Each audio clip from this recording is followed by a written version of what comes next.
Nibble to go. Oh my gosh, my people, wake up. Sure. I, I sleep late, so good morning. Good afternoon, sorry. I almost said good morning. Mm-mm-mm. Oh, Lord. Oh, Jesus. I hope you guys are available. You know what? Let me. What should I do first? Should I play the other video first? Yeah, I'm gonna play the video from the lady on Instagram on TikTok first. Let me play this one first. Let's go. You guys can watch the replay. You can just watch it. Go ISD's administration building off of Ohio Drive. Showed my ID before entering the building, handed it to the front desk lady. She scanned it. She gave me a sticker badge, which, same picture as your driver's license. I sat in the lobby and waited for Michelle to come get me. She took me behind the double doors. I walked into the elevator, went up to the 4th floor, walked down the hallway, entered an office, and attached to that office was a conference room that had, a conference table with chairs all over around it. Signed a piece of paper essentially saying that I will not take any photo or video of the video that I was about to see. I actually had left all personal, excuse me, all personal, belongings in my car besides my driver's license.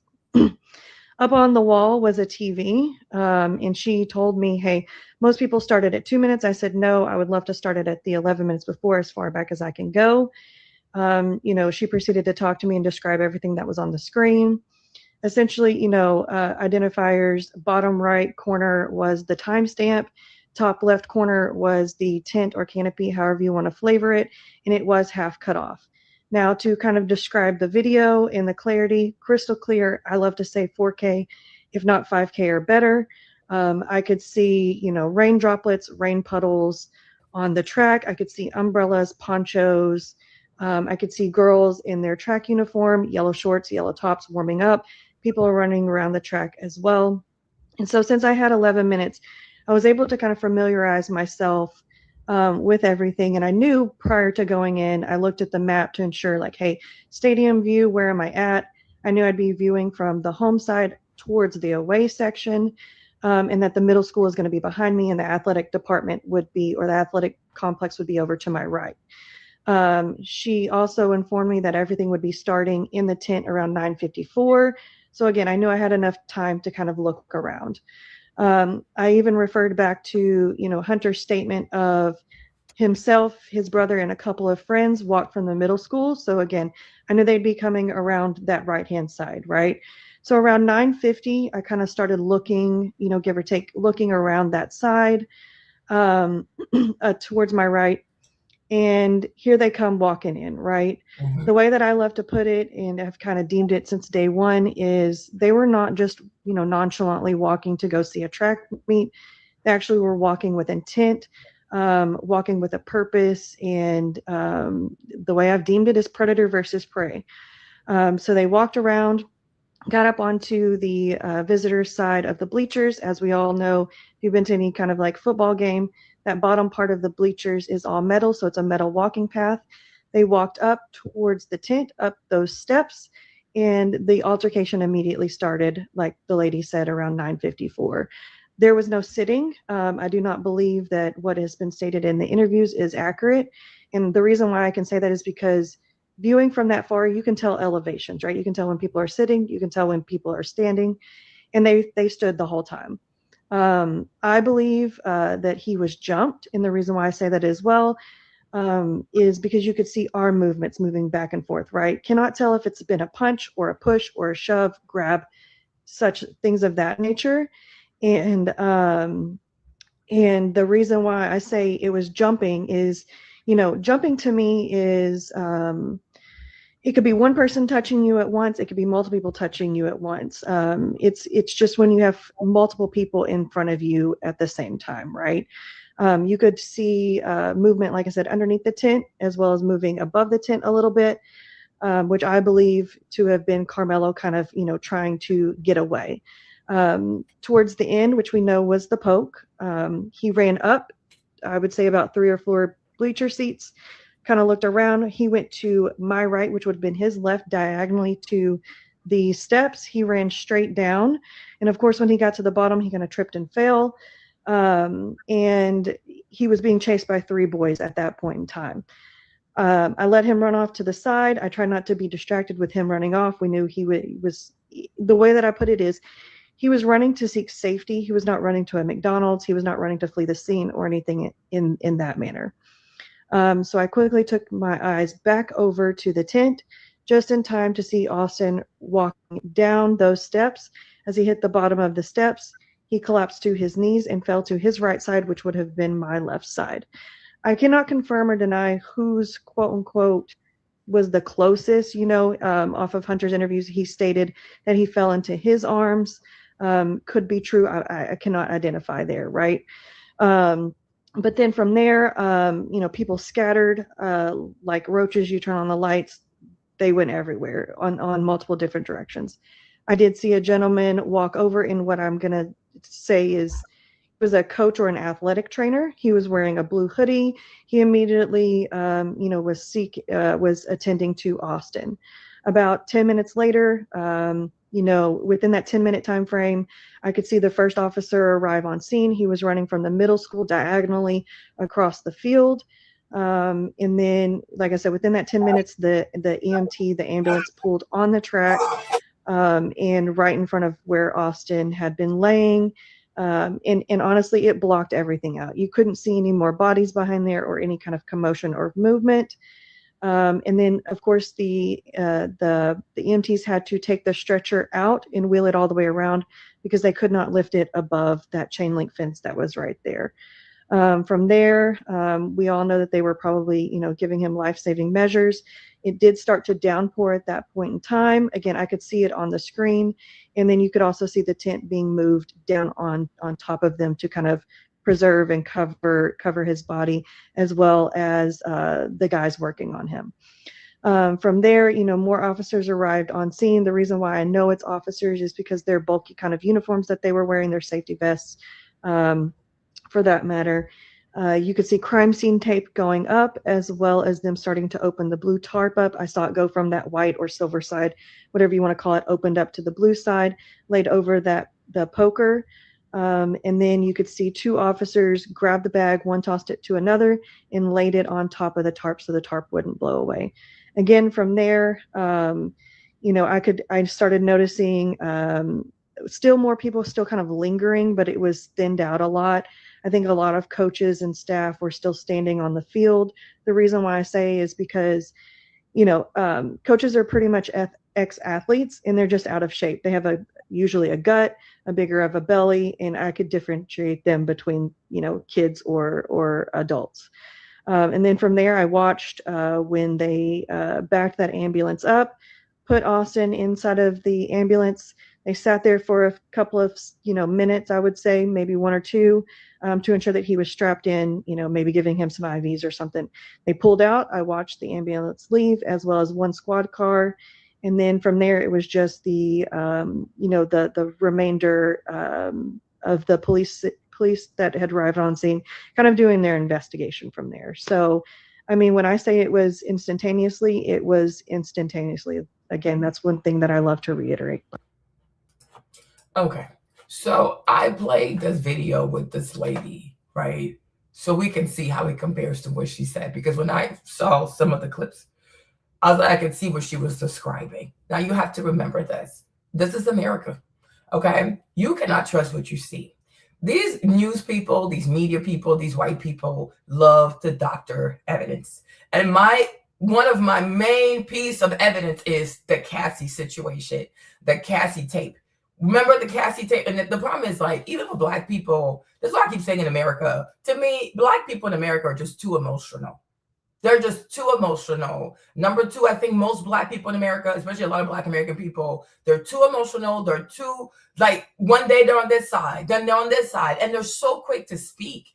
It's okay to see something and take a step back, right? You don't have to comment on everything. You don't have to have a reaction to everything. It's okay to sit with what you sit and be like, okay, am I actually getting the full video or am I getting something doctored, right? When the Cassie thing happened with Diddy, right? When the thing happened between Cassie and Diddy, we all thought we were actually looking at the actual footage. right? Because I also remember when I saw the Diddy video, I was so incensed by the what the heck? What is wrong with this fool, right? What is wrong with this man? Until I got to see the longer footage.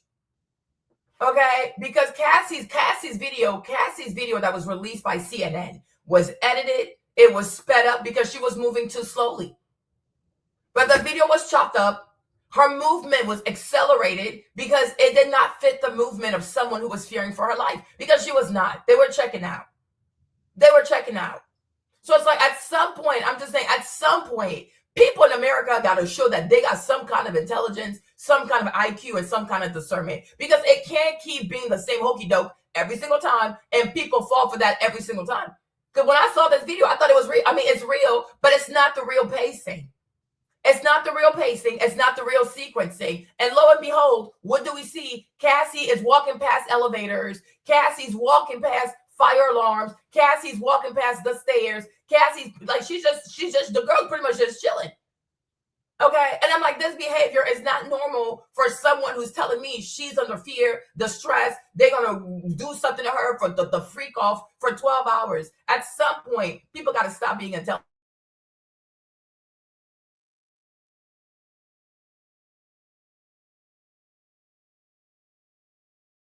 It's getting a little ridiculous. Okay.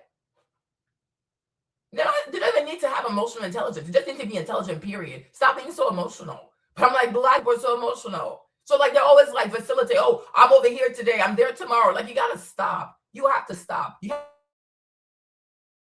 it my internet? Right? You have to stop, you have to breathe. But I'm like, you've seen this before. You know what I'm saying? And once again, I repeat, this is where you're gonna find out that, because I'm like, it's like the story, to me, it's like the story of Gideon, right? Look, everything's in the Bible. Okay. At some point, you have to separate real Karmelo supporters from people who are just supporting him as a mascot for racism, like, or xenophobia, bigotry. Oh, I don't like white people, so I'm going to use Karmelo to hurt white people, right? Or even the white people who don't really care for Austin, but who just want to use Austin's death, right, to say all kinds of nasty things about black people, right? Exactly. Because why didn't you play this tape? Why didn't you play this tape sooner? So it's like, it's a bunch of crap. It's a whole lot of crap over here. So I'm going to play the first videos that we had of Cassie and Diddy. Then I'm going to show you, remember the time when I went to the other lawyer and I saw the actual video. And I'm like, but this is not the one we saw. Hey, Jordan. So it's like, you have to stop listening to the American media. You know, like, I will say things to be mean. But when I tell you that the vast majority of white American people are not a trustworthy people, I am not trying to be mean. I am being factual. It is their culture to lie. It is their culture to lie. It is their culture to control the narrative. It is their culture to never be wrong. These people, they need help. It's a mental illness.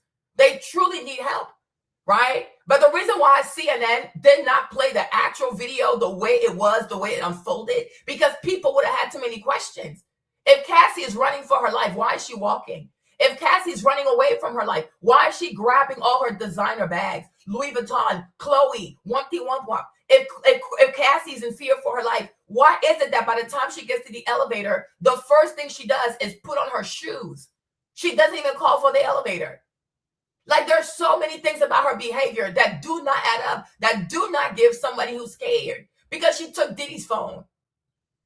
And even Diddy, the way he hit her, nothing he did actually landed. If you look at his foot, it never landed on her body because he's fucking high. He is fucking high. We have to stop being so emotional, so squibbish. Oh my God, stop it. Okay? Stop it. Stop.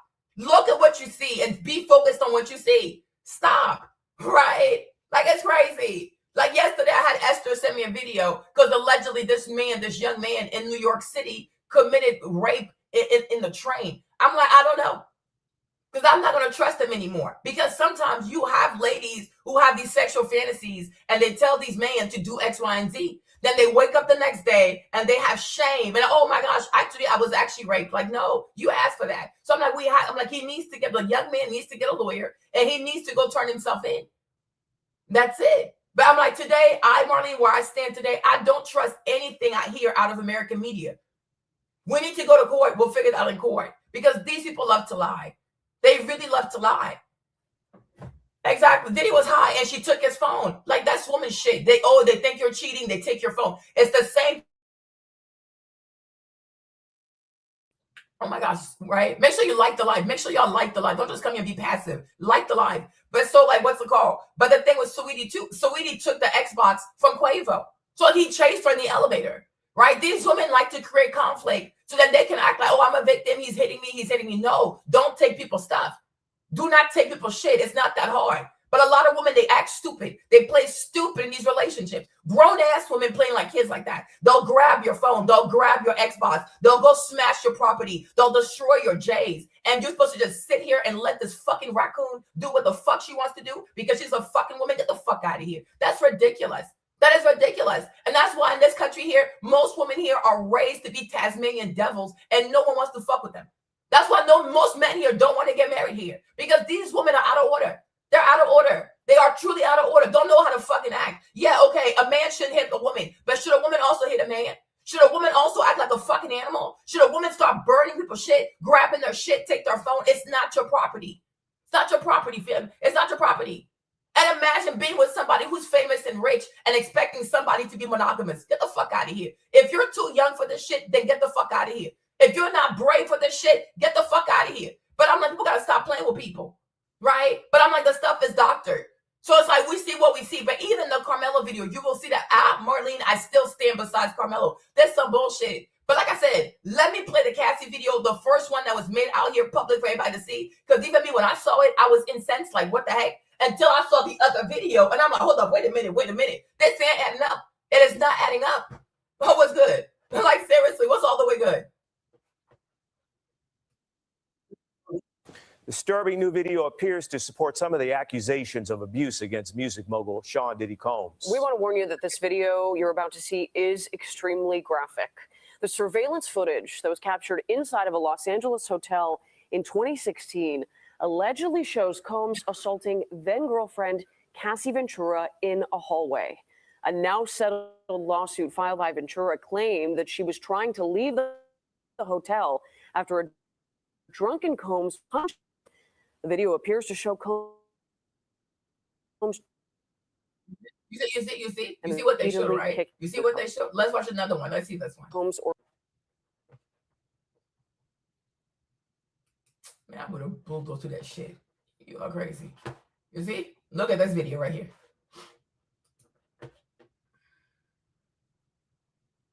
You see? Designer bags. You see? Carefully put them down. That look like somebody who's scared of you, right? I'm like, so you're telling me you're running away from domestic violence. You're running away from a 12-hour freak off. And she made sure to grab the Celine. She grabbed the Louis duffel bag, right? She gets near the elevator. She puts them down carefully. She takes out her shoes. The girl is not calling the elevator, right? But I'm like, and then you stop and think, like, hold up, wait a minute. If there were men in that room trying to rape me and I just had a little bit of time to run, and when I'm running, first of all, I'm going for the stairs. Fuck what you heard. I'm going for the stairs. But if I do decide to choose the elevator, right, I'm not going to just put my bags down, put my shoes, grab my designer bag, and then, by the way, let me call for the elevator. That means that you're not anxious. You're not scared. And I'm like, she wanted a confrontation. And she knew that this fool was drunk. And if you ask me personally, this scene right here is the setup. If you ask me personally, this scene right here was the setup. And because the thing about Cassie, right? Cassie, number one, is someone who doesn't like to work.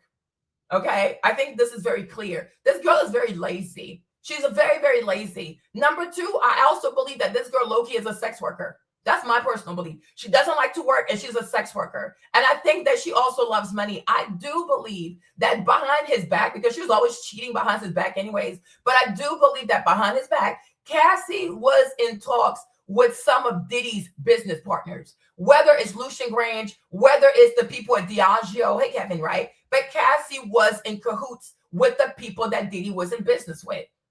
I don't think that this girl was just next to him. I think at one point she became an informant.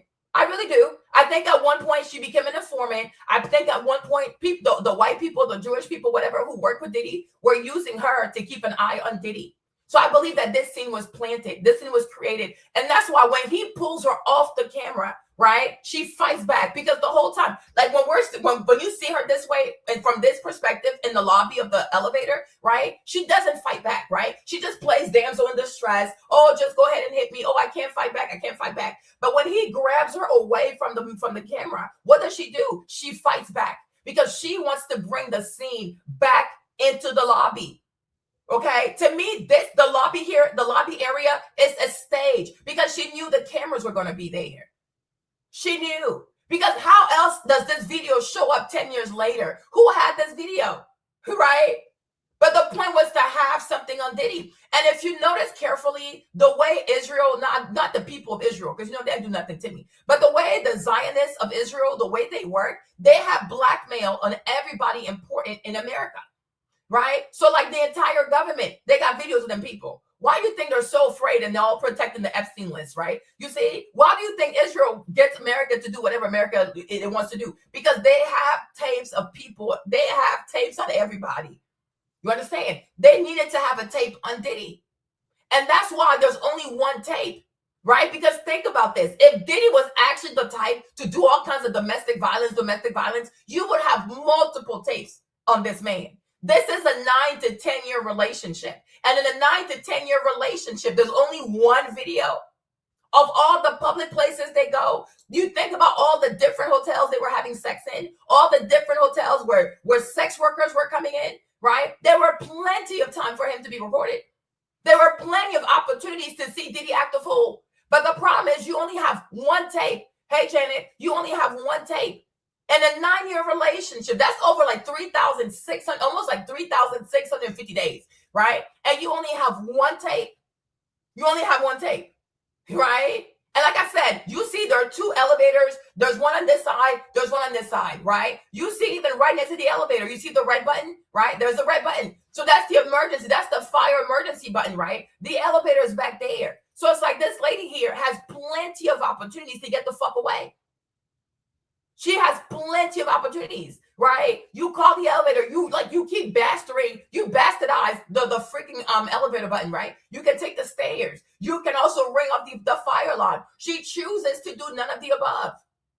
Her first reflex when she gets to the elevator is to put down her Louis bag, her Chloe bag, take out her designer shoes, put on her designer shoes, and then she calls for the elevator. And even the way she calls for the elevator, she only called for the elevator one time. Okay, because she knew he was coming out and she was not scared. What they want people to believe is that Cassie was scared of Diddy. Cassie ain't scared of shit. Cassie is not scared of Diddy. Okay? So much so, even the other sex worker told y'all, she used to make fun of his small penis, right? Remember I told you guys, I said Diddy has a small penis. You're like, Marlene, I go, whatever. Diddy has a small penis. And this is why they do all this BDSM stuff, because he doesn't have a big penis and he cannot satisfy her. And she's also someone who has a high libido. She likes to have sex, but it's not random, because when you see the men that they were picking or she was choosing for sex, many don't look good, but they have one thing in common. They have these ginormous penises. Okay. So the thing is the penis. It's the penis. And she likes penises, and Diddy does not have a big penis. So in their relationship, because they do BDSM and they do cuckolding, right? In their relationship, she gets to pick who she wants to have sex with because she is the sub, right? And then he stays there and he makes sure that everything goes okay because he's the dominant. And when you study these BDSM relationships, you realize that it's not the dominant, even though it sounds like dominant, but it's not the dominant that holds the power in these relationships. It's the sub. It is the sub. And the part of the sub, she picks the people, she gives out the signals if she's in distress and this and that. But the goal of the sub is to make sure that she has her fantasy and that she fulfills her fantasy without getting injured. Now, part of what they do also involves the use of drugs. So when people come crashing out, people have erratic behaviors. But erratic behavior does not in itself constitute a chronic domestic violence situation. It means that certain drugs were too strong. Maybe next time, take it lightly. It ain't that serious. Right? But I'm like, you see the actual video, you're like, okay, this doesn't make sense. No, I mean, for real though, he has a small penis. And when the penis came out on Twitter, everybody was messaging me, oh my gosh, Marlene, he really does have a small penis. I'm like, duh, I told y'all this. I have never seen him naked. But I'm like, yeah, he has a small penis. Why would you do cuckolding? Why? Why would you wait for the man to come inside of Cassie and then you want to go in after? Because you're trying to be that, right? The man, the other guy who came from prison, what he tell us, right? He said that Diddy said to him, man, if my penis looked this big, or if I had such a big penis, this, and that. So I'm like, yeah, because sometimes you can't have it all. You know, Diddy is super rich. He's super successful. He's very loud. He seems extremely charismatic. But unfortunately for him, he has a deformity. He has a really small penis. He is deformed. And the problem is he chose not to take the stand to explain to people what exactly was going on in his relationship with Cassie. So now he's rotting in prison. He's doing 4 years in prison. But Marlene, I'm like, no, you got to go up there and explain it because only you can explain it. Right? And I would have replayed this video. Like, this is crazy. But this is what they do. They doctor stuff. They edit stuff. They speed up the stuff because the goal is to get you to have outrage. People have to stop. And American people also got to stop thinking that, oh, I know it all. I'm so smart. You're not that smart. Your country's in debt. You're not that smart. The vast majority of American people are obese. Okay? You can be broke and fat and think that you're smart. Like, it doesn't work. Right? America is not full of healthy people, thriving people. It's broke people and morbidly obese people. So you're definitely not that smart. Stop thinking of yourself too highly. That's why I woke up this morning and allegedly Iran is not opening the Strait of Hormuz. I say, good for you, fam. They killed your children. Do not open that damn Strait of Hormuz. They want to start some shit, put their entire economy on its feet. They're going to learn something today. You crazy? But anyways, like, these people crazy. They truly, truly crazy. So let me put the video again, right? Watch the video, y'all. Watch the video. This don't make no sense. Look at this. Watch the video. You see? You can watch it. Hold on, let me get out of the way. You see? Putting down her purse calmly, opening up her Louis bag calmly, taking out her designer shoes. Does this make sense to you? Does that look like somebody who's afraid for her life? Now she calls the elevator. Then she puts another purse. You see? You see? And even this Diddy part, I'm sure that's probably sped up too, huh? There you go. Right? So now Diddy grabs her here. Like, oh my gosh, yeah, it's not nice. You see, look at his foot. He's high. He's fucking high. Right? You took a shit. You see how she just lays there? Right? You see how she lays there like, oh, she's so helpless. She can't fight back. It's a fucking lie. Cassie got some mouth on her ass. This right here, because it's for the camera. They told her to do this. And I tell you, if it's not Lucian Grange that's behind this, it's the owners of Diageo that are behind this. She's working with people. This is not a random scene. This ain't no random scene. This ain't, you see? She's like, look, now when she gets around the corner, now she'll fight back. See, now she wants to fight back. See, now she fights back. There you go. There you go. Because most likely she didn't know that the camera was there. So she wants to go back where the camera is. Diddy, he's walking all the way back there, right? She grabs her stuff. Is she going to call the elevator? Right? Oh, say, girl, call the no. She gonna walk past the elevator. Right? There you go. Look at her face. No tears, nothing. Now she's calling security. Why are you calling security for? Save your life, sis. So then Diddy comes back. Like, girl, what you doing? Okay, you see? And they stop the video right there. Because the goal is for you to just see the part where he grabs her and stuff, right? No problem. Now let's get back over here. Come here real quick, family. Come here real quick. These people, man, there's something different. People here are something different. What video is this one? Hold on. Give me a second. Hold on. I have it for you. This man, he made so much money off of Diddy. It's ridiculous. Is it this one?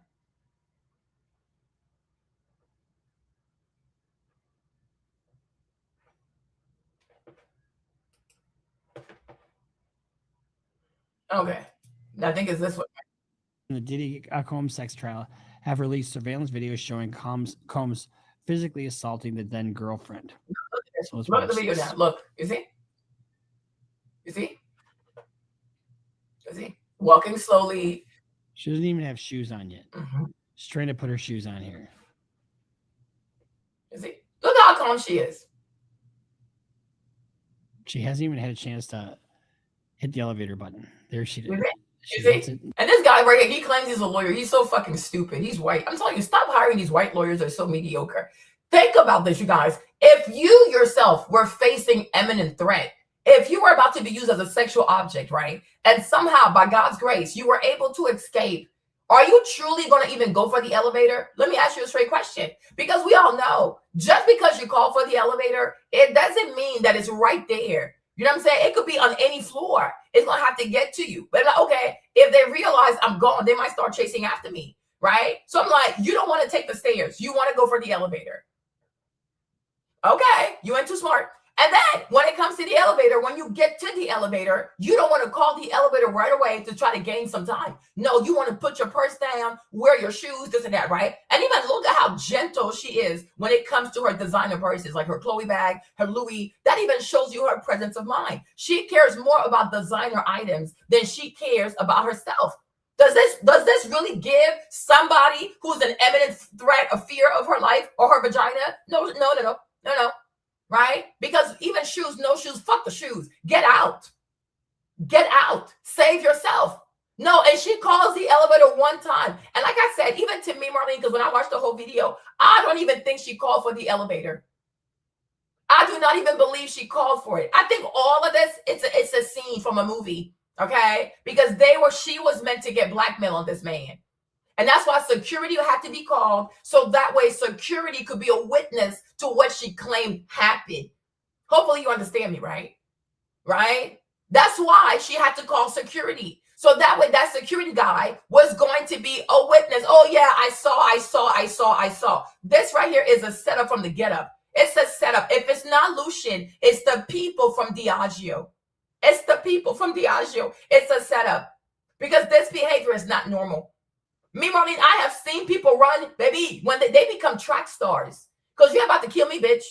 And you are not about to use my vagina for 12 hours for a pump and dump. You got me fucked up. When I tell you I'm taking the stairs, that I'm rigging up the fire alarm, the whole hotel gonna be fucked up. You're about to kill me today. Okay, and catch me if you can, bitch. But does this look like somebody who's afraid of a predator? Somebody who's afraid to get got? No, it's not. No, it is not. Right? And even on your phone, on your phone, even when your phone is dead, even when your iPhone is dead, you can still call 911 because the way you call 911, it uses a different wave than your actual communication, right? You can always call 911, even when you have a dead phone. And she has her phone on her. She chooses not to call 911. She chooses not to keep calling for the elevator. She chooses not to use the stairs. She chooses not to use the fire alarm. Instead, she wants to stay here and wait for security. Why are you waiting for security? Why are you waiting for security? Like, why don't you run for your life? I'm like, this scene makes no sense. Hey, Diana. And all of this, what happened? She goes back into the room with Diddy. Bunch of foolishness. She's trying to leave. Trying to leave. We're here. Hold on. Y'all can watch this. Hey, Diana, what's up? Well, this is a 16. You see 16. See, finally Diddy arrives, right? He grabs her, he throws her down. That does not look like consensual to me. Does it to you? And then she was asked, why were you just laying there? Because I didn't want to get hurt anymore. Yeah, right. You putting words in her mouth. She told you that. It's just disturbing. She doesn't fight, right? But as soon as she's off the camera, she fights because she wants to be back in the frame. There you go. They put her up to this. They put her up to this. Oh, I wish I had a date with that girl. They put her up, you see? And then she grabs papers, like, save your life. No, she wants to grab pieces of paper. She walks past the elevator again, right? And even at this point, you'd be like, wow, right? Even the average person would say, where is this damn elevator? So you will start calling back the elevator. No, she walks right past it. And when I had done my thingy with DeepSeek, I think it was DeepSeek or ChatGPT, right? Because we looked at how many floors they have at the hotel in that the wherever this one is, the Hilton in Beverly Hills, right? Then we looked at how many floors, and they said, yeah, from what DeepSeek had calculated, it shouldn't have taken more than 30 seconds for the elevator to get to her. The video is 16 minutes long, and not once did the elevator's door open. Okay, the elevator doors only opened when security finally came. So I'm like, okay, it don't take more than 2 minutes to get the elevator. So this whole time, Cassie, if you had truly called the elevator, why is it not open? Right? There are 4 elevator doors. Look carefully, right? There are 4 elevator doors, 4 of them, not 2, not 1, right? 1, 2, 3, 4, right? So this hotel has 4 elevators. So out of 4 elevators in a 16 period time, nobody opened that. No, none of the doors open. Are you sure you called for the elevator? Are you sure you called for the elevator? They take all kinds of drugs. But my point is, are you sure you called for the elevator? Because it don't take that long. It doesn't take that long. And once again, she has her phone on her. She has her phone on her. And she also has Diddy's phone, right? And instead of calling 911, she wants to call hotel security because she wants a scene and she wants a witness to the scene. No problem. Diddy, you are really silly. Y'all some silly ass people. You see? Right? And look at her hair. Her hair's done. You see that he comes back like, what the fuck are you doing? And here he is in a fucking Yeah. towel. And his socks. What the fuck are you doing? Like, see? Now here's the problem that Sean Puff Daddy, he doesn't have any argument You against guys it. have an argument against it. You're just white and stupid. That's why these Black Americans need to learn to stop going to these white attorneys. Stop being so hateful of African people and maybe get yourself an African lawyer. Okay? This white people are dumb. The average white American is stupid. You have an argument against anything you want. Okay? If you could have arguments against things, then how exactly was this lawyer Roy Black? There's a white man, Aquarius over here. He dead now, but his name is Roy Black. He could overturn murder convictions. He could overturn rape convictions. Like, you're just not a good lawyer. That's why you do YouTube. You can't have it both ways. You can't be a YouTuber and a great criminal defense attorney. You gotta pick a hustle. Okay? But I'm like, Roy Black was out here overturning. Hold on. Roy Black overturned rape conviction. How'd he do it?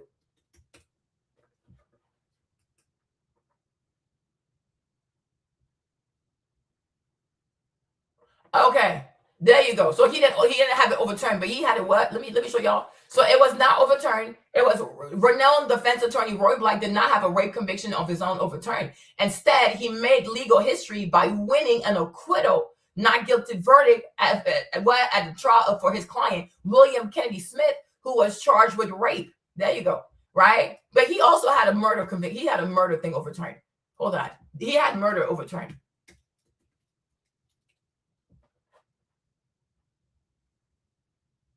Who's Roy Black name?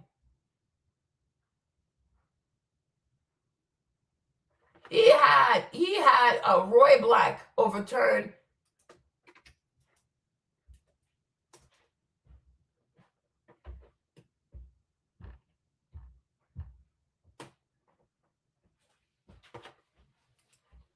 Hold on.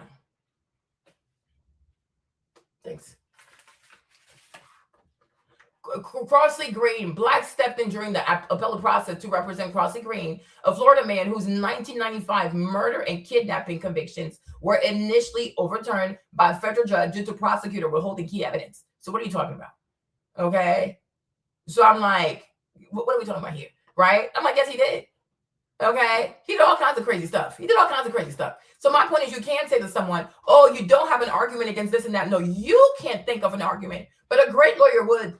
Okay. And that's why you people come on social media and you become social media attorneys, because you're not great in the courtroom, right? But you can. He's a drug addict. He takes drugs, and that causes rage. When you come off the high, your adrenal glands are taxed. You're gonna act a plump fool. So yeah, you can. But you see my point though, the girl's on the phone and they're having a conversation. And the part that really sucks with this video is that there's no audio. There is no audio. So you can't even hear what's being said. There's no audio. There is absolutely no audio. So now you're left to fill in the conversation, whatever your mind wants to do, right? I'm like, that's insane. But somebody who really wants to get away would have been gone by now. Somebody who's looking to record you so that she can give it to whoever sent her and that later they can use that as blackmail against you is going to stay in this hallway for God knows how long doing all this stupid shit. Okay? What is this? What's going on with my phone? Okay. So now he's talking to her. Hold on. Except for that he just lost his shit. I'm really sorry. And he already apologized for it on his video. You remember that? Let's keep watching the video. You see, he's tired. Now he's not touching her because she's on the phone. He's exhausted. You see? And now look at this. Now look at Cassie right here, right? The girl who's so afraid. Look in the corner right here. You'll see her apply lip gloss. You're going to see her apply some lip gloss.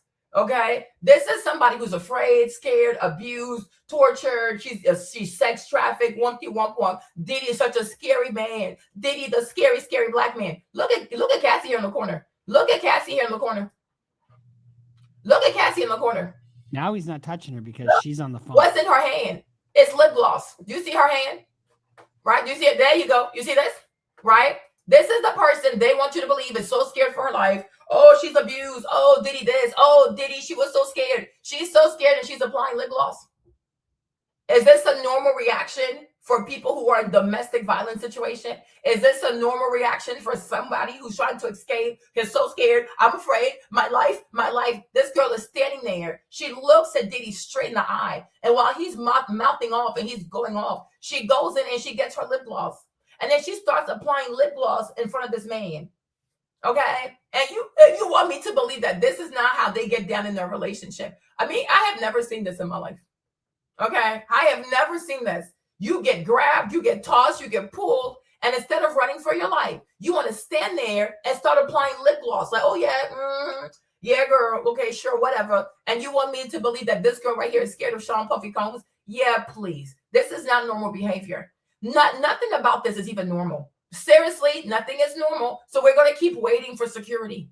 So instead of protecting herself, running, keep calling the elevator, set up the fire alarm, take the steps. No, she's going to stand there because she wants security to come.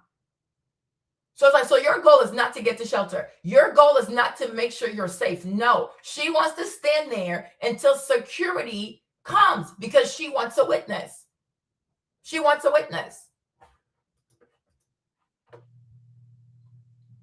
There you go. Lip gloss. There you go. Oh, see, and this part was edited, right? So it's like she puts on her lip gloss and then somehow they cut the footage and now she has her hoodie on. We don't even know how she put her hoodie on. But like I said, we don't even know how long she's been there. You see, the whole time Diddy didn't come back. This whole time, Diddy is not coming back. He's like, what is wrong with this kid? Right? Because she wants a scene. And I repeat, if it's not Lucian who put her up to this, it's the people of Diageo who put this lady up to this.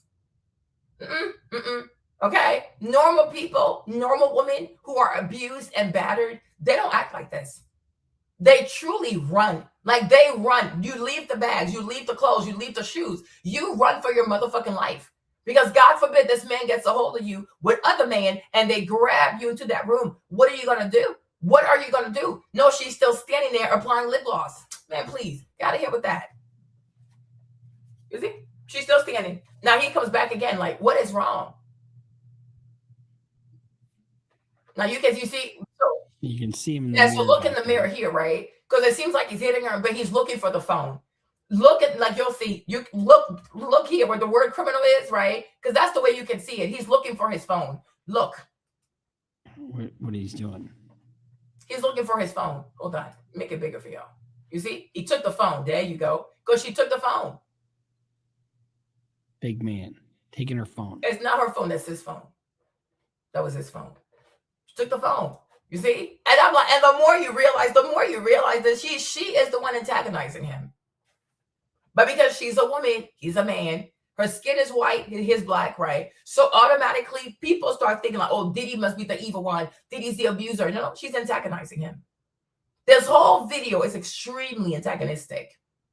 Okay? She left the room with his phone. That's why she's not leaving. Because she wants him to act a fool. Like I said, if it's not Lucian, it's Diageo that put this lady up to this.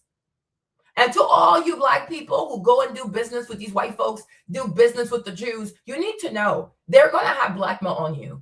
They're never going to give you all kinds of money if they don't have something to control you. So your girlfriends, your children, your staff, you need to be very careful. If you feel like you're being provoked, do not react. Because your reaction might be the one thing they have on you for the rest of your life, for the rest of your contract, to get you to be in submission. These people play dirty.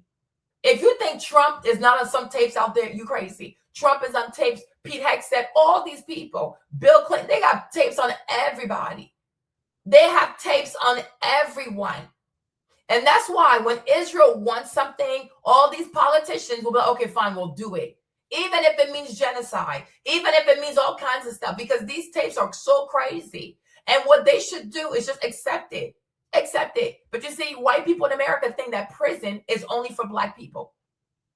So God forbid they have to go to prison. They would rather commit a genocide. They would rather kill innocent children than to admit to what they've done and to admit to what Israel has on them so they can all be free. Yeah, you'll be free. You'll be set free. Because you think once you die, they'll stop. No, they'll use the tapes against your kids. Okay. But I'm like, we live in a country where some of the most powerful people are on tape that Israel owns. They have blackmail on these people. And that was the job of Jeffrey Epstein. Epstein's job was to get blackmail of the most powerful men in America. They're all on tapes, whether they know it or not, whether it was intentional. Even like a little girl walking past you, right? You might not have touched this girl, but the optics is like, this is weird, right? But Trump is on tape. Pete Hegseth is on tape. A lot of people in Congress are on tape. A lot of Democrats are on tapes. They have these people on the tapes. Because like J.D. Vance said, and he's quite correct, is that Israel only has 9 million people. So how can a country with 9 million people be able to coerce a country with 330 million people to do whatever it wants it to do? Because they have people on tapes. They are on tapes, y'all. Many of these politicians, if they're not on tapes with young girls, they are on tapes with other women. If they're not on tapes with other women, they're on tapes having sex with men. You gotta open your eyes. It's a blackmail situation. Right? Because a contract is one thing. But if I have blackmail over you, I will always have you as a slave. Hey, for me, I will always have you as a slave. And they use the people around you to get you in these compromising situations. Because they know when the public sees it, they're going to believe what they see. The way it's presented, they're not going to question things. They're not going to criticize things. Because the thing about the public too, they want to believe that they're so self-righteous. They know right from wrong. They get, no, life is more complicated than that, right? But I'm like, it's not easy. It's not as easy as things seem. But to me, when I saw this video, I'm like, no, it doesn't make sense. Her behavior on camera does not make sense to what is being described. Because to me, a woman who fears a 12-hour sex party, whatever, she is running for her motherfucking life. She's not grabbing designer bags. She's not calling for the elevator. She's not about to stand here and put lip gloss on while you're screaming at her. No, you're about to rough me up. I'm getting the fuck out of here. And I'm calling the fucking police. And the whole time she has a fucking phone and she chooses not to use her phone. She wants to call security. Why call a hotel security when you can actually call the actual police? Right? Like, why would I call security? Who the fuck is security? They don't even have a weapon, right? But I'm like, we're still here. And as you notice, right, how long you think has gone now by now? How much time you think has elapsed by now? Do you see the elevator doors opening? Has any door opened, right? Did she really call for the elevator? It don't take this long for the elevator doors to open. It doesn't take this long. At most a minute. And that's even if, but that's the Hilton. They got them good elevators. And if I had been Diddy's lawyers, I would have got the paperwork for the elevator at the Hilton to know how long, because they're on the 6th floor. If you look carefully, they are on the 6th floor. Okay. So how long does it take from the lobby to the 6th floor? It might not take more than 30 seconds. This video is 16 minutes long. The doors don't open. So you got to ask yourself, fam, did you actually call the elevator? Of course she didn't. She did not. She was sent to do this bullshit. That's it. They're like, you are crazy. Big man. You see? And even now he doesn't hit her, right? He goes to sit down because he's tired. He is tired. He throws the stuff. There you go. He threw flowers at her. And she's, you see? And she's still there calling, she calling security. You're like, what? So when are you going to leave? When are you going to leave? She doesn't want to leave. She wants to be recorded. She wants to be recorded. And why we live in a country where people love to pretend that women cannot be manipulative, women cannot set people up, women don't know how to do things. Like, oh, people in America, it's so funny because in America, one day, in one moment, they tell you women are strong, women are equal to men, women can do whatever a man does, right? And then in the same breath, women are weak, women are damsel in distress, women can't think for themselves, women are victims of this, they're victims. You can't have it both ways. So it's either these women are strong or they're not. It's either these women are capable like men or they're not. You can't have it both ways, right? Because I'm really confused, okay? But I'm like, why is it that if a woman can be equal to a man or a woman is equal to a man, she can't just be just as maniacal as a man, as methodical as a man, as stymy as a man? Maybe this girl is all a scam. Why can't she be a scam? Why can't she be a con artist, right? Why can't she be evil? Why not? Most women, all women are good. All women don't have evil thoughts. That is crazy. Why can't she be a scammer? Not like this whole thing is going. She's being grabbed. She's being shoved. She's being whatever. You name it, right? Not a single tear is coming out of her. She's not even shaking. The girl is not even shaking. Have you ever seen a person that's really suffering from domestic violence? Even just seeing their abuser, they start quivering. Like, what the fuck? Because there's a real fear. Because the brain cannot control itself. But if you see an abuser and you're calm, you're putting lip gloss on, you keep calling security, you're just standing there right next to him. I am so sorry, but the brain is not that good at controlling itself. So you don't really feel fear. Because when the human brain truly feels fear, it acts accordingly. You can't pretend to not be scared. You're either scared or you're not. And your brain acts as Nafisa, and your brain is going to act accordingly. You can't fake fear. And I'm like, in this moment, this lady is not afraid. Not people want to believe that she's afraid because that's what they want for her. But you do not know her. You don't know Cassie Ventura. You don't know this girl personally, right? But I'm like, this behavior, it don't make no sense to me. Let me keep playing the video. Hold on. You see? He walked past her. He didn't even touch her. Big He man didn't touch her. putting his hand on a woman. Oh, police. There are plenty of people who put hands on a woman. Okay? There are people who put their hands on a woman out of domestic abuse. There are men who put their hands on a woman because that is their kink. We have to stop. We have to stop. Stop. Oh, he put a hand on a woman. Oh, whatever. It depends on the context. There are plenty of women who want a man to hit them.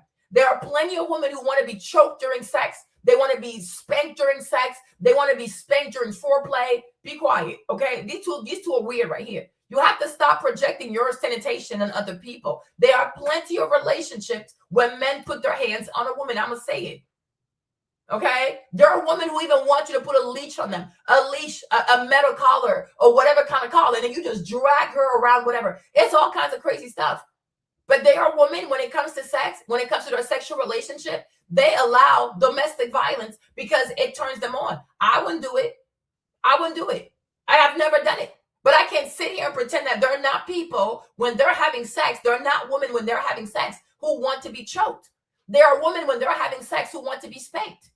There are women when they're having sex, they want a man to grab their hair. Like you yank her hair really, really hard and it turns her on. You know, people do all kinds of crazy stuff when it comes to sex. Right? And it's very possible that even this scene right here is foreplay for these fools. So what might look like domestic violence to you can look like foreplay to other people. That's why I said there's a video that Madonna did, right? There's a video Madonna has. It's the same scene as this. It's the exact same thing where Madonna is escaping the hotel. But just like Cassie, she walks very slowly. Then at one point she stops. She plays with her vagina, right? And then the man is catching up to her. But that's what makes it sexy. It's the fact that, oh, he's closing in on me. He's going to hold me. He's going to grab me, right? A lot of people who do BDSM, they do all kinds of crazy shit, okay? But when it comes to sex, a lot of people's brain do not act rationally. There's something irrational about arousal. There is something irrational about foreplay. There is something irrational about sex and what it does to people, right? So you don't know what you're looking at. You could be looking at domestic violence and you could also be looking at foreplay. Hello, right? Make it make sense. Hold on. Let me see the video. The problem is that when you watch this, you can't, and see how it's quiet right now? You can hear a pin drop when you put this in a courtroom. No, you're not. And it's powerful stuff. You can't argue against Yes, you this. can. Now, one could argue, well, this is just a domestic dispute between She's still here, right? If I show you this one video, because it's loud, because you can't play it, right? You see, there's this one video, you see? Let me show you the video here. So in this video here, right, Madonna is the same thing. It's like, it's a classic. I feel like it's a classic scene of BDSM, like where you try to escape the room, the man is chasing behind you, right? And it's like the closer he gets to you, the more aroused you get. Wumpty wump wump. Because I had to study this. The problem is that his lawyers got squeamish, right? You see? She's like, oh, she's escaping the room, right? And see, the man is right there. You see? The guy is right there in the back. All right? So he comes running behind you, and you think she wants to leave? No. Then she starts touching herself. There you go. She's playing with her vagina, right? She's playing with her vagina, right? Because the goal is to get the guy to get her. She doesn't want to leave. She wants to act like a bad girl because that's this whole BDSM thing. Like, and I think like the BDSM that Cassie and Diddy have It's the brat. So the sub, she's a brat. She's very disrespectful. She's immature. She does what she wants. She takes your stuff. She runs away with your stuff. All this crap. Okay. So her goal is I'm being a bad girl, and you're gonna spank me back into being a good girl. Like it's BDSM. It's some weird shit. I wouldn't do it. I wouldn't do it. Okay. But I've come to realize just because I wouldn't do something, it doesn't mean that somebody else wouldn't do it. Okay. Just because something looks weird to me, to some people, it's their brain. We have different brains. And the brain is like a fingerprint. It's different for everybody. What might scare you will turn someone on. What might turn them on might scare you because we're different. We are truly different. The same way we're different to touch, we're different to sound, we're also very different to food and textures, right? Some people like certain textures. Some people are completely repulsed by the texture. It's the human brain. It's very, very different, right? It's very, very different. But I'm like, when you watch this video, it's called Justify My Love. If you watch the video about Madonna, Justify My Love, you will see exactly what you saw in this elevator scene between Diddy and Cassie, okay? It's a real thing. So hold on. You see? So now the man got her. Oh, I've been a bad girl, right? Then he brings a girl out. She has sex with the girl first. And then he comes because then he watches them. You see, he's sitting there. Look, he's in the cut somewhere watching. Hold on. There you go. You see, the man is right there. So you see, when she runs away from the room, right? But she walks really slow. She drops her bag. She plays with her vagina. She plays with her nipples. And then slowly but surely, he catches up to her. And then he brings her back to the room. When he brings her back to the room, she has sex with the woman. Okay. And then he sits there and he watches. And remember, from the trial and everything, Diddy's a voyeur. Right? Diddy's a voyeur. So he's not per se, he doesn't actually want to do the sex. He wants to watch you have sex with someone else. Okay. It is their relationship. And I'm like, when I watched the video, I'm like, oh my gosh, this is exactly what this is. Okay. But when you're not familiar to BDSM, this stuff sounds crazy. And where his lawyers, where Diddy's lawyer, these white people and the fat one, where they dropped the ball, is not explaining to people. When you look at it, yes, I can see how it looks like domestic violence. Absolutely.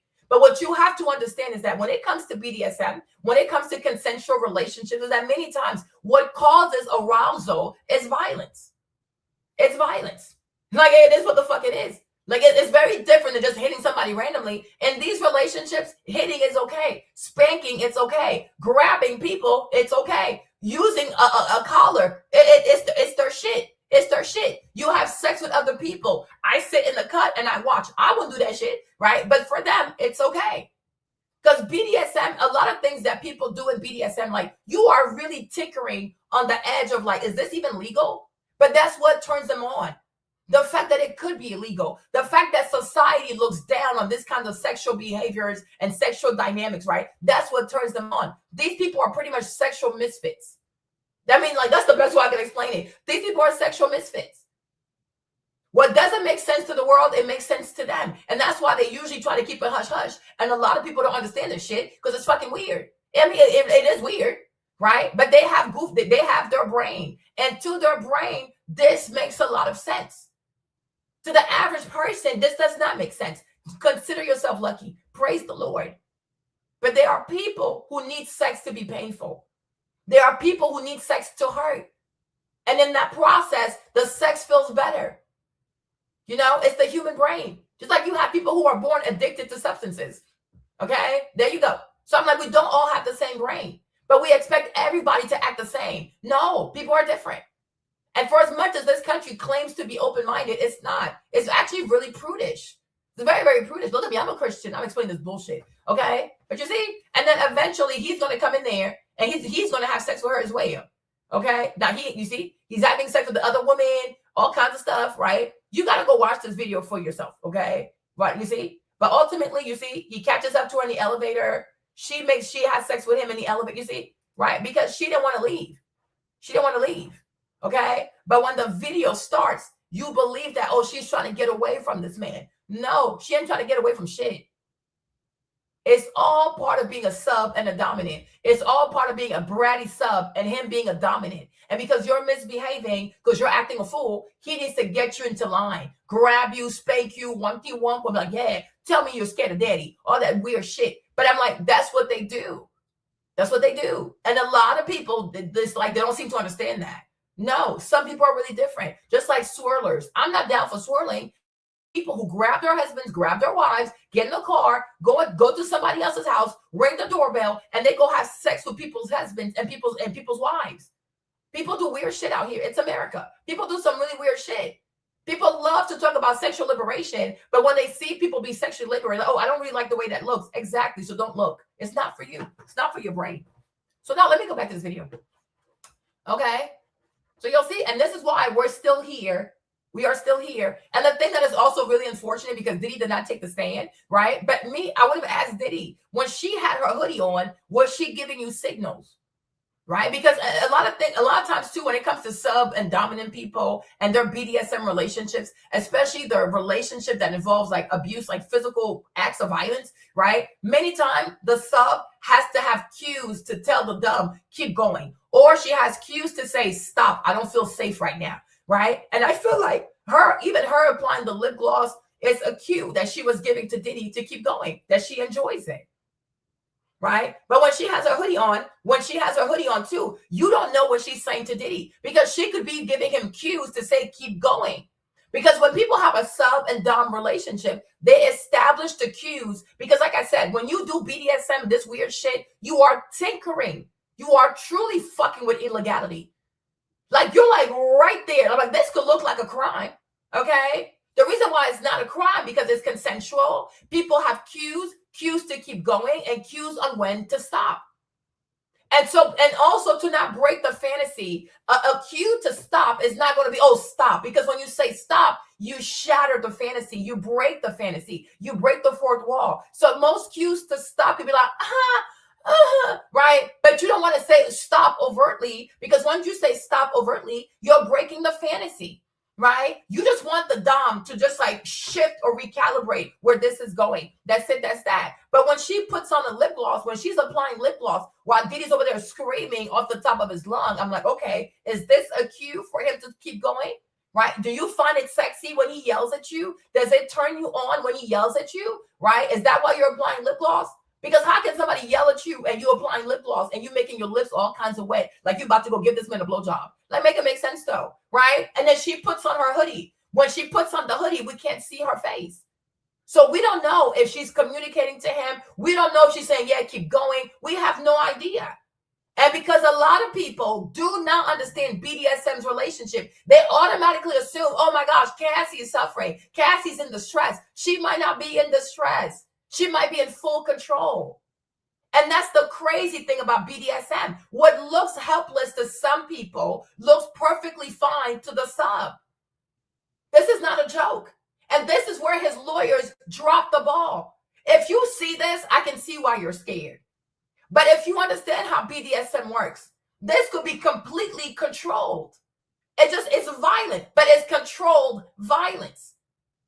And that's where people have a disconnect. It's the same thing with Melo's case. It's not that he didn't have the right to use deadly force, but he had to have a reasonable belief to use deadly force. So when he chooses not to take the stand, he puts us in a tough situation because nobody can read his mind. He could be, and I believe that he was completely justified. But if he does not explain reasonable belief, it seems unreasonable. There you go. But just because something looks unreasonable to your eye, who's not in that situation, it doesn't mean that to him, it's not a reasonable belief to use deadly force. And just because an encounter can look like domestic violence to you, it doesn't mean that it's not controlled violence. Domestic violence is one thing. Controlled violence in the hopes of creating an arousal or creating a deeper sense of intimacy, it's very different. And what I've come to realize, a lot of people in America, their brains cannot comprehend complex matters because you're not used to nuance. American people, they really struggle with that. Like you guys here, like you really struggle with nuance because you are raised on McDonald's, you're raised on Disney movies, you're raised on stupid ass Hollywood. So for you, everything has to be black and white, black and white. And even in school, everything is super easy. Like the teacher gives you all the answers to the test, gives you all the answers to the quizzes. God forbid you have to think. Right? So most American people are not accustomed to thinking critically and to add nuance to their thinking. Domestic violence is one thing. Controlled violence is another thing. And many times in many of these BDSM situations, there is controlled violence. There are women who want to be kidnapped. They legitimately want to be kidnapped. Like, that is their fantasy. Like, come and grab me and kidnap me. Like, what the fuck is wrong with you? See, me, Marlene, hey, you ain't about to kidnap my black ass. The fuck you mean? Okay, this is crazy. But you have ladies who want to be kidnapped. You have ladies who want to be put in the closet, y'all. Like, put me in the closet and act like I'm being sequestered. It's like, what the fuck? What the fuck? Okay. And so when you do stuff like that, you got to do it in a way that's safe, because, like I said, it looks like a crime scene, and it could really turn into a crime scene if somebody dies, right? And that's why a lot of time in BDSM, people have to sit down and talk about safety. But we don't even know if Diddy and Cassie ever had a conversation about safety, because Diddy chose not to take the stand. Because that would have been a great place for him to explain, this is the kind of dumb shit we do. Because there's a difference between domestic violence and controlled violence in the effort of having a deeper sexual bond. Womp-de-womp-womp, it's not that fucking hard. Right? I'm not even a fucking lawyer. I'm not even into BDSM. I just have to watch a few videos and it makes sense to me. I'm like, oh, okay. So this is now random violence. It is controlled violence in the efforts of having an arousal. Okay, I got y'all. So that's what I'm saying. The lip gloss that she's applying, could that be a cue? When she puts on her hoodie, right? What is she saying to Sean? We don't know exactly. It's like their brains are different. Their brains are truly different. There are a bunch of ladies here on YouTube. They talk about this stuff. I want to be choked. I want to be dragged. I'm not going to play the video because we did it already. So go watch the D videos, right? Right? But I'm like, Fumi was here. Sunshine was here, right? Queen was here. We watched the videos. The girl's like, yeah, I want to be raped. This girl says she wants to be choked. This girl says she wants to be spanked. This girl said, grab a whip and spank me. I'm like, what the fuck is going on here? Right? There's one girl who says when you do it to her, she wants to be shamed. She wants to feel the shame. I'm like, what the fuck? What is going on with these people? Right? But there are people who want shame. They want to be made to feel ashamed. There's one guy who's gay, like his BDSM, he wants to poop on people. He wants to poop on you. Like, it turns him on. Like, so you just lay there and he starts to defecate on your body. I'm like, what the fuck? But the smell of the poop, seeing the pooping on you, it turns him on. So that's what he pays. So when you do the whole BDSM with him, he tells you, I'm going to poop on you. Y'all, this stuff is crazy. It is really, really crazy. It's very, very crazy. Okay? And I'm not making this stuff up. But I'm going to ask yourself, if this was not some controlled violence bullshit, this girl would have been gone. Even you would have been gone. Man, fuck the elevators. Fuck the bags. Fuck the shoes. Fuck the phone. Fuck luxury. I'm getting the fuck out of here. You're about to fucking kill my ass. You're not going to fucking kill me. Nobody is dragging me into a 12-hour sex-long session. Is you cool? You must not be. Right? But she's still here. And she's not calling for the elevator. The elevator is not opening. She's not using her phone. She's not even calling 911 on her phone. She wants to call security. Exactly. They pee on people. And even the fact Cassie likes to be peed on. And even that too, nobody picked up on that. She likes for people to pee on her. And when you don't do it right, she grabs your penis and then she does it to herself. And when you look it up, it's called a paraphilic disorder. Right? Hold on. What's it called again? Paraphilic. Let me show y'all.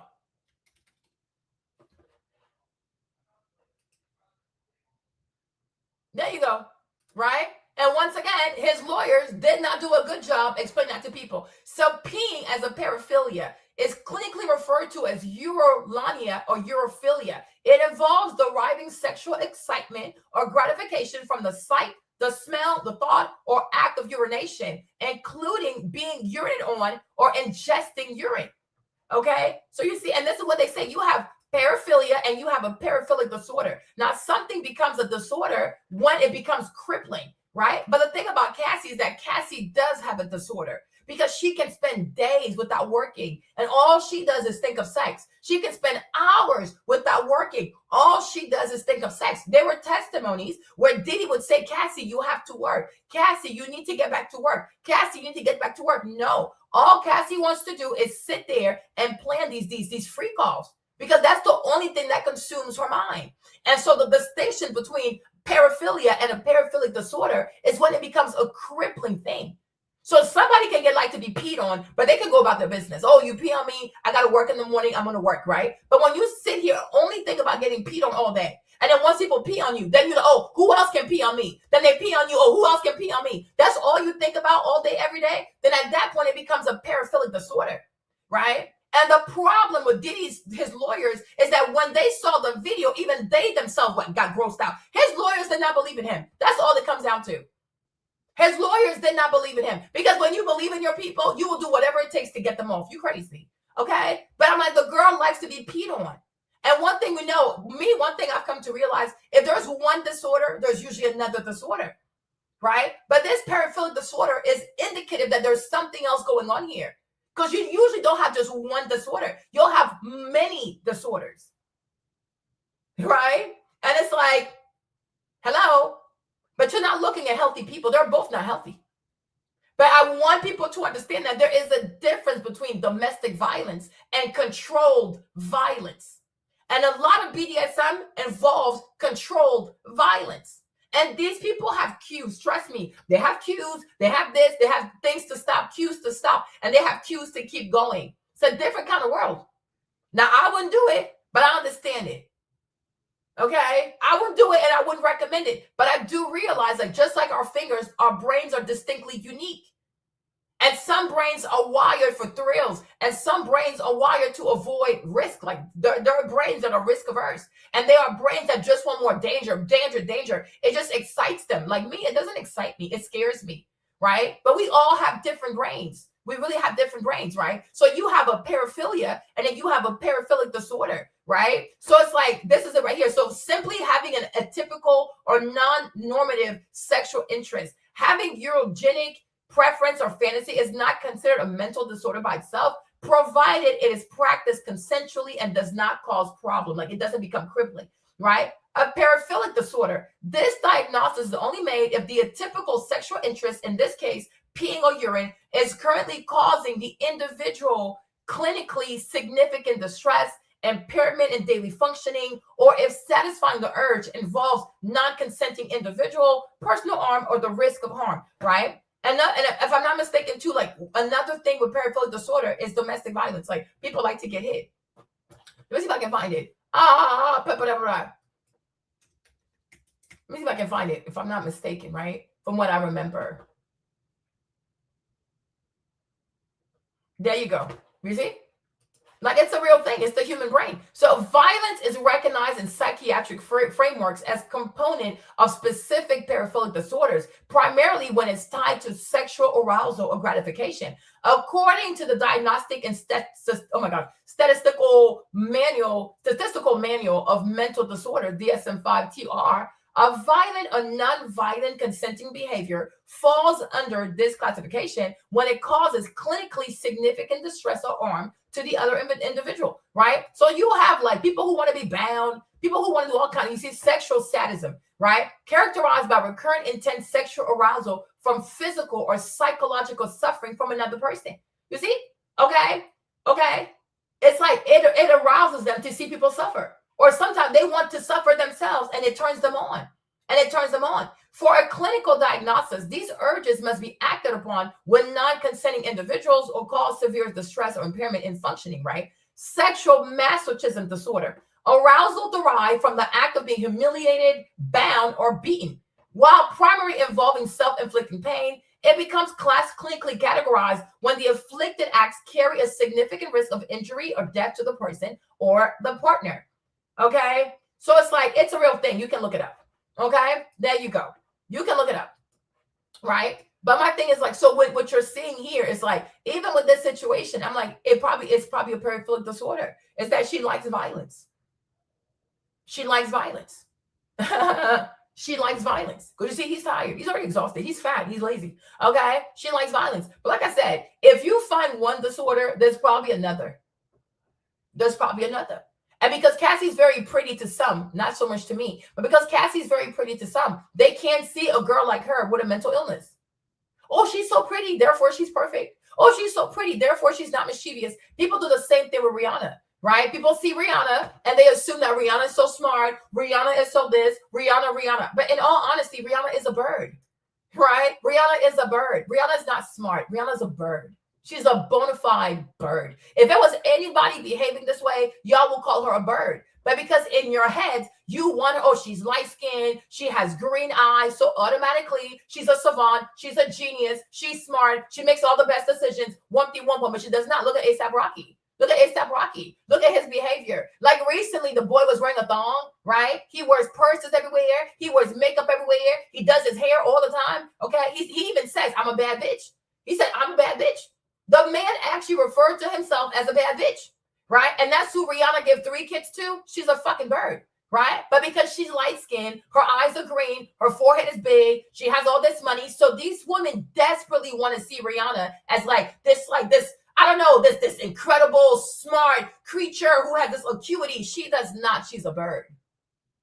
She's a bona fide bird, right? And this is why also American society is so fucking backwards and bankrupt, because people think, oh, if you're beautiful, automatically you're smart, right? And if you're not beautiful, automatically you're stupid, because American people judge people off appearance instead of substance. There you go. Right? And that's why every single time as a collective, American people will make the wrong call. They'll bet on the wrong person. They'll bet on the wrong horse, because you go for what you see versus a person's true substance. It's not what a person looks like. It's what they do. What are they doing? And the more you look at their actions, the more you summarize their action, like, yeah, you're not really smart. You must be a bird, because only a bird will be in this predicament. Right? Only a bird makes a boy wait for 10, 12 years before you get back to him. So you go mess with all these men who have way more money, way more success, right? And then you come back to him and somehow you don't think he's going to make you hurt, right? You spun the block on a man you told was never good enough for you, right? Okay, he going to torture you, sis. He about to torture you. But I'm like, the older you get, you realize that this is one of the major flaws in American society, is that it's a people who think based on how someone looks, I can now defer who's good and who's bad. You're fucking stupid. You are truly dumb. And if nobody ever told you, I'm going to tell you that you're very, very stupid. Nobody can look at the outside of a person and presume to know who this person really is. People are meant to be known, just like a book. You can't just look at the cover and just presume you know everything that's in there. Books are meant to be read, just like people.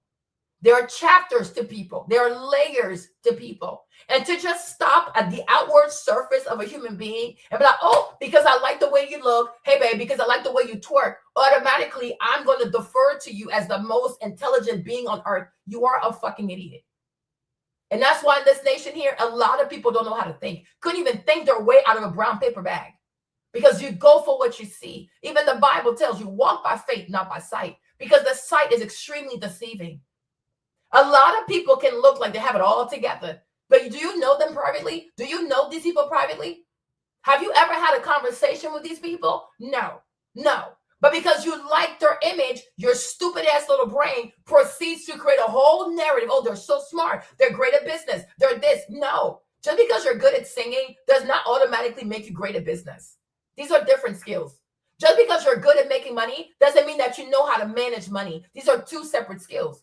But in America, if somebody looks good, automatically we want them to be a counselor. We want them to give dating advice. We want them to give you hair advice, this advice, dating advice. I'm like, you are crazy. Who are these people? Who are these people? Since when does being beautiful means that you are qualified across a spectrum of disciplines? This is insanity, because people here think like children. They think like children. If it was only that easy, oh, because I look good, therefore I can give advice for this. I can start this kind of business. I can be this person, that person, that person. It doesn't work like that. Because everything you want to know how to do, you have to learn how to do it. Being beautiful is not a key that opens all types of knowledge. That is ridiculous. That is so ridiculous. You know what I'm saying? I was talking to my little sister yesterday about Rihanna. I was like, this girl is not smart at all. She's like, big sis. I'm like, she's not smart. Did she even finish high school? Does Rihanna even have a high school diploma? Right? Of course not. But nobody, oh, she's light-skinned. She has green eyes. So therefore, her life should be perfect. Therefore, she's so smart. Therefore, she's the best businesswoman alive. Therefore, no, you're making things up in your stupid head. Because when you look at her, you feel inferior. That's it. That's that. And you have been trained by this country here that anytime you see a celebrity, you should think that you're less than that celebrity. You are fucking crazy. This nation overall is fucking crazy. Like Marlene, for example, when I look at Rihanna, I don't feel inferior. When I look at Beyonce, I don't feel inferior. Anybody can shake their ass. Anybody can wear a bunch of weave, shake their ass, and sing about sex. It takes a special kind of person to excel in math. It takes a special kind of person to do statistics. It's really hard to use your brain. It's not that hard to thrust your ass, twerk on Drake, twerk on this rapper, talk about eat my vagina. That's super easy. But how many people can say, I was a math major, and amongst all the people in my school, in my department, I was one of the best? That's some hard ass shit, right? But this nation here does not put any respect on intelligence. It puts everything on how people look. And that's why people make all kinds of stupid calls. And that's why so many young people today will do whatever it takes to look a certain way versus working on themselves and being beautiful from the inside, being beautiful from the mind, right? Looks, they fade. But like I said, the way you look is not a universal key that just opens all kinds of knowledge. Like, no, you have to learn it. You have to know how to use your mind. Got to know how to be intelligent. And it's hard. It takes a lot of work to know how to think, to know how to reason, to know how to put your arguments together, to know how to do all of this. The human brain is hard. You have to mold the brain. It takes a lot of fucking work. And people like Rihanna, Beyonce, Dua Lipa, you name it, right? It's all about how they look. And because they look a certain way based on genetics, it's not even something that they had to do. It's the way mom and daddy, their genes work together. People throw everything at them. You are so deserving of this, this, and that just because of the way that you look. What kind of society is this? Like, seriously, a society that believes in genetic dominance. That's what it is, right? Those with the best genes physically, not even athletic, just the best genes in terms of like how people look should go on the highest pecking order. And then everybody else, even if you are incredibly intelligent, even if you come up with a cure of cancer, you should be all the way at the bottom, right? And you think a society like this is going to have money? You think a country that thinks like this is going to be a country that can compete with China? No, this nation will be bankrupt, and it should be, because that's what you get for saying, oh, beauty or doing TikTok videos takes precedence over actually having brain matter. That's what they get. But this girl right here, she's a bird, a bona fide bird. And if you're a fan of hers, go cry boo-hoo tears somewhere, because this don't make no damn sense. This behavior, it don't make no sense. Let me keep playing my video. Presenting adults. But when she testified, she testified about a bigger, you see, more. Look at her. She's talking to him. You see, she's talking to him. They're talking. You see, and oh, I'm scared. You see, he's saying something, girl. You see, she's just. This is all acting. This is, you see. Now, what door opens now? You see, after all this time, which door opens? The elevator door that brings up the security man. So I'm gonna ask you a question. Did Cassie ever really call for the elevator? Right? And that's why I'm gonna say this. It's not even just in America, but it really is in America. But in America or in life overall, slow down before you make a conclusion. Slow down. I'm serious. Slow down. Right? And that's something I learned watching Columbo growing up. I used to watch Columbo growing up. I used to watch Murder, She Wrote growing up, right? I used to watch a lot of these like Murder, She Wrote. There you go. Here's my auntie, right? You understand? And one thing you learn from watching Murder, She Wrote or from watching Columbo is that you need to slow down. Because going too fast, you're going to miss it. Right? Slow down. Even when you read the letter of the law, slow down. Because little words like and, or, reasonable, right? Little keywords like that. But when you read too fast, you're going to miss it. You're going too fast. Slow down. When they tell you slow and steady wins the race, they're not lying. Slow down. People watch something one time. Oh, I know everything. Blah, blah, blah, blah, blah, blah, blah. Start talking, yapping. Slow down. Slow it down. But you see, it's the human brain. And that's why as humans, we should all be equipped with humility. Like to err is human.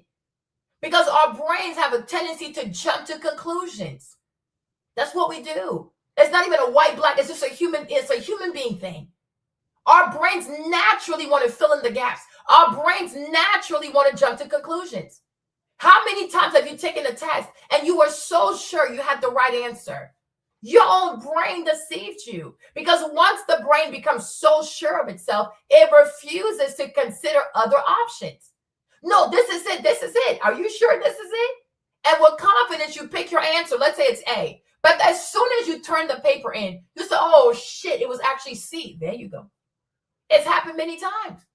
How many people are so sure this is the man for me? This is the woman for me. There you go. And then what happens?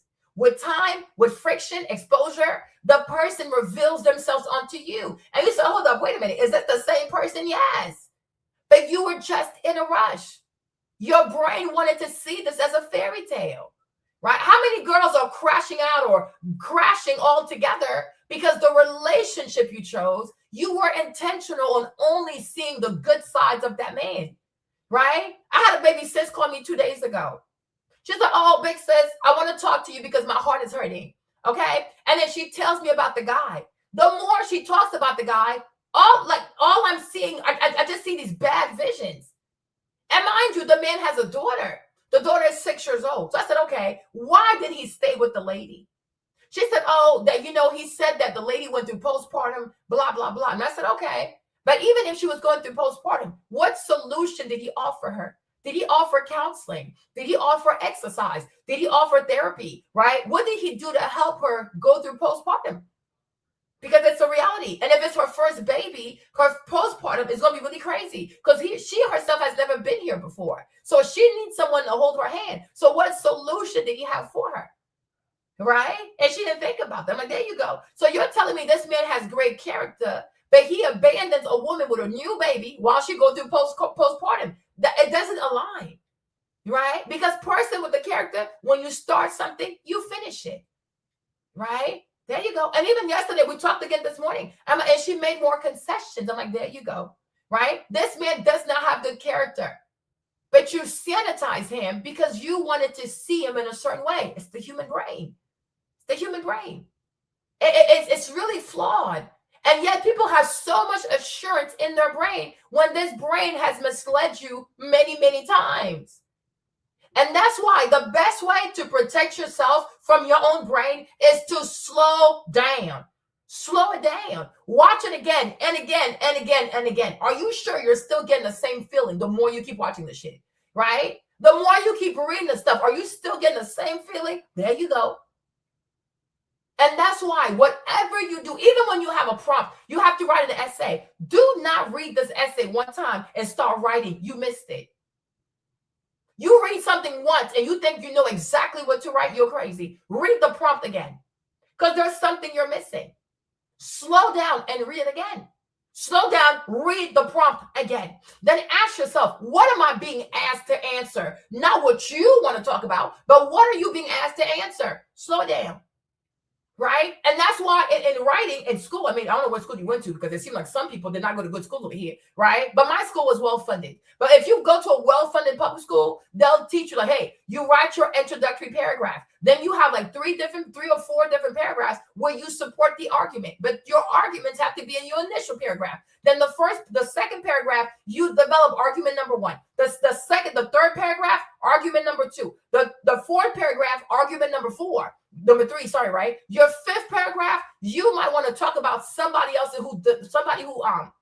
who has a different perspective than yours, right? Because you should always consider the alternative, right? So you address that in your 5th paragraph. And then in your 6th paragraph, that's where you have your conclusion, right? But there are people who see a prompt, you start writing, okay. And you might be a great writer, but you didn't answer the question. So therefore, you get a bad grade.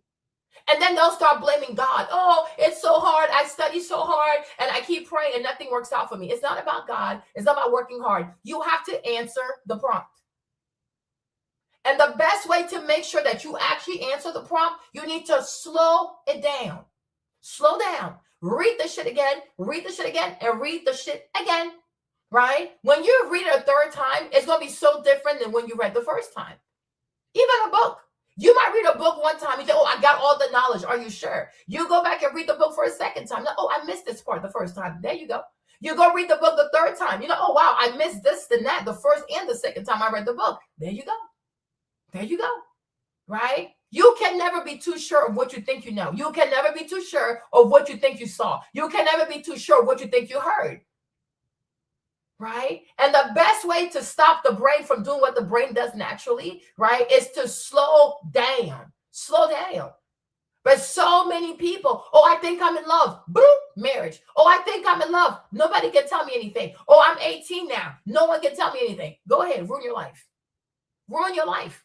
But I'm like, people who are successful, people who are really, really successful are people who take it slow. They're calm, they're slow, they're measured, and therefore they're very wise because they recognize that I am deeply flawed. I could read this a certain way the whole time. I'm reading this completely wrong because you don't have all the facts.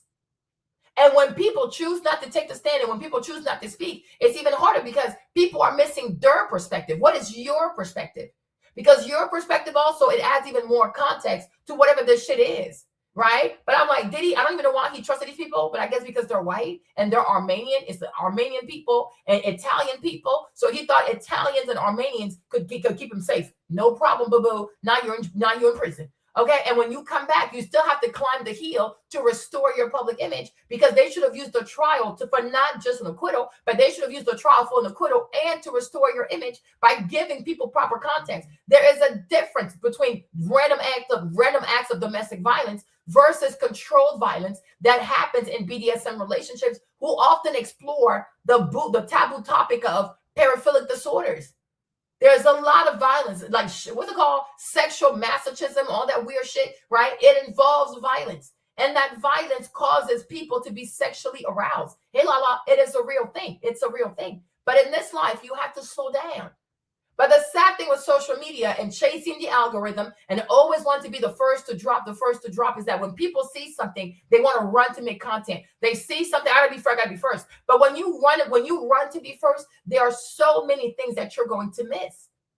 Because you care more about the timing of your release of content versus the accuracy of your commentary, right? I think it's okay to take a few days to not comment, to make sure that when you do comment, you add something substantial and you reduce the amount of errors that you make in your commentary. But to be first to run, to say all this erroneous foolishness to me is absolutely insane. So let's go back to the Diddy video right here. Where is it again? You see? Now the security finally comes. How long do you think we've been here? Like 10 minutes now? The girl never called for the elevator. You see? So the security man comes. Diddy's sitting there. He's like, what? Okay. Hey, I am. So he's like, oh, let's go back. And you see? And even her, she's telling Diddy, look at her. She's telling Diddy, let's go back. You see this? They're all telling Diddy, let's go back. Because you would think she would say, hey, this man is beating me up. He took my stuff. I just want to go downstairs. So that was okay, fine. You go downstairs and I will go in there with the man. I get your stuff. No, even she gestures, yes, let's go. Let's go back. And I'm telling y'all, you are looking at controlled violence. Okay, seriously, I wish Diddy would have hired. Man, I need to go get me a law license. I need to become a lawyer. I really do. I wish Diddy would have hired me. We would have walked out this damn courtroom. What are we talking about? Like I said, it's a difference between domestic violence and controlled violence in BDSM. But the girl is like, yeah, let's go. So number one, we're being told that you want to flee. You're running for your life. There's a 12-hour freak off that requires your participation, and you're running for your life. Now you call security. You made sure to stay here and wait for security when you had a phone on you and you could have called 911, right? Now security comes. You don't ask to leave. No, you gesture to Diddy. Let's all go back there. So what's this scene all about? Truly and honestly, what is this scene all about? And I said to y'all, she never wanted to leave. She wanted to make a scene. And she needed a witness to her scene. That's why she called security. She never wanted to leave.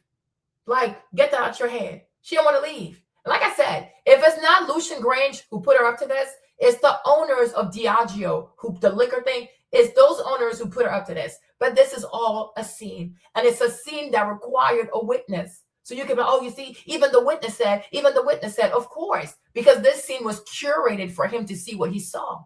There you go. Like, we have to stop. A lot of people are manipulative. And you have to stop assuming that people are good. All these fools right here could be straight up wicked. They could all be wicked people. And here we are trying to rank who's good and who's bad. They might both be wicked. Okay? What do I know? What do I truly know? So she gestures, oh, let's go back there. Watch. You see? Let's go. There you go. Now she covers her face. Only God knows what she's saying. But every time she says something, she hides her face. Right? You don't see her leave again. Hold on. You see?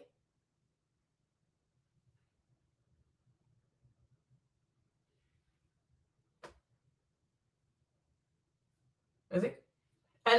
like I said, they made sure they made sure to chop it up. They made sure to cut up some scenes. You see? You see? And this is why I guess she didn't want this camera. Because this camera, you see now she's talking back. Now she's talking back. Because this camera doesn't show things properly, which is why I think, you see, she's walking. She's not running. She's walking. She grabbed all her designer bags. You see? Because that's her priority. My Chloe bag, my Louis bag. Yeah.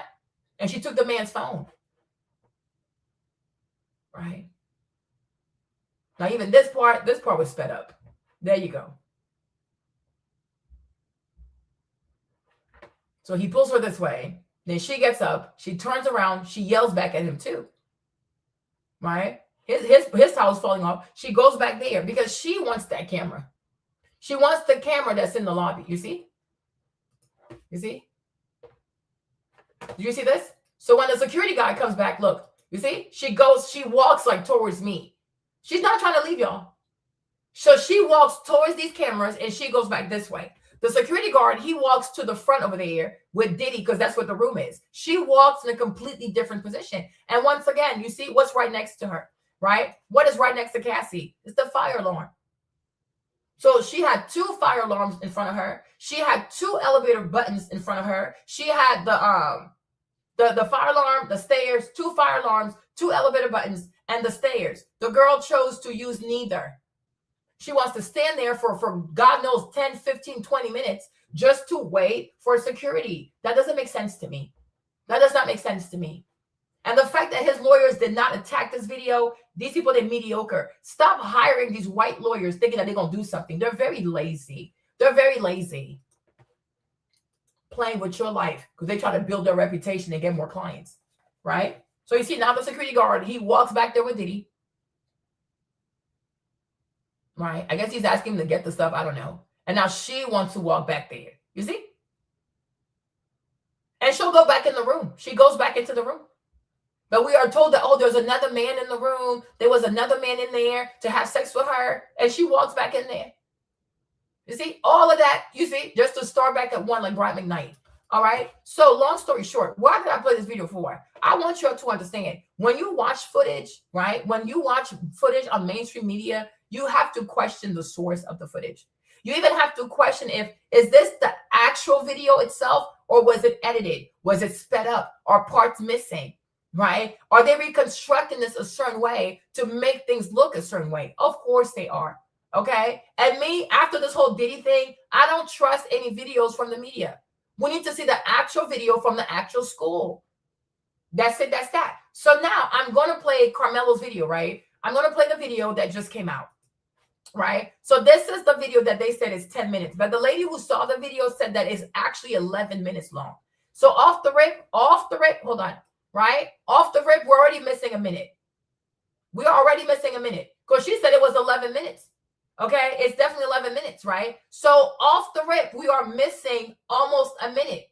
There's almost a minute that's missing. All right? So I'm going to play the video first, and then I'm going to play the narration from the white lady who watched the video, right? So let's look at the video. So we can all see that it was raining. So there is definitely rain. It was raining that day. Everything is wet that day.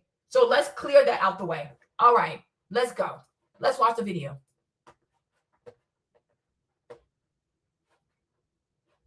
Okay, so who do we see here? I think this is Austin.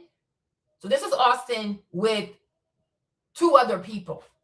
Right? So this is Austin with 2 other people. So what do we know? That Austin was not even under the tent. Because these are, hold on. Let's go back over here because we're going to do this right. We're going to do this right. We are going to do this right and we're going to do this clearly. Right? Hold on.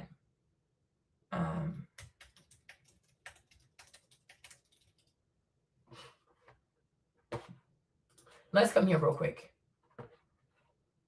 Talking. Yes, ma'am.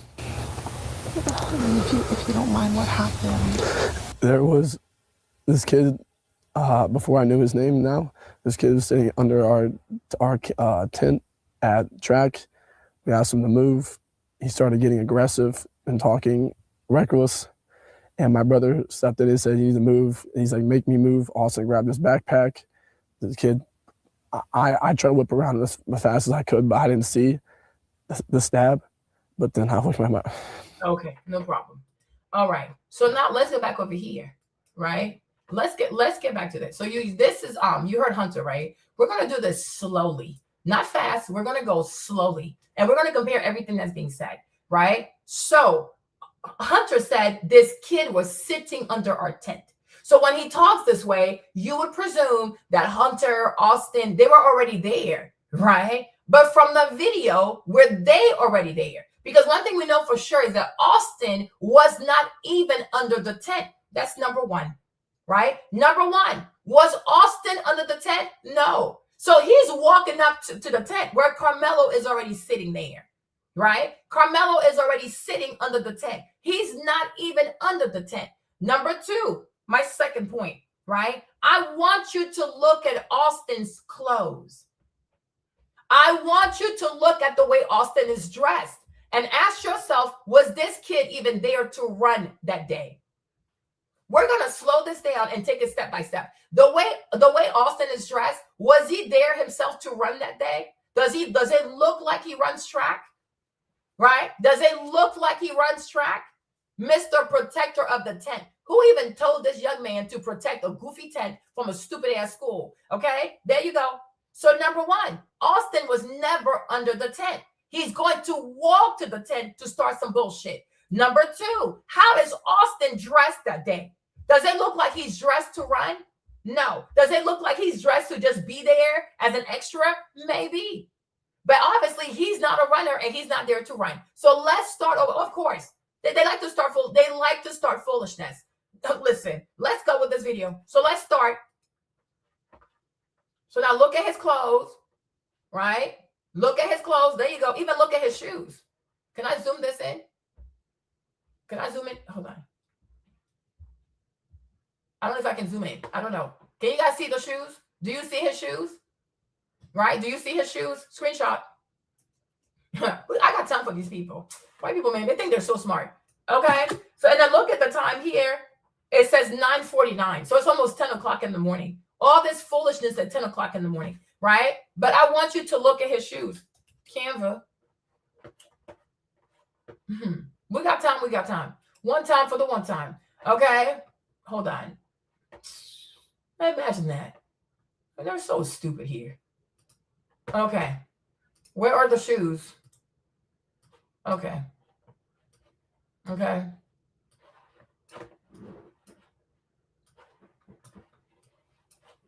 Make this as big as I possibly can. Right? There you go. Oh, Lord. What's wrong? Okay. Share this tab. Make it big. Okay. Do you see his shoes? Okay. Do you see his shoes? Yes or no? You say the thing about white Americans, though, I think the thing about most white Americans, they drank too much of their own Kool-Aid when they're being told that they're the smartest. Oh, we're white, we're smart, we're white, we're always right, we're white, we're geniuses. Oh, we're white, we drop out of Harvard and we start businesses in our mother's garage and our mother's attic, right? White people really drink their own Kool-Aid. The average white American is not that smart. Like, not trying to be funny, but you're not as smart people. Like, let's stop. Okay, people who eat out of canned food every day, like, please stop. Okay. So, like I said, look at his clothes, look at his shoes, right? So what we see is Austin with three people, right? Three people. And he doesn't look like he's running track. He doesn't even look like he's dressed to run track. So why is he there? Like, let's start. He protecting the tent when he himself is not even supposed to be there in the first place, right? And this is what, 9:49 in the morning, okay? 9:49 in the morning. It's right there. You see the date, right? You see the date at the bottom? Look right there. You'll see the date. Okay. So April 2nd, 2025, 9:49 in the morning. All right. Do we see that? You see his shoes? Okay. And he's also wearing shorts. Look at how he's dressed. I mean, a hot mess. Right? Cool. Let's keep going. Keep watching the video. So just walking. Okay. Okay. Okay. Now there's another one. Okay, there you go. There you go. We're going to slow this down, y'all. We're going to slow this down. Do you see this? Do you see this? Right? There you go. Do you see it? Hey, Ines. Do you see it? What do you see? So now we realize that both Hunter and Austin were not sitting under the tent, right? Because where is Hunter? So because I can't tell who's who because they're twins, right? But there's one right here and there's one over here, right? Let's play the video again. You guys, I love stuff like this, okay? And this is why I say, get you an actual competent lawyer. Don't just say, oh, because he's white, he's going to be good. A lot of white people here, a lot of white Americans are mediocre. I keep telling you this. Iran, keep that straight fucking closed. Let's do this. Let's go. Let's go. We're there. Yes, ma'am. If you don't mind, what happened? There was this kid, before I knew his name now, this kid was sitting under our tent at track. We asked him to move. He started getting aggressive and talking reckless. And my brother stepped in and said, you need to move. And he's like, make me move. Austin grabbed his backpack. The kid, I try to whip around this. You see? So like I said, right, the way Hunter talks, there was this kid sitting here under our tent. We asked him to move. So it puts you under the presumption that Hunter and Austin were both under the tent, right? So that's why they saw Karmelo. No, they're not even there. They walked to the tent. They weren't even there in the first place. Okay? So it doesn't seem like they're running track. It doesn't. They don't seem like they're dressed to run track. They don't have the shoes of track. Don't even have an extra bag. Like, oh, maybe they're wearing these tennis shoes because, you know, it's wet and stuff, but they got their track shoes somewhere. They ain't got shit nowhere, right? So here's what you see. So what happens here? So let's start over. Let me write this down. I need me a pen. Or y'all can write this down. Let me see. So here's the video, right? So boom. Who do we have here? So this could be Austin. So that's at 6 seconds, right? So at 6 seconds, you see Austin come into the frame. 6 seconds, Austin comes first. Okay, that's 6 seconds. Let's keep going. Let me make this bigger, right? Let's make this bigger, all right? So see, he has two other people. So, and then they catch up to the girls, right? They catch up to the girls with the red book bags, right? There you go. By the time he gets there, who comes in here? So now you have Hunter and someone else. And if you see this guy too, he got flip-flops. He got like sandals on. Y'all see this, right? Right? This kid here has sandals on.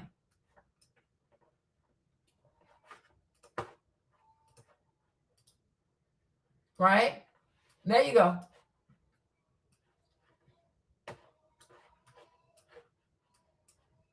There you go. Because this matters, right? There you go. There you go. We're going to take it one step at a time. Okay? There you go. So once again, what do you see? What kind of shoes do you see? Right? So Austin and Hunter, they're dressed the same. All black with the black shorts, white socks, and the same kind of shoes. The boy that's walking behind Hunter, look at his shoes. Look at his shoes. And we are supposed to believe that these people were there to do what exactly? Right? So they were never under the tent. They walk up to the tent, which is why I said I'm truly under the impression that somebody had to give a message or whatever to say, hey, come this way. And it could have been Eddie. It really could have been Eddie. Hold on. What time is it? So here we are at 17 seconds, right? Okay. So 17 seconds, Hunter comes in, right? So at 6 seconds, you see Hunter. No, at 6 seconds, you see Austin with 3 people. By the time you get to 17 seconds, you see Hunter and someone else. Okay, let's go. Let's keep watching this. Okay, and now it jumps. So I don't even know, like, there's a jump. So I don't know what that means, but there's a jump. Okay, let's keep going.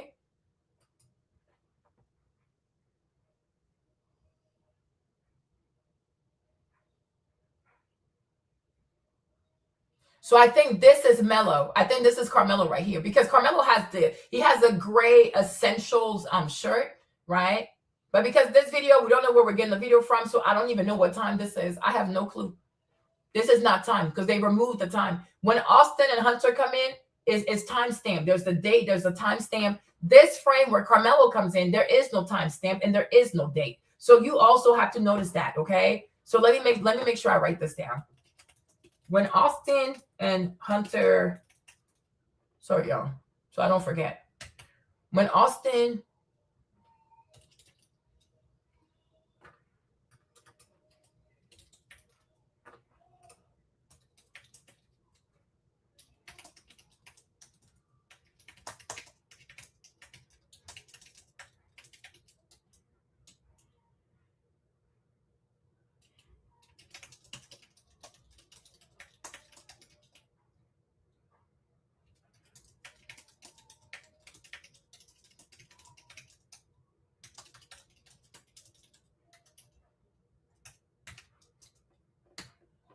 Okay.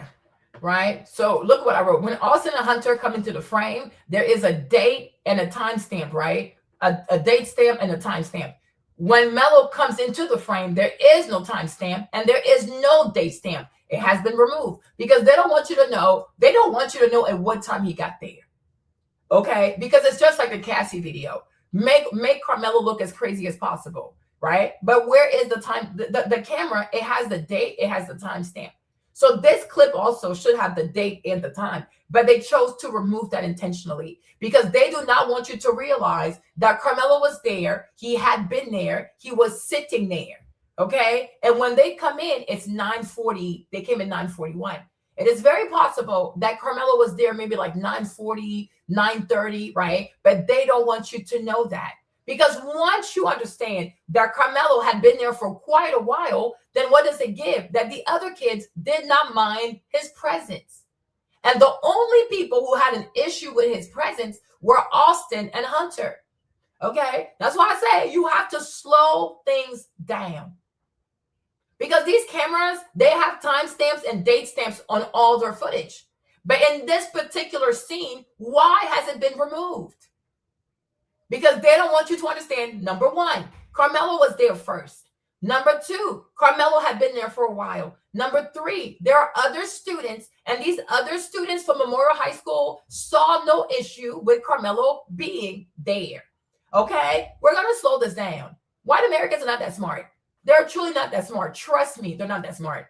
The fuck? Okay, you see? So this is Melo right there. Okay? So he walks past this one. All right.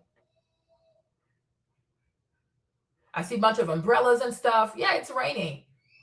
Okay. Now we have no idea what goes on. Okay. So that's also missing. So we see him walk past the other school's tent, but we don't see how he gets to the Memorial School tent. So that part also has been clipped, right? There's a problem with continuity. Because see, when he goes this way, what happens? Right? What happens? And let me see if I can go back to my pictures. I thought.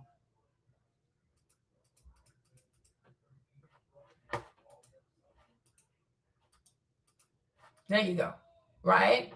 Because you see from right here, because I have all my stuff, right? You see from right here, right? The tent that you see, the black tent with the red letters, it's right here. Right? So once he walks past the second red tent, the black and red tent, he should have came right there. So what happens to that footage? We have an issue with continuity. Okay? We have an issue with continuity. Do you guys get that? If I need to slow it down, I can do it again, right? But if you notice, there are two tents that are black with the red lettering, right? That's a different school. So you have two black tents with the red lettering. He walks past these two, but right next to the last one is the tent for Memorial High School. Okay? But somehow when he walks past the tent, they cut the footage. Why? Why? Okay? So pay attention, pay close attention. Okay? Because I have all my stuff. You see? And now they shift to this angle. So we went from the left. Now they take us from the right to bring us in, right? This thing is being edited. This video is being doctored. This is not the full footage. It's not the full footage. It is done in a certain way for their narrative to somewhat stick, but it's not going to stick because everybody gets stupid. Okay? There you go. So we don't see how Karmelo gets in there. But one thing you can notice, though, just looking at the video, right? One thing you can actually notice is that there are a lot of people under Memorial High School tent. I mean, all the tents have lots of people too, right? You see, there are a lot of people here, people there. So it makes sense. Like, it makes sense that, hey, the race was delayed because of the rain. So because of that, everybody is under a tent. So you see, there are a lot of people under these tents, right? And the more people you see, the more black. It's very opaque. You barely see any light come through, right? This first tent right here, very black. Okay? Very opaque because people are like tightly in there together. The second tent, very opaque. Even the Memorial High School tent, it is very opaque because people are packed. They're packed in there. Okay? It's not until the stabbing that you will see light come through and people disperse because it was crazy, right? But you can see Melo here. Hold on. That's him, right? Okay, now we shift right here. people with book bags. So I don't know who these are.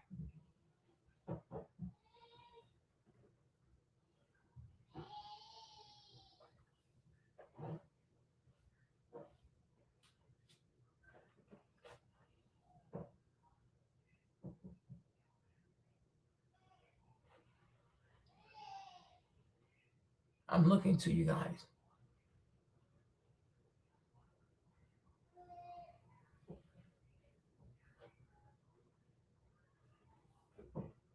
Because one thing I do know, Austin has shorts on. Hunter also has shorts on.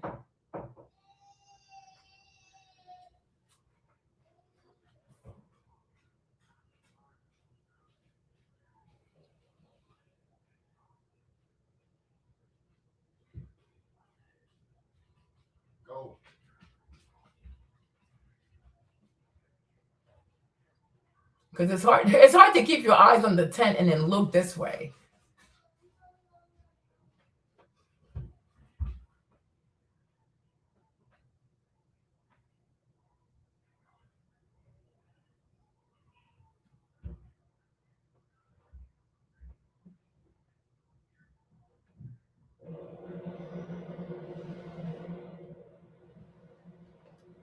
Okay, once you see, hold on, let me see.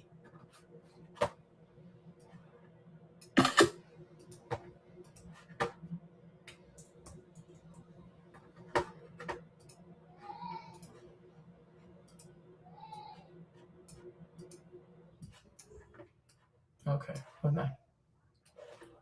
Let's make this bigger. Hold on. It's very blurry. But if you see carefully, though, if you look at it carefully, right, there are a lot of people under the tent. Okay? It's a lot of people under that tent. And then somebody left. So this guy in all black, but I can't tell his shoes, though. But this guy, it seems like he's in all black. He removes himself from the tent, and then he just stands right there in the stair, like on the steps right there. He just stands right there. But I'm like, okay, let's see. Let's go back and see. Because I don't know if you should look this way, if you need to look under the tent, but let's keep going. Okay, you see they're shoving. They're shoving. Oh my gosh. I don't know how to make it bigger. So if you look, it's 224, huh? Let me see. 218. Yeah, you can see it. They're shoving in there because somebody's wearing all black. Let me see if I can pull up on my iPad.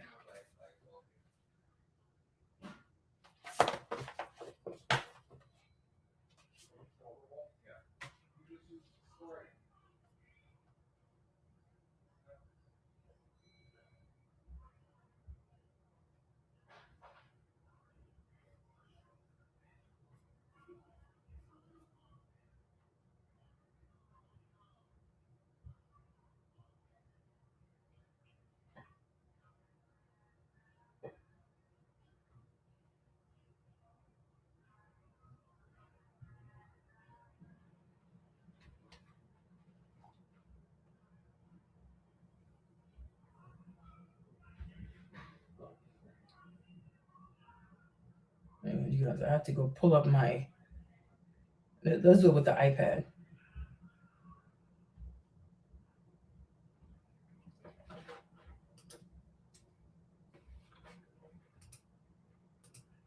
Let's do it with the iPad.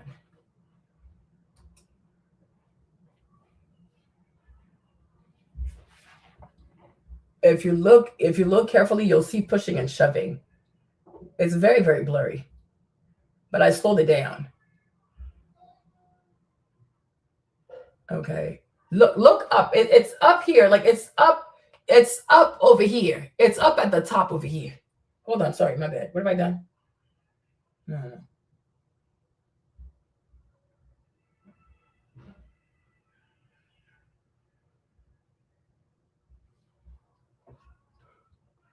It is so blurry. It's it's so blurry. You can't see it. You have to zoom into it. Oh my gosh. This footage really sucks. Oh Lord. It really sucks. It really, really sucks. Hold on.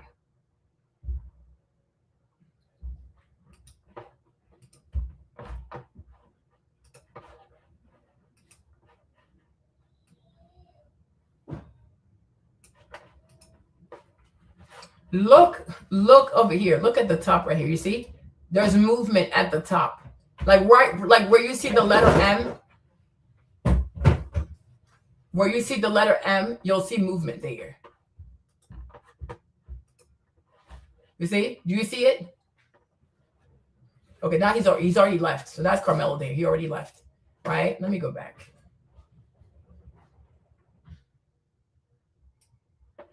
Let me go back.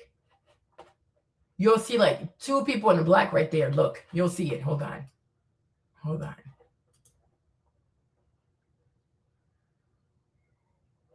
Look right there above that, like near the M. Look there. See, somebody's moving. There's movement right there.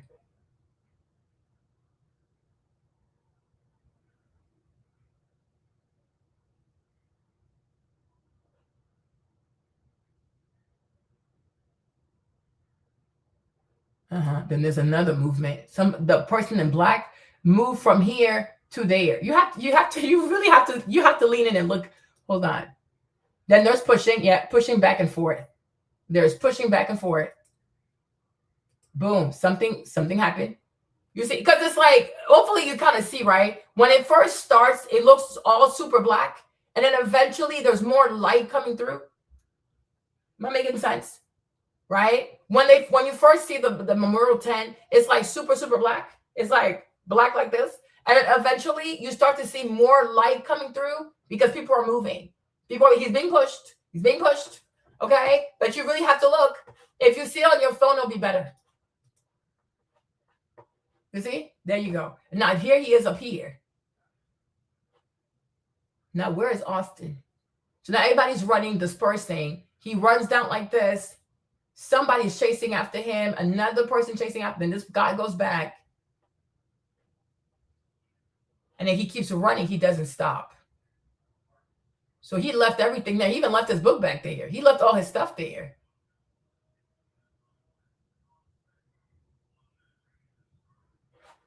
Hold on. Let me see how he got back. Let me see how he got there.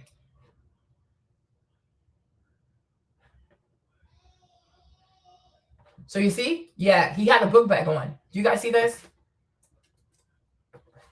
He left his book back there. Yeah, so they removed the stuff. Okay, hold on.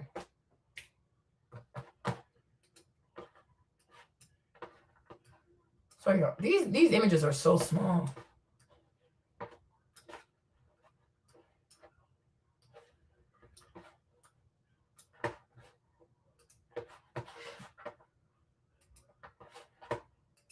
Okay. Do you guys see this? You guys are so quiet. Like, some of y'all can be so boring sometimes. Do you see the book bag on his back? I feel like I'm talking to myself. Do you see the book bag on his back? So he has a gray sweater and he has like a black book bag on. Okay. Okay. Hey, forehead. What's up, Brace? Right? So you see he has a bag on, right? When he runs, you'll see that he doesn't have his bag on anymore. Okay. So here, when he comes in, he has the bag. Okay. When he has a black bag. There you go. When he starts running, where is it at? Show me a scene. Where is he running over here somewhere? Okay. You see how when he's running here, he has no bag on, right? His bag is no longer on his person. So he runs like this. See? He doesn't have a bag on. He fell. He fell right there. Then he got up and he kept running. He kept running, right? And you see, there's no bag. There is no bag. Come on, you're kind of fast. Okay, cool. So now let's watch this over again. And that's why I say they intentionally, oh, right there. Here he is. He's right there. Yeah, they play with the footage. This is not the right timeline. You see, he's right there. You see his bag. That's him right there. That's his bag. That's his bag, right? That's his bag. And then it just cuts. So there's footage here that's missing. But ultimately, one thing you can see as well, right? Yeah. You'll have to look it up, right? Oh, you can't see. My bad. Oh, I didn't change the thing. My bad. Sorry.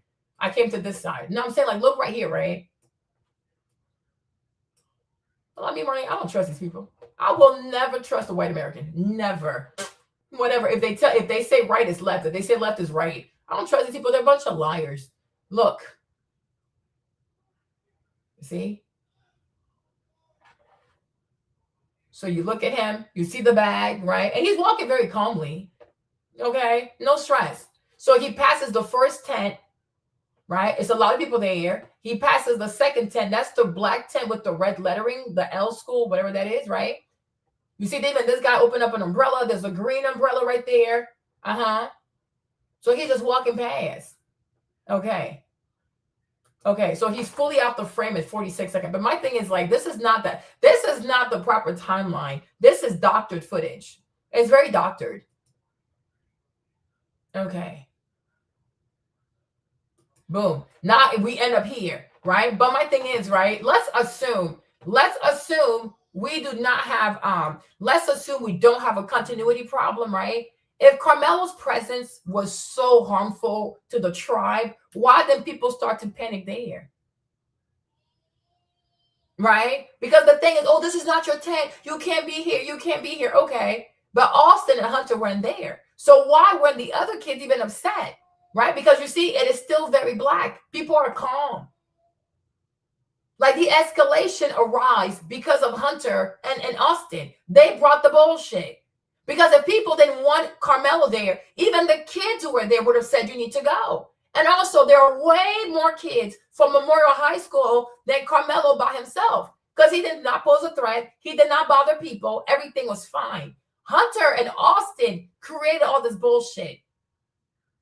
Because it's one thing if Austin and Hunter came to find the people be mad at Karmelo. That's not what happened. They came and brought the bullshit.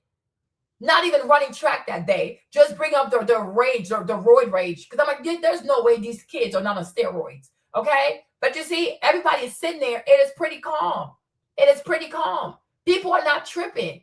Until Austin and Hunter bring the redneck trailer park ass attitudes to the damn tent. Okay? Bunch of bullshit. And no one asked these people to protect no damn tent. Because if that's the case, why weren't you here the whole time?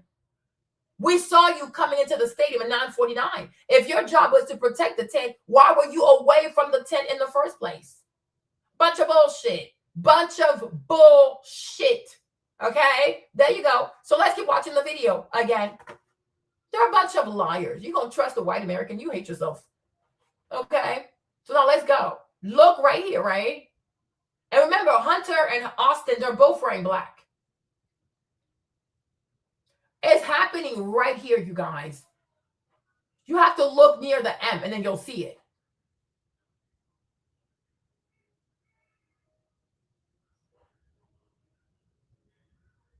You see?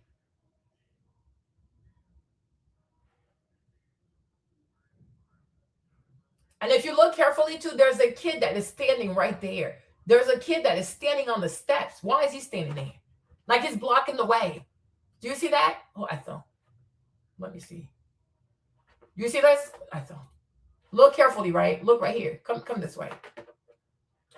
Come this way. You see this kid right? Hold on. Where is it? Do you see this kid right here? Right? So he was standing there the whole time, kind of like blocking the way. Then do you see? Hold on. Let me show you now. This kid, right? This other kid here, he's going to come out from under the tent later. But the guy in the red, the one I circled in the red, right? Right here, he was always here blocking the way. Like they were trying to trap him. Okay? Look carefully. Have you seen this? Okay? So look at this image. Okay. Look at this image carefully. The guy in the red, the entire time, he is standing on those wet stairs, protecting, like it's like he's blocking the way. And then there's another kid who comes out later, full black, with a black book bag on. He stands there too to further block the way. Do y'all see this? Right? I'm not making this up. This is the video. This is the footage that they gave us. Okay? This is the footage that they gave us. So let's go back here. You'll see it. Let's come right here. 46-second, Melo disappears, right? Okay. So at 40 seconds, your kid, he's off the screen. Now let's go back to their tent. Okay, see, they cut the clip. Look right here. You see where my mouse is? You see the mouse? Look right here. There is someone in black standing right there on the steps, blocking the way of the bleachers. Okay? You see how this right here, you see how this right here is completely clear? You see how this is clear? There's no one in the way. Here, there's no one in the way. Well, is this clear? Is this road, is this pathway clear? It is not clear. There is someone right there blocking the way. Okay? Yeah, they're a bunch of tent defenders. They're a bunch of weirdos. Okay? Bunch of freaking weirdos. 9 o'clock in the morning. All this foolishness. Okay? But there's someone right there standing on the steps, blocking the way coming out of the bleachers. Let's look. Keep watching. Keep your eyes right there and look towards the end.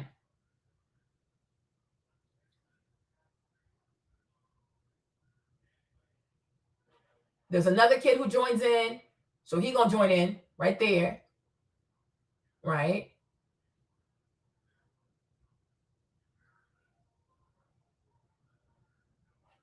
You see the person now? See? He's moving again, fixing his feet right there. Positioning himself better. Let's keep watching.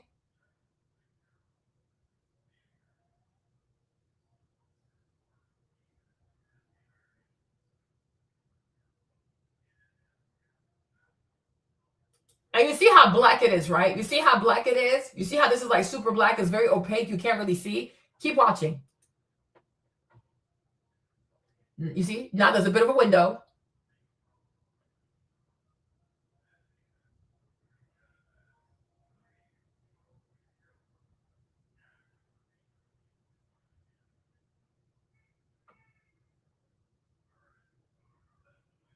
They could be talking or they could be putting hands on him.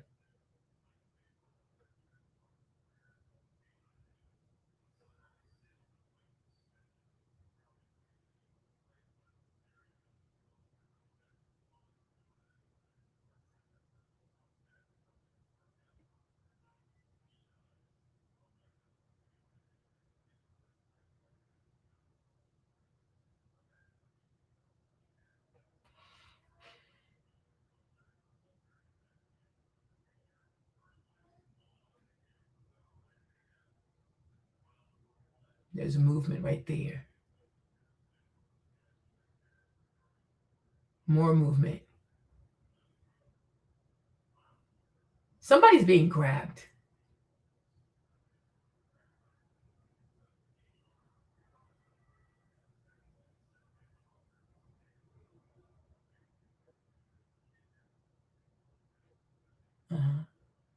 There's movement here.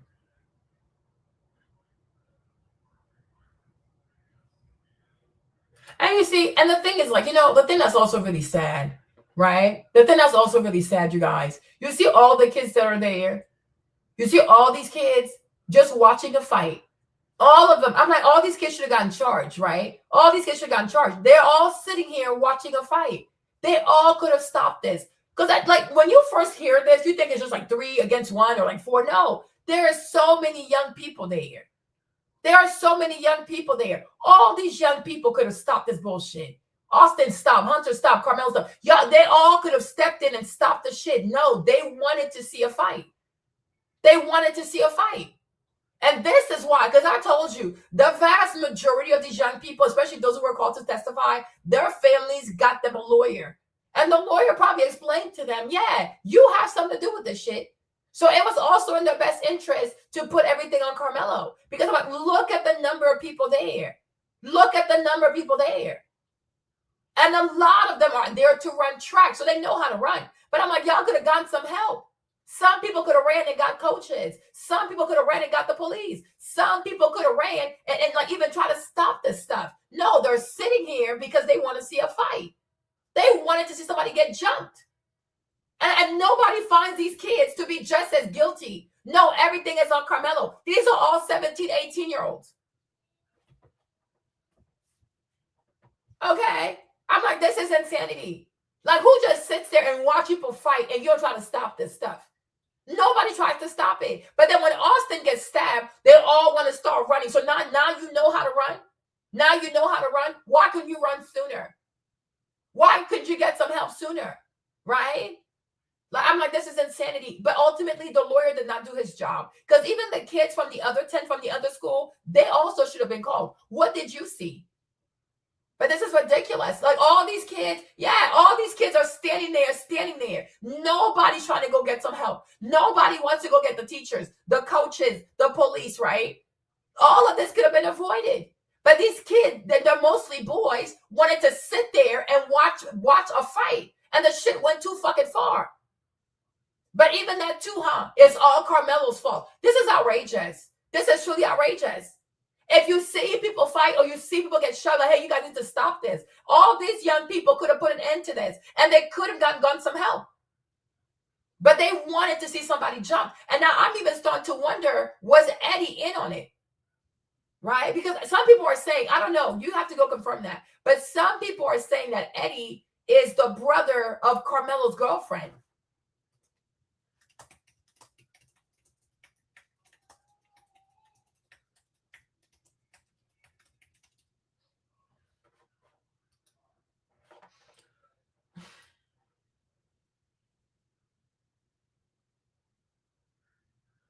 Okay, there you go. So you see, right? So it says no. Eddie Parra is reportedly the cousin of Carmelo Anthony's girlfriend, not her brother. There you go. So could it be possible that because you're black and you're dating you date his cousin who's Mexican, that they set you up to get jumped?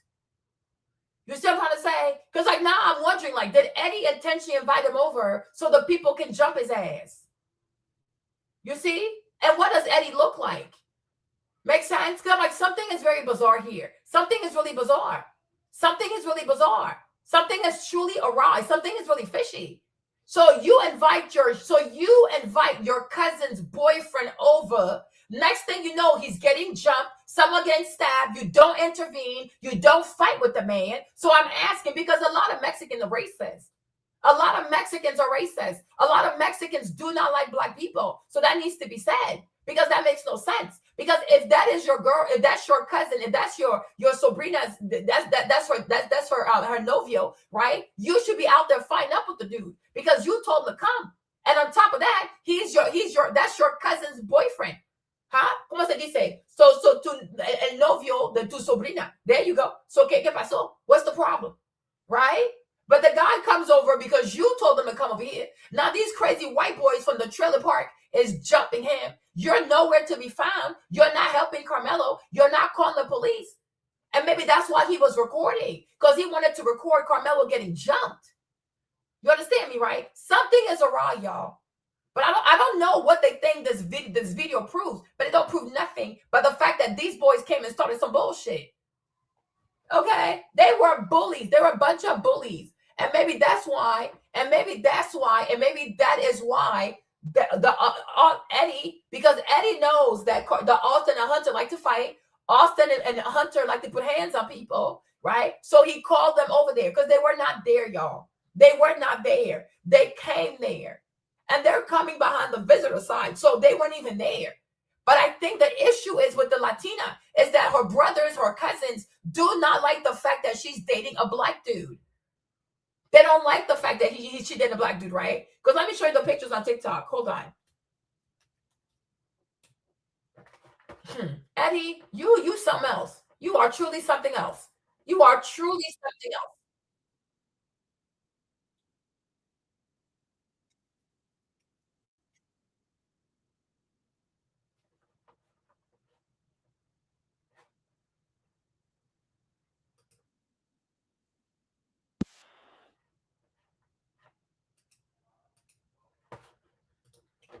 Let me show you the pictures that I had.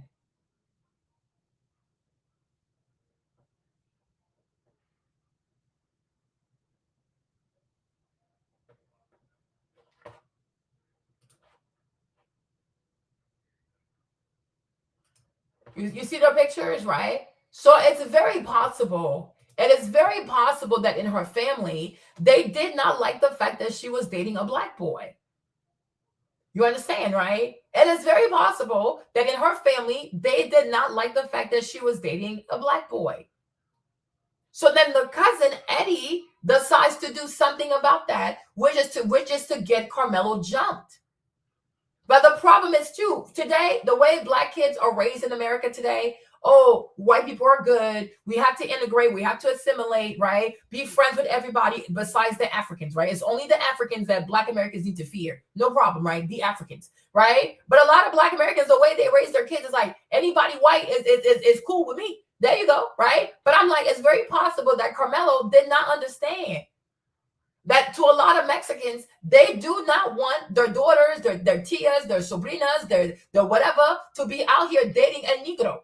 Okay? And that was offensive to them. But the boy, because he's 17, he don't know all that stuff. But that stuff is real. A lot of Mexicans are racist. Right? So now, could it also be that Eddie set you up to get jumped? Because he didn't like the fact that maybe also if she has brothers, they do not like the fact that she's dating a black boy. They don't like that. They do not like that. And that's why when shit gets real, Eddie does not intervene. Because that was part of his, that was the plan, to have Karmelo get jumped. And that's why people are sitting there, they blocking the way, they blocking this, they blocking that. I said, okay, it's starting to make sense now. Because this thing did not happen on the field. It happened way before the field. I am seeing it. This is something, it was happening before, and they just took it to that level. But they did not think that Karmelo also had a weapon. They're we're gonna rough him up, beat his ass, and that's it. And then he gonna record it, send it to his cousin, his male cousin, and maybe his uncle, right? But I'm like, the males in his family wanted Karmelo to be hurt. But they did not think that Karmelo also had a weapon. And then Austin and Hunter, they were probably being used by Eddie as enforcers, and now Austin is dead. Austin is dead, doing dumb shit, doing real stupid shit, right? Because I'm like, this is why it's starting to make more sense to me. But I'm like, I do not believe that this young lady's family, right? I don't think that this young lady's family wanted her to be with a black boy. You know, and like, not trying to be funny, but I'm like, this is also the story of Romeo and Juliet. These unforbidden love that turned into the Montagues, what's it called? What's Juliet family? The Montagues versus the whatever. But this Romeo and Juliet shit, that shit when it got fucking deadly. That shit got fucking deadly. Right? And I'm like, and people need to understand that. Just because you're open-minded, just because you progressive and you liberal and you kumbaya with all these white-skinned people, but a lot of these people are racist. A lot of Mexicans are racist. A lot of Mexicans don't like black people. Look at Vanessa Bryant, okay? Vanessa has all this money, and she does not help the Bryant family. Exactly. So they got to be very careful. But a lot of Mexicans are not nice to black people. Like, this is so weird. A lot of these white-skinned Latinos are very hateful. Make it make sense, though, right? And so when your children date these people or want to date these people, you need to explain the relationship between black people and these people to your children. But I'm like, to me, like I said, it is very possible that the plan was to get Karmelo jumped because of the girl that he is dating. And her family doesn't like it. And the one way to get rid of him, like maybe beat him up, or at least we'll send him to prison. And that way she'll never have to see him again. And she can just move on. Right? But I can see young people thinking like that. Because I'm like, this is not something new. Let me see this one real quick.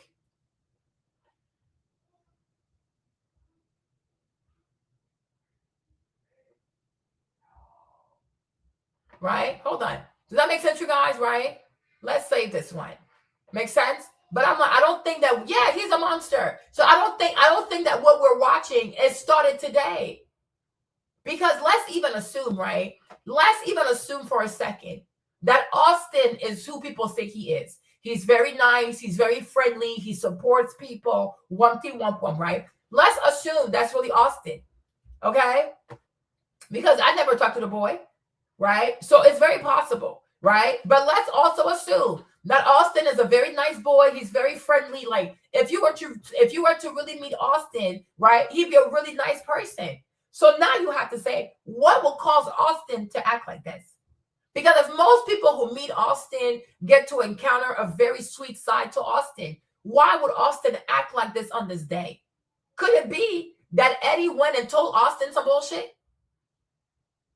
Right? Could it be that Eddie said things to Austin and Hunter? So now they're thinking like, oh, Eddie's my boy. If what you're saying is true, I got your back.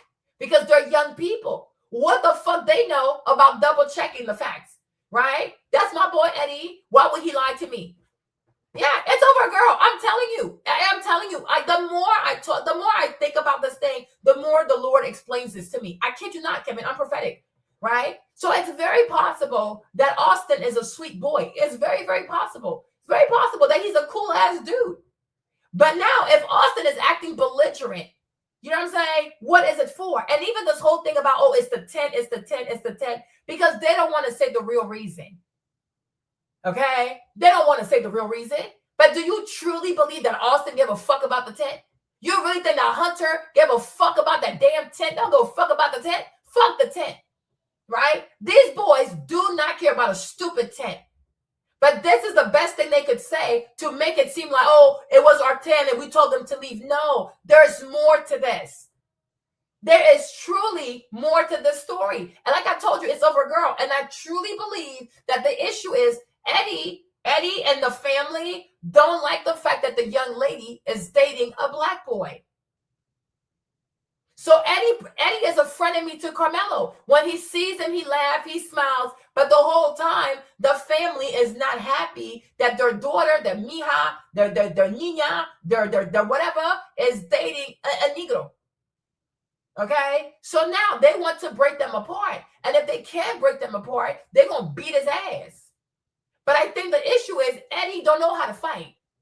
But Hunter, he's a big-ass dude. Austin is even bigger. So why don't I get the biggest boys I know to come do this bullshit? You understand? So I'm like, to me, from where I sit, I blame everything on Eddie. Because I'm like, he started this bullshit. He started this shit. But for them to say, oh, it was over a 10, it was over a 10, it was not about no fucking 10. And you're a fucking idiot if you truly believe that these kids were this upset over a stupid-ass, nasty-ass 10. They don't give a fuck about that 10. If they cared so much about the 10, they would have been under the tent the whole time. They don't care about the 10. But the 10 was the pretense they gave the public. Oh, it's about the 10. He wasn't supposed to be here. At the same time, Eddie is the one who invited him here. So what that tell you? There is way more going on than just the 10. It's not the 10. The 10 is not the issue. The 10 is this young lady. It's the young lady. Right? It is this young lady. And that her family doesn't want her to be with a black boy.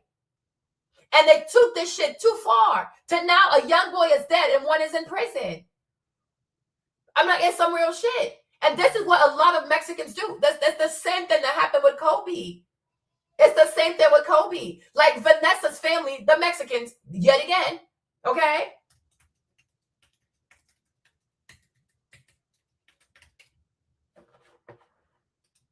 Right? There you go. The Mexicans, okay? It's always the Mexicans, right? But let the Black Americans tell it is the Africans that are the problem. No problem, right? Well, my African ass, right? But what was the issue between Kobe and Vanessa? Is that Vanessa was 17. And so Vanessa's mother told Kobe and his parents that if Kobe does not marry Vanessa, they're going to accuse Kobe of rape. Like, it's so like, and then you see all these Black Americans like be so pro, like team Vanessa. I'm like, the self-hate is outrageous for me. The self-hate is outrageous for me. And we were all outside growing up. We were all outside watching Kobe from high school all the way to the league. Okay, Kobe did not play college ball. Everybody was outside. You know exactly what happened with Vanessa. And the issue with Vanessa that Mr. Joseph had, Mr. Joseph, Miss Pam, the issue they had with Vanessa's family is that they were threatening to say that Kobe raped their daughter, even though it was consensual. It was all consensual. He used to go to the high school. The mother knew. He used to go there with flowers and this, and that. Her mother knew. They all knew. Even Vanessa. Vanessa was like 15 or 16 when she met Kobe on the set of a music video because her mama let her do whatever she wants. This girl was not raised right. 15, 16 on the set of rap music video being a video vixen instead of being in high school. Okay? There is a reason why his parents did not like that family, because they saw them as people who do blackmail. But a lot of Mexicans are mean-ass people. The fuck you mean? Okay? So her family said that if Kobe did not marry Vanessa, they were going to say that Kobe was raping Vanessa. And given the fact that his dad had worked so hard to get him into the league, get him so hard to be a Lakers, because being a Lakers is crazy. That's Kareem Abdul-Jabbar. That's Magic Johnson. That's the fucking Lakers. Like, it's a fucking dream fucking franchise. So they agreed he was going to marry Vanessa so he would not be called a rapist. You understand? And that's why after that, the parents, they could never get over that. Because you going to threaten my son of rape if he don't want to marry your daughter? You crazy? Of course she's crazy. Of course she's crazy. And now you see Kobe dead. Vanessa has all the money. She has $600 million, right? And you don't see a single Black American, especially Tariq Nasheed, and what's his name again, with the big Phil, all these fuckers, right? Don't see none of the fucking ass FBA talk about that shit. 600 million. Mr. Joseph died. He couldn't even pay his medication. But let it be an African who married to a Black American and she got the 600 million because the man is fucking dead. Oh, the Africans. Your xenophobia will be the end of you. Your xenophobia will be the end of you, okay? This is ridiculous, okay? This is so ridiculous. Makes sense? It's so ridiculous. How many times have you seen Mexicans do Black people wrong and nobody want to call their asses out? But let it be an African person. Oh, the Africans. Vanessa has $600 million to her name. And this is the work of Mr. Joseph. He was the one who trained Kobe. Kobe, his entire basketball career, he would be where he is without his daddy. Mr. Joseph also played in the league. And this Mexican, she comes in there with nothing but the way she looks, right? And then she gets to just own 600 million, right? Even when Kobe died, the only thing she did, she bought his sister a Tesla. That's all a motherfucking Tesla, right? And Kobe was sitting right there with this Mexican, allowing her to disrespect his family, disrespect his mother, disrespect his father. And y'all wonder why Kobe died early. Please, get the fuck out of here. The Bible clear. Honor your mother and your father so that way your days will be prolonged. His days were cut short because this boy is disgraceful. Kobe disgraceful. Kobe is incredibly disgraceful, okay? Bring his dumb ass up. Incredibly disgraceful. And meanwhile, the lady who threatened to ruin his career, the mama, the Latina, the Mexican, the lady who threatened to ruin his career, he bought her a brand new house. Like she had a guest house on her property. That shit looked like a fucking mansion. Designer everything. While his mom had to sell his memorabilia from high school to pay her bills. And you wonder why this boy dead? And you wonder why this boy is fucking dead? Okay, the sad thing is his daughter and her friends and their family died with him. But by himself, he should have gone. That's the only thing that's really sad. He took the kids and he took their parents and his foolishness. But this boy was cursed because he had no motherfucking way. The person who threatened to send you to prison for rape. The person who threatened to say, oh yeah, you raped my daughter if you don't marry my daughter. Right? You can completely forgive her. Give this woman a life of luxury. Give her designer everything. Like the lady used to have this Louis Vuitton stuff with her name tattooed on it. Meanwhile, you don't want to talk to Mr. Joseph. You don't want to talk to Miss Pam, your own mother. Kobe looks just like his mom. If you see Kobe, you see his mama. He looks just like his mother. All these kids, what's the name? Whatever their name is, all them kids, Gigi, all them kids, they all look like their grandma, but they look like her light skin. That's it. If you see Kobe, you see his mother. Let me show you her face. Let me show you her face. There he is. Look at her. This is her. He looks just like his mother. Look at her nose. Look at the complexion. He looks just like his mama.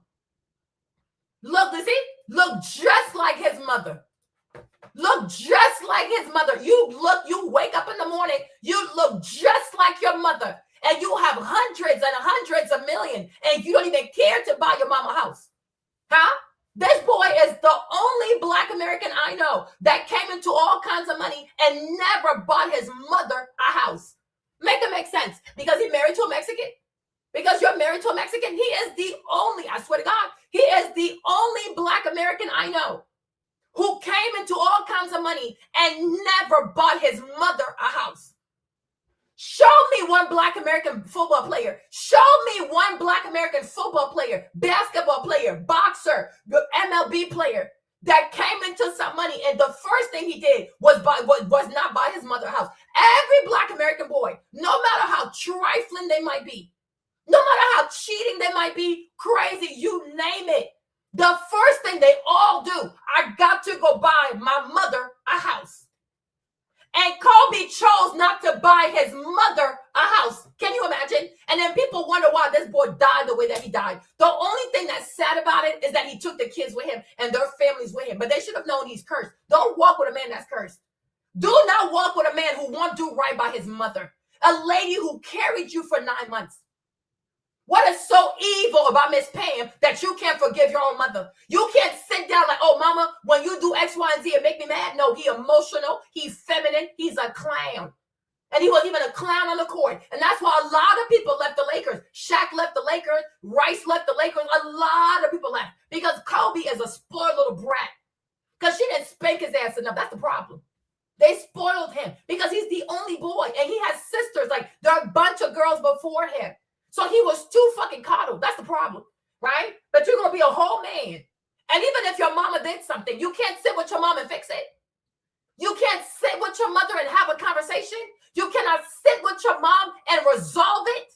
Huh? Mamba. I have this mamba mentality. You have a weak-ass mentality. A grown-ass man with all kinds of money. You can let your mother starve and you think you're going to prosper. And you think you're going to make it somewhere. And you think you're going to live long. And that's why he's the only one to be dead. Everybody here. Shaq a cheater. Shaq do all kinds of bullshit. Shaq is alive. Why? Because he do right by his mama. Russell Wilson, he alive because he do right by his mama. Even your boy Floyd Mayweather, he on some bullshit, but he's alive because he do right by his mama. Michael Jordan, a cheater, a narcissist. He's all kinds of things. Okay? But Michael Jordan, he's still here. Why? Because he do right by his mama. Charles Barkley, alive, do right by his mama. Okay? Charles Oakley, alive, he do right by his mama. Huh? How can you be a Black person? How can you be a Black American? How can you even be Black, period? You have, and this all, oh, I'm not African. Keep doing that bullshit and ruin your life. A Black boy who comes into money and does not take care of his mother, and you think you're going to make it.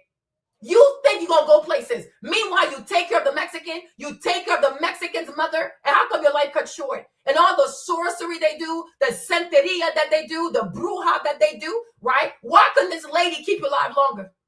Right? Because you think blessing a Mexican is going to bring you favor over blessing the Black mother who carried you. Kobe, you ain't seen nothing yet. And I'm telling you, right? I'm telling you this, right? And I hope you guys know. I hope you know full well that he hasn't crossed over, right? I hope you know he hasn't crossed over. I hope you know full well he's lingering. He's a lingering soul. Go ask him. He's alive. He's like his body there, but he outside. Go ask him. He's a lingering soul. He is a lingering soul.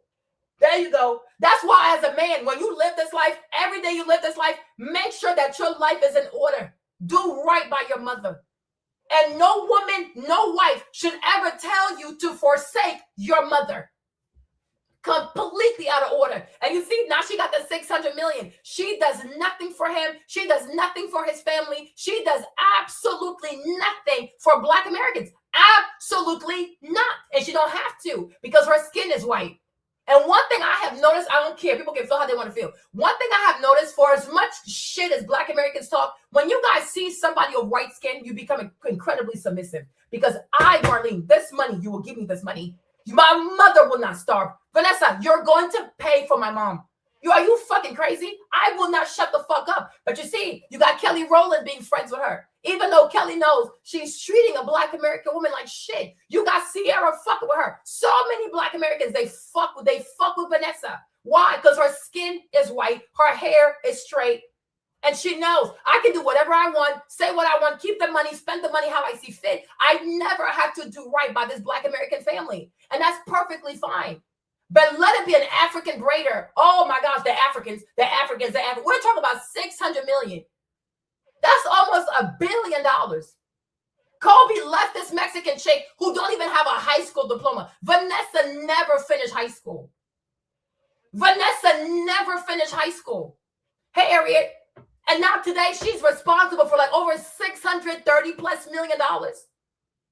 Right? And that is perfectly fine with the culture. Right? But God forbid you have Richelieu Dennis who goes and buys Essence. Oh, you want to steal our culture. Oh, these Africans want to steal our culture. These Africans. The Essence Fest was in bankruptcy court. Essence Fest was in bankruptcy court. Anybody who wanted Essence Fest, who was Black American, who cares about the culture, you were more than welcome to go buy Essence Fest. You didn't care. You did not care. But because now an African man bought a business that was in bankruptcy, oh, you want to steal our culture. Oh, you want to make money off of us. Oh, this, and that. But what about Vanessa Bryant? $600 million. Boom, their mouths are sealed because her skin is white, her hair is straight. Right? Exactly. Bunch of bullshit. All she did for that family was buy the one sister that would kiss her ass a Tesla. The kids don't even get to see their grandmothers. Miss Pam has not seen these kids. There's no respect. There's no regard. That's still your father's mom. That is your father's mom, right? That's it. And that's the thing. That's what I will always say. Marlene, right? Yeah, that's fine. You can say whatever. The Africans ruin Essence Fest, right? You can say whatever you want. But even if the Africans ruined Essence Fest, why was Essence Fest in bankruptcy in the first place? Did the Black Americans ruin Essence Fest? Right? There you go. Because in this country here, like even Black Americans, let's be so for real, y'all act just like the whites also.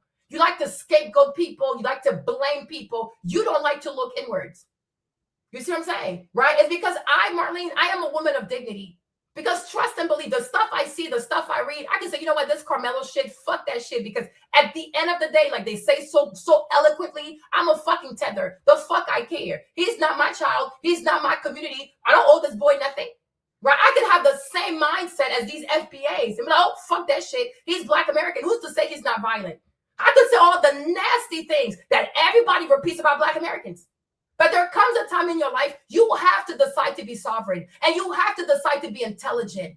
And intelligent people don't just say shit out of emotion. They say things with receipts. Do you have the facts or not? Do you have the receipts or not? Right? It's very cute, Jamal, to say, oh, the Africans ruined it. Yeah, there you go. Right? But Black Americans had it. Then it went on to Time Warner. It was owned by the Jews. And obviously it was not profitable because it went into bankruptcy. So who ruined it? Right? The business was in bankruptcy court. It was a bankrupt business with no money.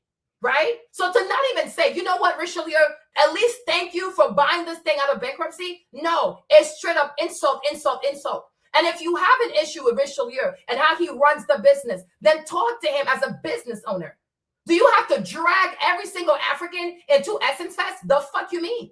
The fuck you mean? I don't run Essence Fest. I could care less to go to Essence Fest. I don't give a fuck. I truly don't give a fuck, right? But if you have an issue with him, you have an issue with him as a businessman.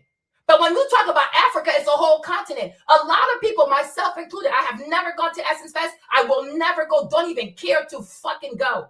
I don't give a fuck to go, right? A lot of Africans don't give two shits about fucking Essence Fest. We don't give a fuck. I don't give a fuck. Okay, there you go. Eating, dancing, I could care less.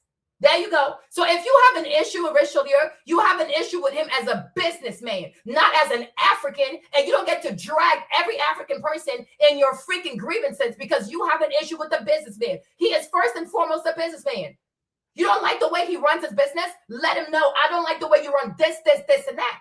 But what does being African got to do with the way he runs a business? There are plenty of Black Americans who run their businesses to the fucking ground, right? Like Uncle Nearest, bankrupt. The turkey leg, bankrupt, all kinds of bullshit. Are we supposed to say, oh, the Black Americans have ruined business? No. These people specifically, the reason why they're not successful in business, because they're just not good business people.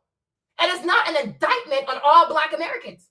What Sean Weaver decides to do with the money of Uncle Nearest, it is a personal issue. It's a personal issue. So we talk about Sean as a businesswoman, like, girl, you got to do better. Right? When somebody doesn't know how to run a business, it's not because of their ethnicity. It's not because of the nationality. It's the lack of skill set. And what a lot of you Black Americans do, you talk just like these racist ass white people. I don't like something, so therefore I accuse your nationality. I accuse your ethnicity. You want to be white supremacist so bad in blackface. It's completely ridiculous and it's embarrassing because the issue that you have is how the business is being ran. Okay, let your grievances be known. But what that got to do with anybody being African? You think two African people, if they had to run Essence, would run Essence the same way? Maybe not. If I was to run Essence, I might do things differently. He runs Essence the way he wants to run it. But we're not all the same. And you are doing exactly what the whites are doing to you. Because that's why Karmelo's in this fucking predicament. Because Karmelo is being used as the poster child for everything wrong with this YN culture. And he's being treated like he's a YN just because he happens to be Black American. He's paying a price for something he didn't even fucking do. And that is not fair because we should see people as individuals. We should hold you accountable based on what you did as an individual. It doesn't matter if they made African culture the focus, Jamal. And it proves your ignorance. Because a lot of you Black Americans also, you just talk out your neck. And when people call you low IQ, you get offended. Louisiana is not even a proper state. It's not like a regular state. Louisiana came to be part of America as the Louisiana Purchase. It used to be French. It used to be French territory. Do you even know what it means to be a Creole? Right? Creole people are people who are mixed with West African and French. So that the place is full of African culture. Like, do you eat okra? Do your ancestors eat okra? Like Black people in Kentucky, they eat okra. Black people in DC, they eat okra. Have you ever even been to Louisiana? Have you ever been to New Orleans? Have you ever studied the culture? You don't even study shit. But the mere fact that somebody says something African, you're already offended because you're disgusting, because you are hating. You hate yourself. You hate yourself. Okay? You guys have no problem with drill music, rap music, stripper culture, all kinds of buffoonery, right? You don't see any issue with filth. But the moment somebody says African, you're trying too fucking hard. You are trying too fucking hard. Have the same attitude towards gun violence. Okay? Because to carry on and act like, oh, African or Africa is a pejorative. We can say the same thing about being Black American, and you wouldn't like it. Trust and believe that. So the same way you think you see evil in African culture, I also see evil in your culture. I also see all kinds of filth in your culture. Best believe that shit, right? So it's enough of this bullshit. Oh, the Africans are African. There's African blood running through you. Stop being a fucking idiot. There's African blood running right through most Black Americans. There's African blood running through you. And if you hate yourself, that's a personal problem. Because we know one thing you don't like to do is fucking read. Maybe read a few books and you'll gain some kind of self-love, right? But this hatred that you have for Africa, that is a personal problem, fam. It's a personal problem. Makes sense. Because the whole state was ran by African slaves. Are you kidding me? The vast majority of Creole people from New Orleans, even Baton Rouge, Lafayette, Laplace, these are all French names. The vast majority of these people, their grandparents spoke Creole French. Their great-grandparents spoke Creole French. These are African people mixed with French. On top of Cajun culture, who are the French people who came from Canada. It's a French motherfucking state. The fuck is your problem? It's a fucking French state. It is a French state that was bought by Jefferson. Jefferson bought it from Napoleon for what was then $1 million. It's French property. Like, you sound so stupid. And the thing about these Black people there, they're not even African American. They are Creole. Their culture is Creole.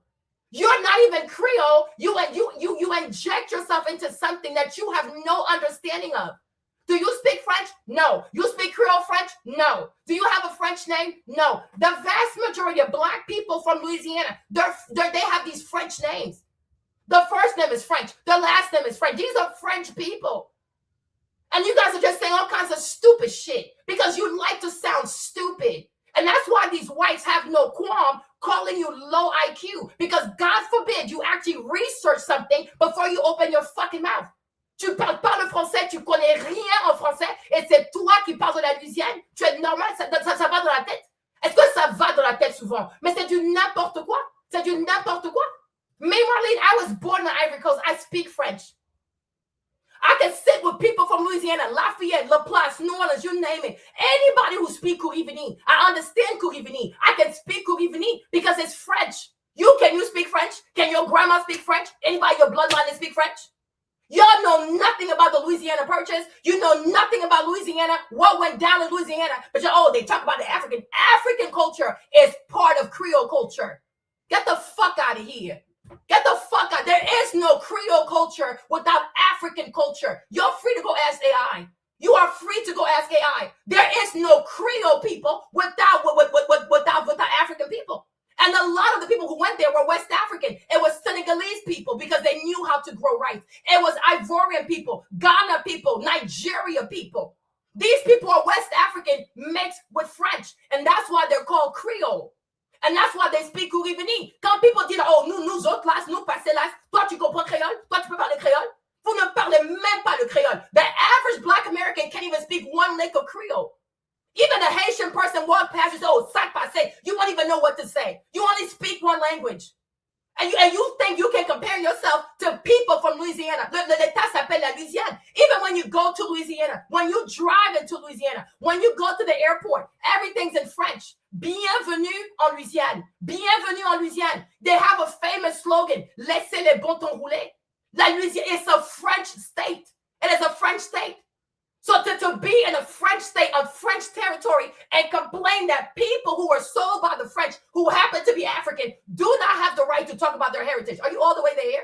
Are you all the way there? Toi, tu comprends le créole, toi, tu parles le créole, tu comprends le créole? Tout le temps, il y a du n'importe quoi. Que du n'importe quoi. Il y a des Noirs qui ont vécu ici. Il y a des Africains qui ont vécu ici. You go down to Algiers Point on the West Bank. They have a place called Algiers. It has the same name as the capital of Algeria. Because once again, it's all French people. And when you go to Algiers, they have a slave trading post because they used to sell the Africans there. You guys are so desperate to erase African people on this land. You never will. And jollof rice will be made and jollof rice will be served. Do with that as you may. No one gives a fuck. No one truly gives two shits. Regardez-moi des imbéciles comme ça. Vous faites chier à la fin, hein? No, they're very, very stupid, Kevin. They are truly stupid. Toi, tu parles créole? Toi, tu comprends Kourivini? Toi, ta grand-mère parle créole? Ton arrière-grand-mère parle créole? Tes arrière-arrière-grands-parents, ils parlent créole? Tu comprends le créole? Dans ta famille, là, quelqu'un a le nom français là-bas? Tu as un membre de ta famille qui a un nom français? You don't even have one single person in your family with a French last name. And here you are, Black American. But be quiet. Be quiet. Everybody ain't the same. Just like the Gula and the Gucci people. You got the Gula people. What's it called? The Gula people are from where? I think the Gula are from like Georgia, right? Then you got the Geechee people. No, the Gula from Carolina and the Geechee are from Georgia. And a lot of them is Nigerian. Okay? Non, mais il faut chier à la fin. Okay? Go research the Geechee people of the Carolinas. Okay? No, sorry, the Gula people of the Carolinas. And you'll find out the majority of them are Igbo. The majority of them are Igbo people, right? And that's why, what's his name? Supreme Court Justice Clarence Thomas, right? He speaks Gula because that's his first language. So like being Black American, it's not a homogenic experience for everybody. Even Karmelo, it is very, because he's from New Orleans, it is very possible that his real name is Antoine. It's very possible that the family's name is Antoine. So his real name probably should be Karmelo Antoine. Tu vois? But what a lot of people did, even some Haitians, because after the Haitian Revolution, a lot of Haitian people moved to Louisiana because people spoke French, people spoke Creole. But what some people did, what some Haitians did when they got to Louisiana is that they Americanized their name. So it's very possible that Karmelo's last name is actually Antoine Karmelo. Voilà. But because people want to have an English sounding name, whatever, so you say, oh, Anthony, because Anthony is Antoine en français. Voilà. So it's very possible that this baby, his real name is Karmelo Antoine. Parce que his name is also Sincere. Donc c'est Karmelo Sincere Antoine. Voilà. But the vast majority of Black people who are Creole from Louisiana, they have French names. Usually they have their first name is French or the last name is French, but there's some kind of French something in their name. One of my pastors in New Orleans, his name was Antoine Barrière, which is the barrier. Right? Antoine de la Barrière. So Antoine of the barrier. Like they have these weird names like that. Even Jessica, Bibi Judy, her last name is Dupart. Jessica Dupart. That is her name. She's Creole. They have these Creole names. My husband, his paternal grandmother, her last name was Gaudry. Elle s'appelle quoi? Hélène Gaudry, un truc comme ça. Voilà, ils ont des noms français. And she came from Lafayette. C'est Lafayette. Baton Rouge is the red stick, le bâton rouge. Voilà, la Nouvelle-Orléans. Even Orleans, it's the little brother of Charles the of Louis the 16th. So Louis the 16th had a younger brother. He had a brother who did not get to be king. So his name was the Duc d'Orléans. Like, you people are crazy. You are truly crazy. You do all kinds of dumb shit. You're truly insane. You are truly insane. Okay? And this is the man that Louisiana was the Philippe le Premier. Voilà. Tu as vu? Donc c'est à cause de Philippe.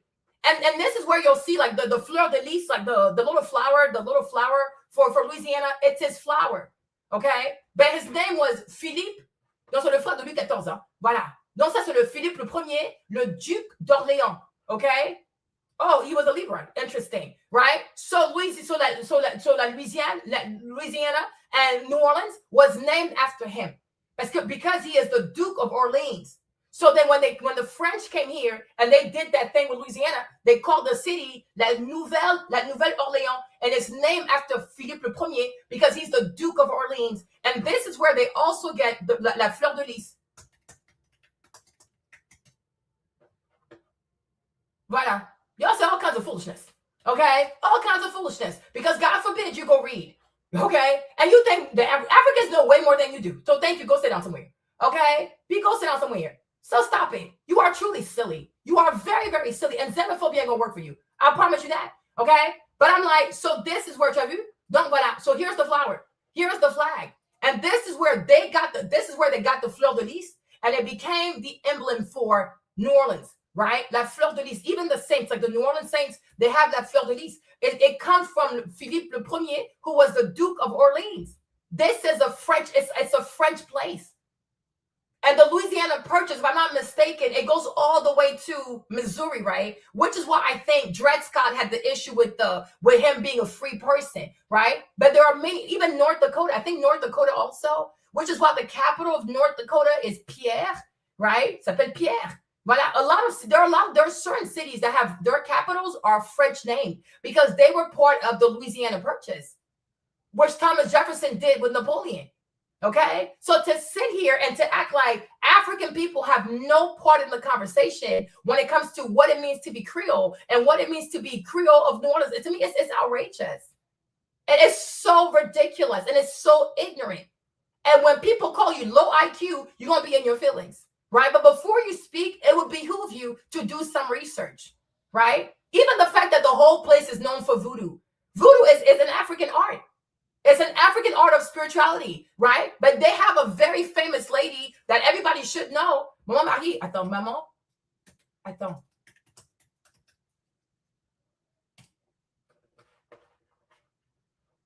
Voilà. Okay? So this is a very famous lady, Marie Laveau, right? And Marie Laveau was one of like the biggest like priestess, spiritualist person in New Orleans at the time, right? And she was a practitioner of voodoo. But the thing about voodoo, what is voodoo? Voodoo comes from Benin. It comes from a place called Dahomey in Benin. What are you even talking about? You people are crazy. You are truly crazy. Okay? So this is where voodoo comes out of. It's a country, because if you look at Nigeria, Nigeria also has a state. There's a state in Nigeria called Benin State. But there's also a country called Benin. Okay, it's a very tiny West African country. So in that small West African country, there is a village, there is a place called Dahomey. Okay, and in Dahomey, their religion was voodoo. So when they were taken and they were sold in the Hispaniola, which is like what was then Haiti, because the Haiti of old used to have Saint Domingue, and Saint Domingue is Santo Domingo is the Dominican Republic, right? All of it used to be Haiti. Saint-Domingue used to be part of Haiti. So when these people got sold to Haiti, sold wherever they got sold, right? They brought voodoo with them. And it was also found in New Orleans. And it was found in Louisiana, right? But it's from the Dahomey region. And one thing that people usually talk about when it comes to Louisiana, to New Orleans, right, is the spiritual side of voodoo, the voodoo dolls and things like that. But these are African. This is West African. This is West African. And you keep bending over backwards to try to erase people. You cannot have voodoo without West African people. There is no voodoo without the people of Dahomey. So one thing we do know, if voodoo made it to this side of the world, that the Dahomey people were sold on the side of the world. What is your problem? Okay? If people started making voodoo dolls, for what reason? Because Dahomey people were teaching people how to create the voodoo dolls. Like, be so for real. What are we talking about? And what are we talking about? Okay, so then you have Marie Laveau. Marie Laveau, if you look at her, she's biracial because most likely her mother was raped. Okay, but she's a typical Creole, and like her last name is Laveau, and Laveau in French is the baby cow. Laveau, okay, Laveau c'est the baby cow, and when you become a big cow, they call it la vache. Okay, mais ça c'est Laveau. So the family was named the little cow, the baby cow. That is the last name. But you as an American, as a Black American, you have no idea what this means. The name is not going to jump at you because you don't speak French. And as an American, you speak English. And English is German. English is a German language. So imagine being Black American speaking a German language and want to fight over French heritage. Like, does your brain actually work? Are you all the way there? Are you seriously? You speak a German tongue and you want to fight over French people's shit. Are you okay? Are you truly okay? You must not be okay. All right. But her name is Laveau. Anybody who speaks French, when you see this, it jumps at you. Just like when I saw Beyonce's grandma's last name, I was like, oh my gosh, they have to come from Rouen. Because it wouldn't click at you because you don't speak French. You do not speak French. Mais Laveau, c'est le bébé truc là, le bébé, the baby cow. In French, we call it Laveau. C'est un petit Laveau. So the family, the slave family that she worked for, they had to be people, even in France, they're probably known for raising cows. So that's how they got their last name. Like, please calm down. Like, seriously, calm down. You try too hard to hate African people. You do it too fucking much. But Marie Laveau, she does voodoo. Her name is French. She's biracial. So her other side is what? Is Black American? There's no such thing as Black American. Does not exist. In Louisiana, there's no, what does that even mean? What does that even mean? Like, make it make sense, though. These are West African people mixed with French in them. And that's why they're usually light-skinned, biracial, and they have these French names up and down, and they speak Creole. But Marie Laveau, I'm pretty sure back in the day, she did not speak a word of English. The vast majority of Black people in Louisiana, the vast majority of Creole people in Louisiana did not speak English. They spoke Kourivani. They had the chance to go to school, then that's when they would learn to speak proper French. But they all spoke Creole. That is their first language. English is not their first language. My husband, his grandmother, his maternal grandmother, her first language was not English. Her mother's first language was not English. They did not speak English. It is not their first language.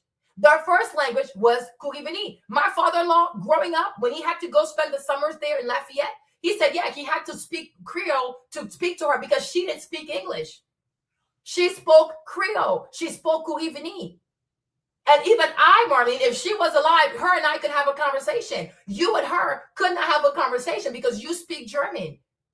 And I think that's what a lot of Black Americans, y'all don't seem to understand. When you speak English, you are speaking a Germanic tongue. It is German. Good morning, kindergarten, right? English is a Germanic language. People of Louisiana speak a French language. They have a French dialect. So how can you be Black American speaking German and you want to come over here and fight African people? Like, make it make sense, though, right? There's something up there that doesn't work properly. You got to stop being so damn silly. And you got to stop being so loud and dumb at the same time. It's completely ridiculous. It is so ridiculous. You speak German. English is a Germanic tongue. Did you not know this? Like these people here are so damn crazy. Oh my gosh. People here are really crazy.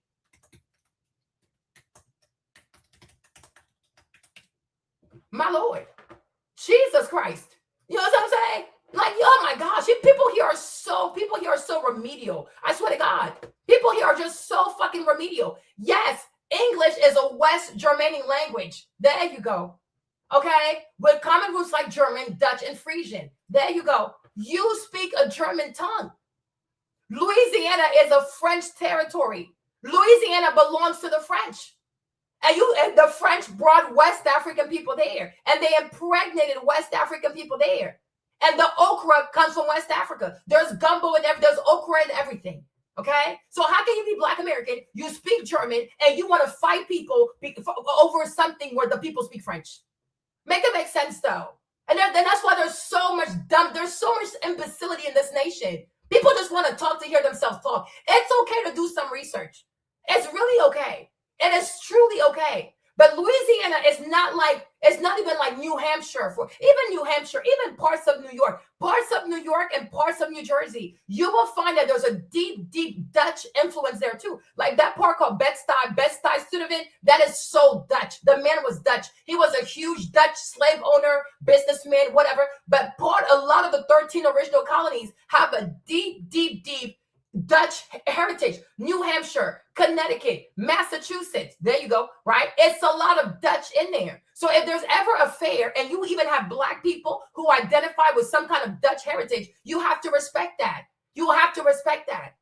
Because it was different people. Every region of America was settled by different people. Some parts it was the Dutch, some parts it was the German, some part it was Anglo-Saxon, and some parts like Louisiana, it was the French people. So to sit here and to be so desperate to erase West African influence in Louisiana culture, you are insane. There is no Louisiana culture without West African influence.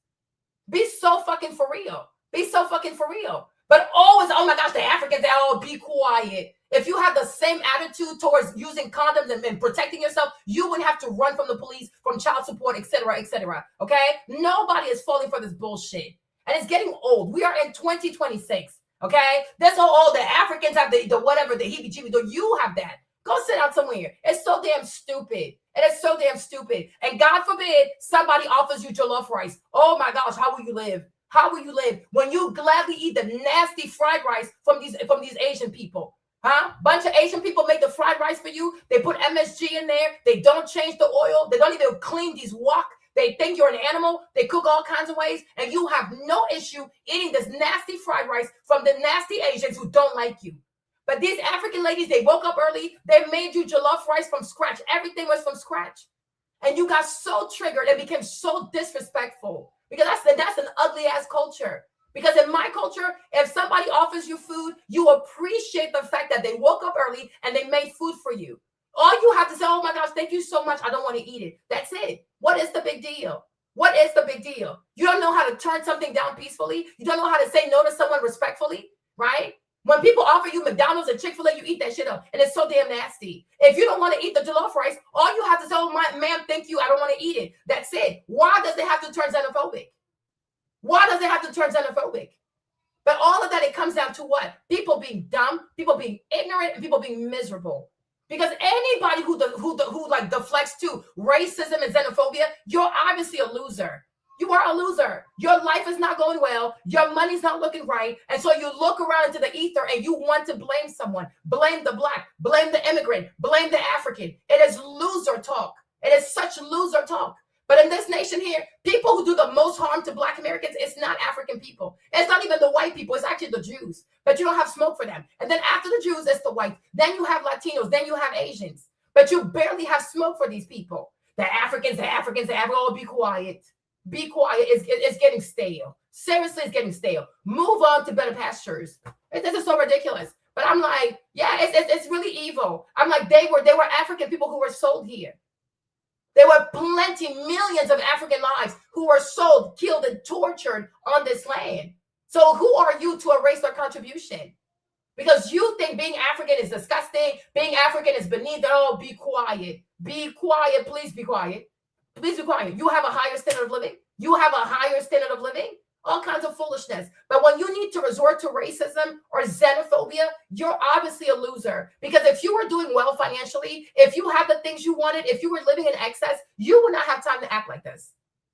So whether it's a white racist or a Black American xenophobe, you guys are all a bunch of losers. You're a bunch of losers. If your life was going well, if you had the jobs you wanted, if you married the wife you wanted, if you had the kids that you wanted, if you had the success that you wanted, if you lived in excess, you would not talk like this. But we've seen this before. And that's why in Germany, what Hitler did, it worked because most people were broke. They were living in hyperinflation. Germany was so poor. Germany was so poor. So this anti-Jew fuckery, it worked because people needed someone to blame. People always, when people are not doing well, they always want to blame an external force. Stop doing that weak shit. It's loser talk. You have to look at yourself. It's the same thing with this whole Karmelo situation. Austin don't want to look at himself. Hunter don't want to look at himself. The parents do not want to look at themselves. All the kids that were there do not want to look at themselves. Even these white people who support Austin, they don't want to look at themselves.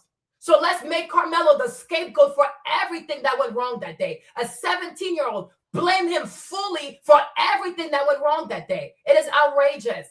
It is truly outrageous, because when you start pointing fingers at people, there are 3 more fingers that point right back at you. What are you doing to make the world better? No, it's true though, because it's like in their brain, they don't connect the dots. You don't connect the dots. The stuff they're doing to Karmelo, everything is Karmelo's fault. The rain, Karmelo's fault. This, everything is Karmelo's fault. Like he was the only person there with a brain. There's over 20 people there, 24 people there. So we have at least 24 brains under the fucking tent. But somehow Karmelo is the one that should have done everything right. And all these other kids can act a plumb fool. And that's American culture. Find one person and blame the person for everything. Blame the immigrants for everything. Blame the Africans for everything. When do you also start looking at yourself? When do you look at yourself? When do you say, you know what, I voted for people who were in Congress and just squandered the money? God forbid you hold the Congress people accountable. God forbid you hold the people that you voted for accountable for this crazy national debt. No, go blame somebody else. Go blame. This scapegoating shit, it don't fucking work. And it's loser talk. You have to look at yourself, because even with the Karmelo stuff, everything that happened that day could have been avoided on everybody's part. It didn't even have to go that fucking far. It never had to go that fucking far. If you don't want your cousin dating a black man, just let her know. It don't have to go that far. But you see, there's something dangerous about hating people based on how they look. Look at how far it can go. And to me, it's really, really sick to see so many Black Americans today indulge in xenophobia, because you of all people should know how it feels. You're Black American. You should know how it feels to walk somewhere and already be judged for what you look like. You should know what it feels like when you walk somewhere and people just cross the street because they just think the worst of you. You should know. And instead of admitting that, you know what, this doesn't feel good and I don't like it, no, you want to do it to somebody else. And you think it'll make you better? You think it'll fix the stuff? And that's why they say hurt people hurt people. But like I said, even I, Marlene, with all this dumb shit that I hear, I could say, man, fuck Karmelo, whatever, right? But I'm not like that. I'm not like you, and I will never be like you, because I'm sovereign. And it's in this kid also, he's a child. That is an innocent child, and his life is being railroaded. Fuck my feelings. Fuck the number of people who call me a tether. I could care less. Because you rather insult me than use your brain to figure out how to save this boy. Because you're low level, you have a low level intellect, and you are low IQ indeed. I don't think there's an IQ there. It's residual intellect. There's a child, his life is getting destroyed. Oh no, let me worry about where she's from. Let me worry about her accent. Let me worry if she's a tether. You are an idiot. Trying to act intelligent. You are a bona fide idiot. But Marlene, I am sovereign. There are a bunch of non-Black Americans who stood up for Karmelo, but because they let their feelings get the best of them, they took the videos down. They took the videos down because they let the tether stuff, whatever, get to them. Me, I don't care. Because anybody who needs to use a slur or whatever, it says more about you than it says about me. It says more about your family, how you were raised, how you were not properly raised. You speak about your culture. Because the way I was raised, you don't conduct yourself like that. You don't behave like that. The way I was raised, if you have an issue with someone, you talk about what your exact issue is. But insulting someone for where they come from, how they are, stuff that you can't even help. You think I had a choice in being born in Ivory Coast? You had a choice in being born a Black American? You had a choice in being born in a racist country, right? So imagine like trying to indict somebody or be mean to someone for something they cannot help. You can't help who you are. You can't help if you're born with dark skin. You can't help if you have a big nose. You can't help none of that shit. But because we live in such an immature society where everything is about the way someone looks. How do you look? How do you look, right? Instead of like, oh, what are you about? What do you stand for? What do you actually believe? What is your character? No, none of that stuff matters. What do you look like? Where are you from? What do you sound like? This is so imbecilic. It is so fucking stupid. And if you go through life choosing your tribe based on nationality, gender, skin color, complexion, you people will not amount to much. Because at some point, you have to care about intelligence. At some point, you have to care about wisdom. At some point, you have to care about being strategic. At some point, you have to care about results. Xenophobia will never build nothing for no one. It's not a currency. Racism also ain't gonna stop shit. They've been racist since 1619. Who gives a fuck? Today, Indians are here and Indians run this country. The Chinese run this nation. So no one cares. Because it's all being emotional. Being a racist, emotional banter. Being a xenophobe, emotional banter. People who really get to run shit out here are people who use their minds, people who use their brains. Emotional people will always be left behind. So be emotional all you want. But Marlene, I'm a sovereign person. And like I said, I chose to stand beside Karmelo, not because he's black, because I did my research. And in doing my research, I said, no, this boy got jumped because this thing makes no sense to me. And every time, even with this video, it further corroborates my point that the boy is being jumped. But like I said, to me, it did not start that day on the 10th. It started way before that. And I believe that it starts with the girlfriend, which is why Eddie told Karmelo to come there. And I think the point was for Karmelo to get jumped. And they did not expect Karmelo to have a weapon. And they didn't expect for Karmelo to use the weapon. And they did not expect Austin to die.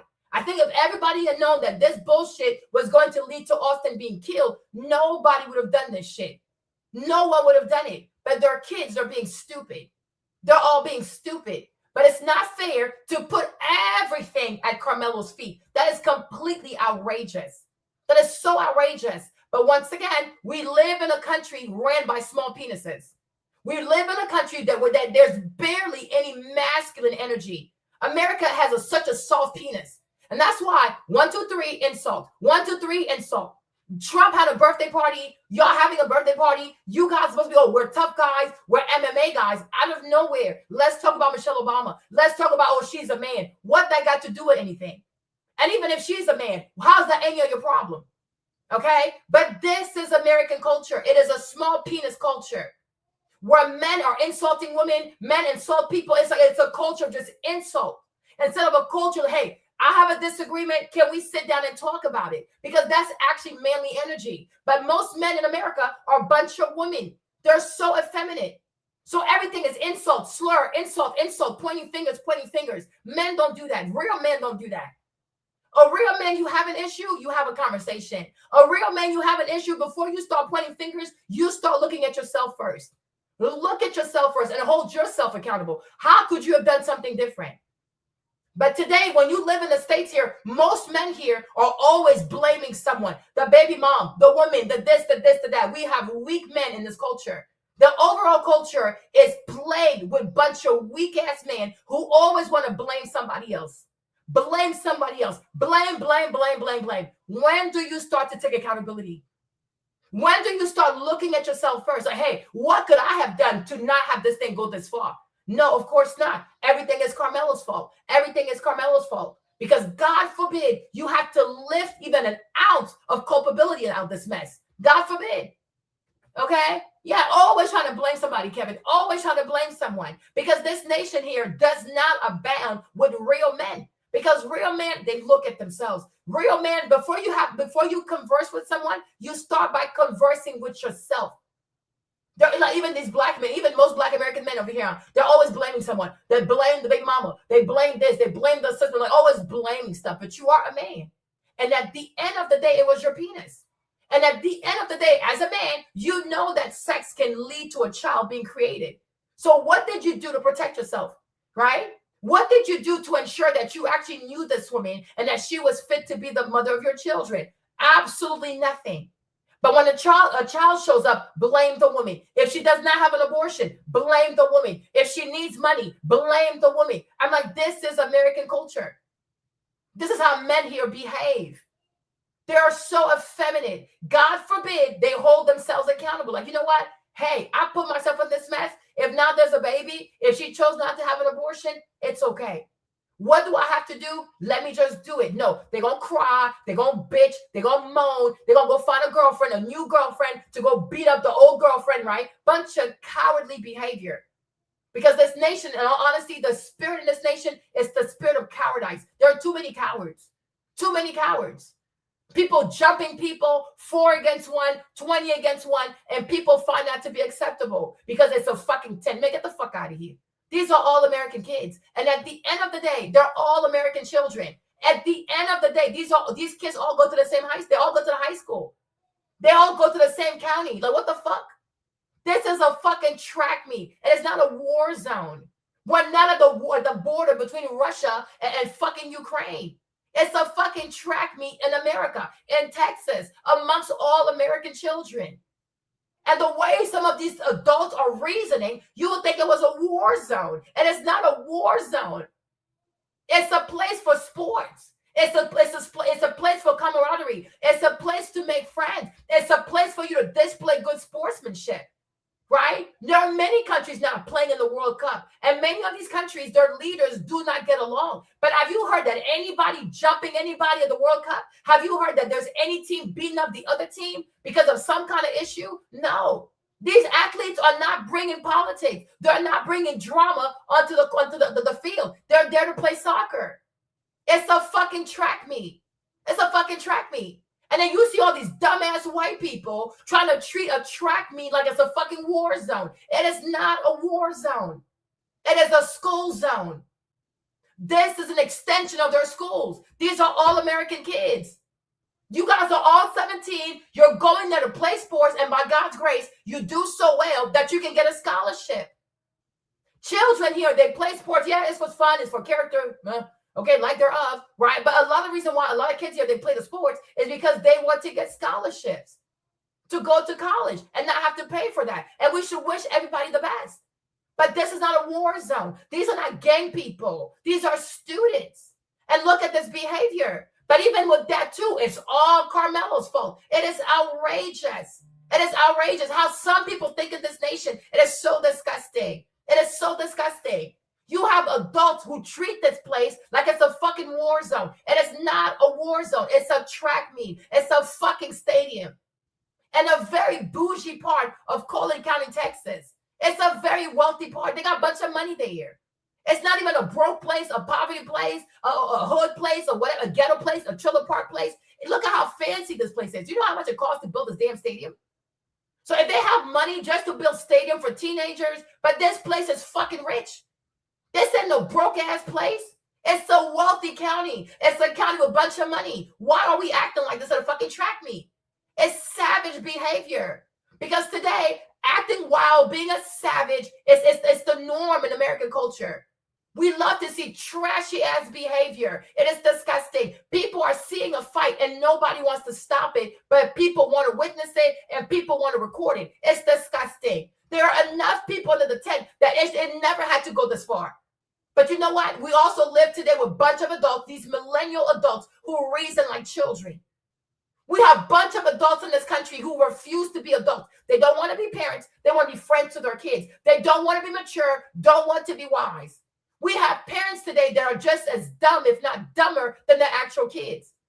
Like today, parents don't want to be parents. They want to be petulant teenagers in the comment section. This is outrageous. It is so outrageous. Because if you are a parent and your child was under that tent, you should say to your son or your daughter, why did you try to stop this? When you see people fight, you have to go get help because something really bad could have happened. No, they have children who stand there and witness fights and their children do not intervene. You are raising a bunch of cowards. You are raising a bunch of cowards. When I was growing up, if you see a fight, you try to break it off. You don't let people fight. But America today, American culture today is so ratchet, so trash. This country is so low class, it's not even funny. Where today with the world star hip hop, you name it, people take pleasure in recording a fight versus stopping a fight and stopping this foolishness. But there were plenty of people under the tent that none of this should have gone this far. It never should have gone this far. There are too many people there for this shit to not have unfolded this way.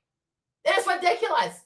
And to all the people laughing at this, thinking it's funny, you're so damn stupid. Because this right here should be a learning lesson for everybody. No, for some people, it's still a moment of joy. Oh, look, I'm right. I was right. You were right for what? This thing is so damn blurry. You're right how? You weren't even there. You care more about being right or whatever than you like just say like, yo, this whole thing is fucking stupid. It is fucking stupid. And how can we reason with our teenagers that they don't throw their lives away behind some foolishness?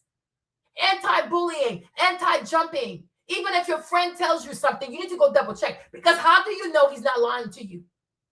But a bunch of adults rejoicing over this foolishness. The adults are way more toxic than the teenagers. The adults are way more toxic. And if teenagers or young people are being raised by these kinds of parents, I fear for the future. I really do fear. It's so disgusting. It is so disgusting. This thing could have been, it's all avoidable. It all could have been avoided. But no, let's just sit here and witness foolishness. Let's just sit here and record stupidity. Let's just sit here and watch a fight. Because today's American kids love to see people get their asses whooped instead of breaking up the fight. No, let them fight. Let them fight. Savage ass culture. And they got the audacity to insult African people. These are rich ass kids behaving like this. Kids with running water, kids with designer shoes, kids will have full houses, they have homes, they have their own bed, and look how they behave. Kids with free education brought to you by taxpayer money. If this wasn't Africa, I can kind of understand. No, it's in fucking Frisco, Texas. In a rich ass county, look at how these rich kids are behaving. Ratchet ass behavior, savage ass behavior. This is some savagery. This is some savagery. And you only see shit like that in America. Shooting in schools, doing all kinds of shit. You only see this ratchet gutter behavior in America. Okay? No, you shut up. There was no jumping. You don't see the jumping right here. Another white one, stupid as hell. Another idiot. Get out of my life. I'm not putting up with you people. Go somewhere. Okay? I don't have time for this. You're a bunch of fucking idiots. You just might want to argue with your stupidity. You're so fucking bored. Your love life is so damn sterile. I'm not here to argue with stupid ass white people. You are fucking stupid. If when you look at this thing, you can't see movement, you can't see people going like, at first it's like super black like this, it's super opaque. And then slowly you start to see the light dissipate and there's movement. If you don't see that or you don't want to see, that's your fucking problem. I'm not sitting here to argue with some stupid ass white people. You're fucking dumb. You're not worth my fucking time. I don't waste my time on white idiots. I don't waste my time on hillbillies. I don't waste my time on rednecks. I do not. You are fucking stupid. You are fucking stupid. And one thing I have learned about most of you white Americans, even most Americans, you are a bunch of energy vampires. You are so miserable. So you just go around trying to drain people of their energy. I rebuke you in the name of Jesus. I rebuke you in the name of Jesus. You're freaking insane. Exactly. So let me make this video bigger, y'all. Then I'm about to argue with your dumb ass. Stupid ass. Okay? So look under the tent. There you go. Look carefully under the tent. You see? There's movement. There's movement. Look, you see? They're moving. And then he gets up. And then he's up there. There you go. You see? And now people are starting to run. Look, they're all running. They're like, you see, like somebody turned the lights on, like some fucking roaches. You see? You see? You see? So you see how, look, go back right there. So you see, like even here, it's still dark, right? Because there's a lot of people. There's still lots of people. You see how dark it is? Let me take a picture. Right? See? Look. It's like the fucking heat equation. There you go. You see? Now look at this. I'll show you a better picture. Let me bring it on here. Bunch of fucking idiots. I'm not arguing with you people. You fucking weirdos. Okay. You see? Let this one get in here.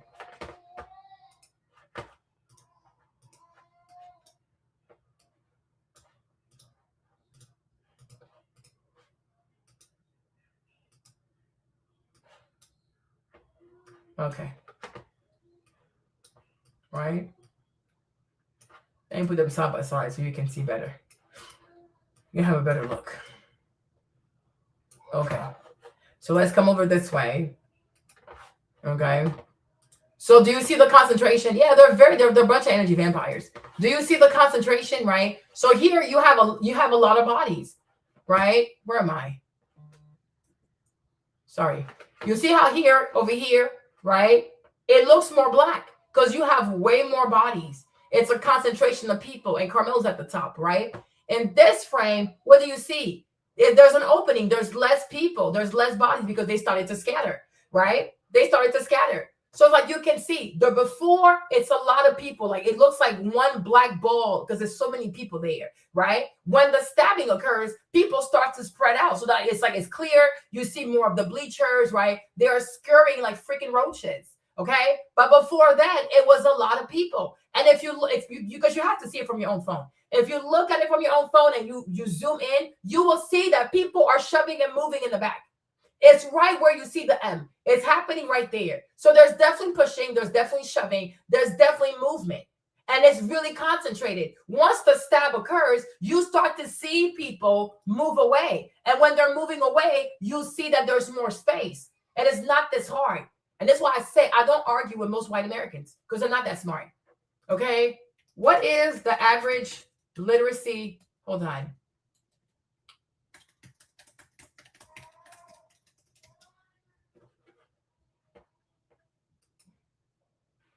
Let's see.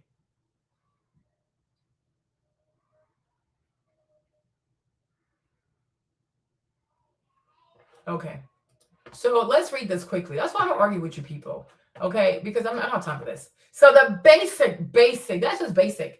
Basic literacy rate for white Americans is estimated to be over 99% consistent with the broad baseline for developed nations. However, proficiency varies significantly.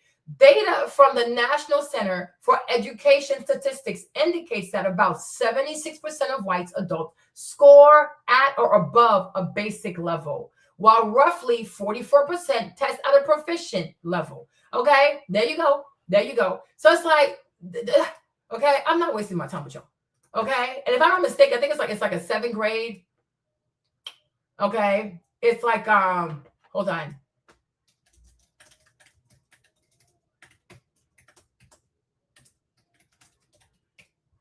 Let me see. I'm not arguing with you weirdos. Okay, there you go. You see? So that's why I say, like, it's not even worth wasting your time. Yes, most white Americans read at or above a 7th grade levels, with overall average reading level for the U.S. adult falling between the 7th and 8th grade levels. There you go. I don't have time for this. Okay, so like when you try to even exchange, that's why they think the way that they do. That's why they talk the way that they do. That's why they reason the way that they do. And it's on par for a 7th grader to use insult. So when you talk to a white American and he said, "Oh, you nigger, you monkey, you ape, you gorilla, you DI queen," that's the behavior of a 7th grader. There you go. There you go. Arrested development, right? The average white American doesn't even read at a 12th grade level. Don't even read at a collegiate level. Because if they had college level reading scores or whatever, right, they will be more capable of expressing themselves without resorting to insults. They are not capable of talking without insulting people. They cannot have a conversation without defaulting the stereotypes. They cannot have a conversation without calling you a monkey, a nigger, an ape, a gorilla, DI queen, welfare queen. That's all they can do, because that is the behavior expected of a 7-year-old, of a 7th grader, of an 8th grader. There you go. There you go. So like, there's no point. There's no point. Okay. I'm not arguing with you fools. I'm truly not. I'm not trying to be funny, but like, I'm not. No, I'm not doing that. Okay. There you go. 7th grade, 8th grade. Yeah, right. I won't even honor you with a response. Okay. No, you're dumb. You're beneath me. Okay. We have to stop that. And I can tell y'all this. I've been saying this to y'all, that the average white American is mediocre. It's a mediocre people. Academically, they're mediocre. At their job, I'm sure you work with them. They're mediocre. They have titles they don't deserve. They have money they don't deserve. They are completely mediocre. And somehow they think they're not DEI. No problem. No problem. No problem. Thank you. I'm not doing this. I'm not arguing with you fools. Not doing it. Okay? There you go. Right? So if we go back here, what is this?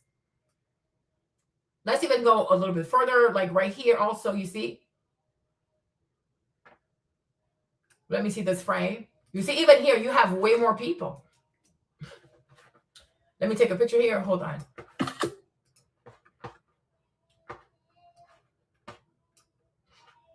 Right? So you can see it. Okay. You see? So come this way. And what happens is that you start to see less and less people. So if you start from the left,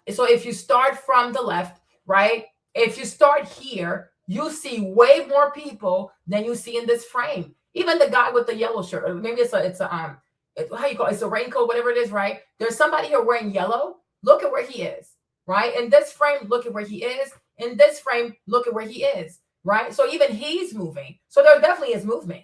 Look at how he's moving. There is definitely movement. Because at first he's here, then he's lower, then he's completely all the way down, right? But in this first frame here, you see it's very, very dark. It's very, very dark. And most likely everybody's standing up or something. It's very, very dark. Here, it is not as dark, but it's still dark. Hold on. Right? It's not as dark, but it's still dark. Here, now you see the bleachers. Now you fully see the bleachers because people are scattering. Okay. So for anyone to tell you that there's no movement is completely ludicrous.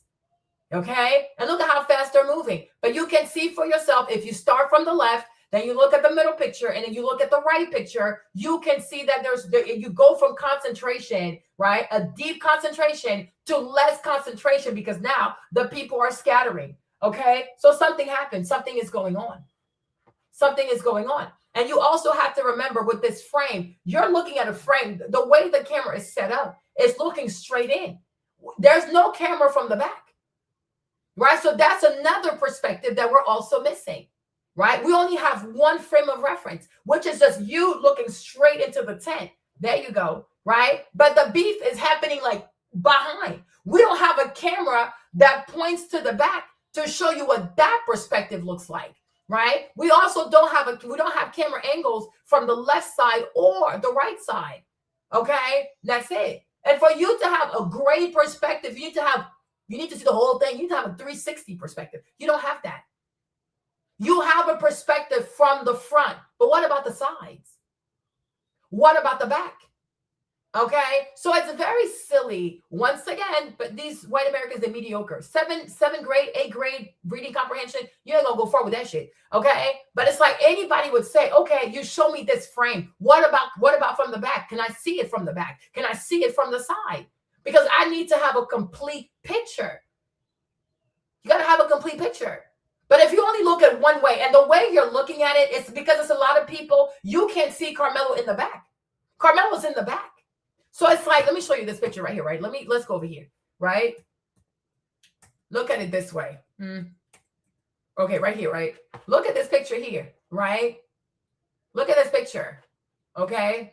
Let me make this picture bigger, right? It is very possible that Karmelo was sitting here, so he could have sat in row 4. Right? Because I see a bunch of book bags. So this could be his book bag. This could be his book bag. This could be it's a bunch of black book bags. So what the fuck do I know? This could also be his book bag. It could be this one, this one, this one, this one, this one. Right? But one thing is, you're not getting the perspective from the back.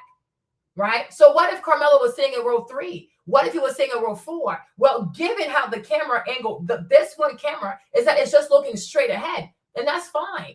But it does not give you a full understanding of what was going on. It gives you, like, I guess, a quarter understanding, because you still need the left side, the right side, and you need the back side at the same time to have a full understanding of what was going on under the tent. So to only have one perspective and to be missing 3 other perspectives and to start rejoicing, I mean, white Americans are truly mediocre. It's a mediocre people. Because if you haven't seen what you want to do, you want to reconstruct the entire scene, not just show one perspective. That, like, this is just clown shit.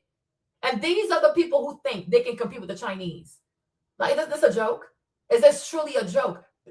We don't have enough smart people in this nation. And it's really cause for concern. Or maybe it's cause for celebration. Because maybe it's about time for another superpower to take over this place. Because this is ridiculous. When your country is this rich and this powerful, there is some kind of obligation to also be smart. I don't know, right? But people here, petulant. How can you rejoice by having only one perspective when it takes 4 perspectives to have a full understanding of what was going on? Where were people placed? This, and that. No. You have the one perspective where you don't even see Karmelo that well because there's so many people in front of the camera. But what about getting an angle from the back? I would love to see from the back into the tent. Where is that perspective? Right? They're truly stupid. It's a very imbecilic people. I'm sorry, all this fast food they eat, all the sugar they eat, you cannot tell me it has not caused a serious dent into their brain. They're not really smart. They are truly not smart. Like, every day I engage with this topic, I'm so astounded by the number of white imbeciles. And these are people who have the license to carry guns. These are people who can actually vote in an election. I mean, Vivek was so correct. These people need to be tested, right? That's why they say, like, oh, do something in 3D. It means, like, you see the whole thing, the whole 360. But if you don't have 360, you only have one, like, oh, you have this angle. Okay, but what about the rest? What about the back? What about the side? Right? Oh, no, I see this and it's convenient for my narrative, so let's stop there. No, because you're also not looking for the truth. You are looking for a narrative. Right? And it's like, no, everybody's not going to fall for this bullshit.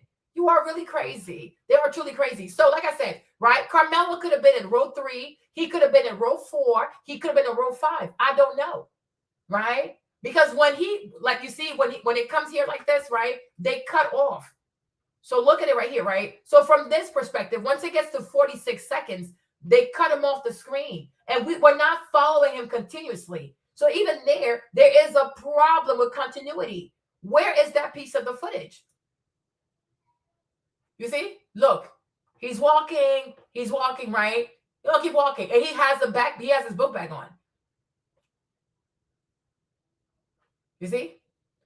So by the time we get to 46 seconds, he just disappears off the screen. Boom. So now he's gone. You see? 46 seconds, right? You see that? Right? So at 46 seconds, he disappears off the screen. But I'm like, why aren't you following him? What happens there? We don't know. And then there's a jump cut. Now we jump to this. Right? And then boom, you see? There's a jump cut. So for people to pretend like, for people to sit here, all these dumbass white people, for them to sit here and pretend that we don't have an issue with continuity, we see it. The clip just jumped. So there's a cut. Okay. So how long was it? Right? How long did you cut out? How long was he sitting there for? But there's something missing. Because the goal is to make people feel sure about what they're seeing. No, the Bible says don't walk by sight, but walk by faith. Where is the rest of the footage? But something is missing. And like I said, when you first watch the clip, when you start off right here, right? When you start off the beginning, right? What do you notice is that here, there's a timestamp. Okay? So this footage, the initial footage that we see has the timestamp. There is the date and there's the time, right? So why? So this one has a timestamp and the other one does not have a timestamp. Yeah, the fuck right. Okay, right? So here they tell you it was April 2nd, 2025. And the time was 9:49 and 2 seconds. No problem, right? And you see Austin or Hunter, wherever it is, because they dress the same, right?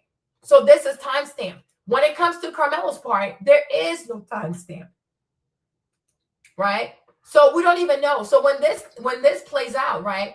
At what time is this? Right? And they deliberately remove the time. They don't want you to see the timestamp. And I'm like, that is crazy to me. What is the timestamp? Right? Because God forbid, right? I mean, by God's grace, right? But by God's grace, what if we find out that when Karmelo comes out the tunnel like that, it was 9:30? You see? And this is why I don't know. I will never stop saying it, but I think white Americans are just so mediocre to me. They're truly mediocre, right? They rejoice. They're so stupid. They're really dumb. But it's the people, you can just tell how their brains are wired because they're so racist. It's the people whose brains are just seeking narratives, right?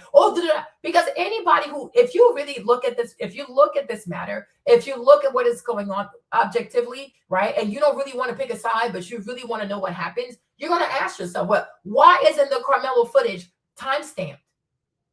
Because I would love to know at what time did Karmelo come out the damn steps like that and he shows up. What time is this? What time is it? Right? Is it 9:30? Is it 9:45? Is it 9:40? Because we need context. But when you're not giving us the time, we don't have the context. But it does matter. Because what if Karmelo got there at 9:20? We don't know. Okay? And they don't want you to know. And that right there is suspicious. It's very suspicious, right? Why? What's the problem? Because then if you realize or if you are made aware that Karmelo was there at 9:20 or at 9 o'clock and then the twins are coming there at 9:49, then is the tent the real problem? Right? Is the tent the real problem? If he was there the whole time for 10 minutes, for 20 minutes, for 30 minutes, right? And then Hunter said, oh, he was sitting under our tent. Well, he's been there for 30 minutes. Exactly. Thank you, Mr. Carmen. Where is the date? Because the date, well, you don't tell me the date. It removes context, right? You need the date. When you show me Austin and you show me Hunter, you show me the timestamp. Oh, April 2nd, 2025, 9:49, right? And then 17 seconds later, you see Austin pull up. You see Hunter pull up. Okay, now I have context. So I can say, okay, Hunter and Austin got to the stadium at like 9:49. Okay, what time did Karmelo get there? Right? What time did Karmelo get there? We don't know. We are supposed to assume that it's all a nice sequence. It might not be a nice sequence, right? Because when you show Austin, then you show Hunter, and then you show Karmelo. Well, a lot of stupid people are going to assume that that is the sequence. So Hunter was there. You see Austin, then Hunter, and then Karmelo. No, that is not the sequence. That is so not the sequence. Because the thing is, Karmelo was there first. Hunter was not. Austin was not. And when you see it, even Austin is walking in front of Hunter. Right? So now if the sequence actually is Karmelo first, you have 10, 20 minutes in between, then you see Austin, then you see Hunter. Okay, then who's the aggressor? Right? Because if Karmelo was sitting there for 20 minutes, there was no fighting, there were no issues. But as soon as you twins pull up, there's fighting, there are issues, then you brought the bullshit. You brought the bullshit. But the fact that they are removing the timestamps should let you know something. And you know how they removed the timestamp? Because they made the video wider. You see, when you zoom in on a video, you can take the you can remove the timestamp out of the frame. The actual footage has the timestamp. But because you are stretching it in, right? You're stretching it in, so the timestamp, it falls off the focal point. We're not stupid. I edit videos for a living. I do YouTube for a living. Okay, but then these are stupid ass games because you have the time. That video has the timestamp, and even the lady who watched it was like, "Yeah, it has the timestamp. There is a timestamp." And Karmelo was there first, and Karmelo had been there for a while. And now we know that at 9:49 is when the twins are making their way onto the stadium because they were not there first. Karmelo was there first. And he had been sitting there for a while, which lets you know that most people did not have an issue with him being there. There you go. And that's why I say it is not about the tent. It is about the girl. It's not about the tent. It's about that Mexican girl. Okay? There you go. So let's keep watching, right? So you see your nephew, right? Exactly. Because the lady who watched this said the video is actually 11 minutes. So when you see that they give us a video that's only 10 minutes, right? And it's a lot of jumps. It's a lot of jumps. Some parts have the timestamp. Some parts don't have a timestamp. There you go, right? So we're off to some bullshit. But one thing I do know, Marlene, I will never trust a white American person. Because white American people, they lie too much. Lying is their culture. Lying is their default. It's a very, very dishonest breed of people. So whatever they tell you, whatever they sell you, you have to do your due diligence. But white Americans are a bunch of liars. They're all a bunch of liars, from White House to the stock market, to the Wall Street, you name it, all the way to the trailer. They're just a bunch of lying ass people. So I don't trust these people. But I'm saying, what is the timestamp? At what time did Karmelo come onto the stadium? Why don't I have the timestamp? So off the rip, I'm like, yeah, you up to some bullshit. Exactly. The video is edited. They cut things out. And then I said it's the same thing with the Cassie and Diddy video. Parts were edited. Parts were split up. There were parts that were also sped up, right? They're very, very dishonest. Do not trust white Americans. Like, when you think of the average white American, think of Donald Trump. Does Trump ever tell the truth? Does Trump ever speak facts? The answer is no. Trump is always lying. Trump lies day in and day out. No new war, a brand new war. I'm going to stop the war by tomorrow. He starts a whole new war by tomorrow. I'm going to lower the price of food. He increases the price of food. That is the typical white American. They're always fucking lying. It's a lying people. It's a lying people. But the mere fact that they're not showing you the timestamp for Karmelo, that right there should have you scared. Like, what time did he get on there? At what time did he get on there? Right? And who got there first? But they want that sequence to be confusing for people so that people will just assume. You know, they would prefer for people to assume instead of giving people the actual timeline. Karmelo was there first. Minutes are going by. Minutes are going by. A lot of minutes are going by. No one has any issue with Karmelo. At 9:49, Austin shows up. Then 17 seconds later, Hunter is right behind him with another boy. There you go. So they were the aggressor. They came there with aggression. We're not going to play these stupid games. And when you see even this tent, look at both of these tents. There are a lot of people. You see, they're super black. You see, super black, because people are there tightly packed. Because I'm sure, because they don't want to get wet. Even when you look onto the field, look at the field, right? You see people wearing these white things, right? These plastic, oh my gosh, plastic raincoats and stuff, right? Because it's wet. It is wet. Okay? It is truly wet. What are we talking about? Truly, what are we talking about? You see? Umbrella, I see a green umbrella right here, right? But at 46 seconds, he disappears. Then there's a cut. Look, 46, boom, look, boom. It's a cut. Right? Boom. You see? At 49 seconds, we have a cut. So we lose Karmelo. And that is intentional. Right? We lose him. We are completely losing him. And then they give us this part. But like I said, you see this part? This part looks like this. Okay? So there's a lot of people. There's a lot less people. And then boom, people are just scattering. So something is going on. Something is going on. Something is really going on. Right? Something is going on. And then there's a person here who stands right on the steps to block the way. They're trying to block the way. And then later, another person steps onto the step to also block the way. Okay? So be so for real. You see? If you got to look carefully. On your phone, you'll be able to see what happens. On your phone, you'll see it better. But there's movement, like right up here. There is movement. There is movement. And this guy came over to look. Somebody here came over to look. Right? But there is movement. All these kids are sitting here watching this instead of stopping it. You see this person right here? You see? There's movement. It's all the way at the top right here. You see? Movement. More movement. More movement. And now, you see? This one is moving. This guy's moving. There's a lot of movement, y'all. It's up here. And that's why it would have been more helpful to have the camera angle from the back of the tent, right? From the back of the tent. And none of these kids are stopping it. None of these kids are stopping. See, more movement right here. Nobody is stopping. There's a black guy. I think he's black. He's put up in a white shirt right there. I think so.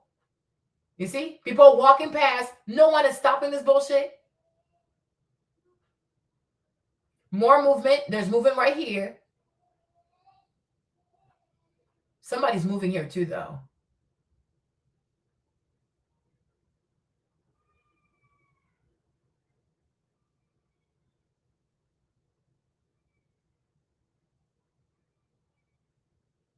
Somebody's moving here. Somebody's moving right here. Somebody's moving here. Somebody's moving right here. There's somebody, yeah. There's movement right there. It'd be so helpful to get the footage from the back. There's more movement. See? You see? Yeah. Somebody's punching on someone right there. You have right there. There you go. Right there. Right there. Right there. Yeah.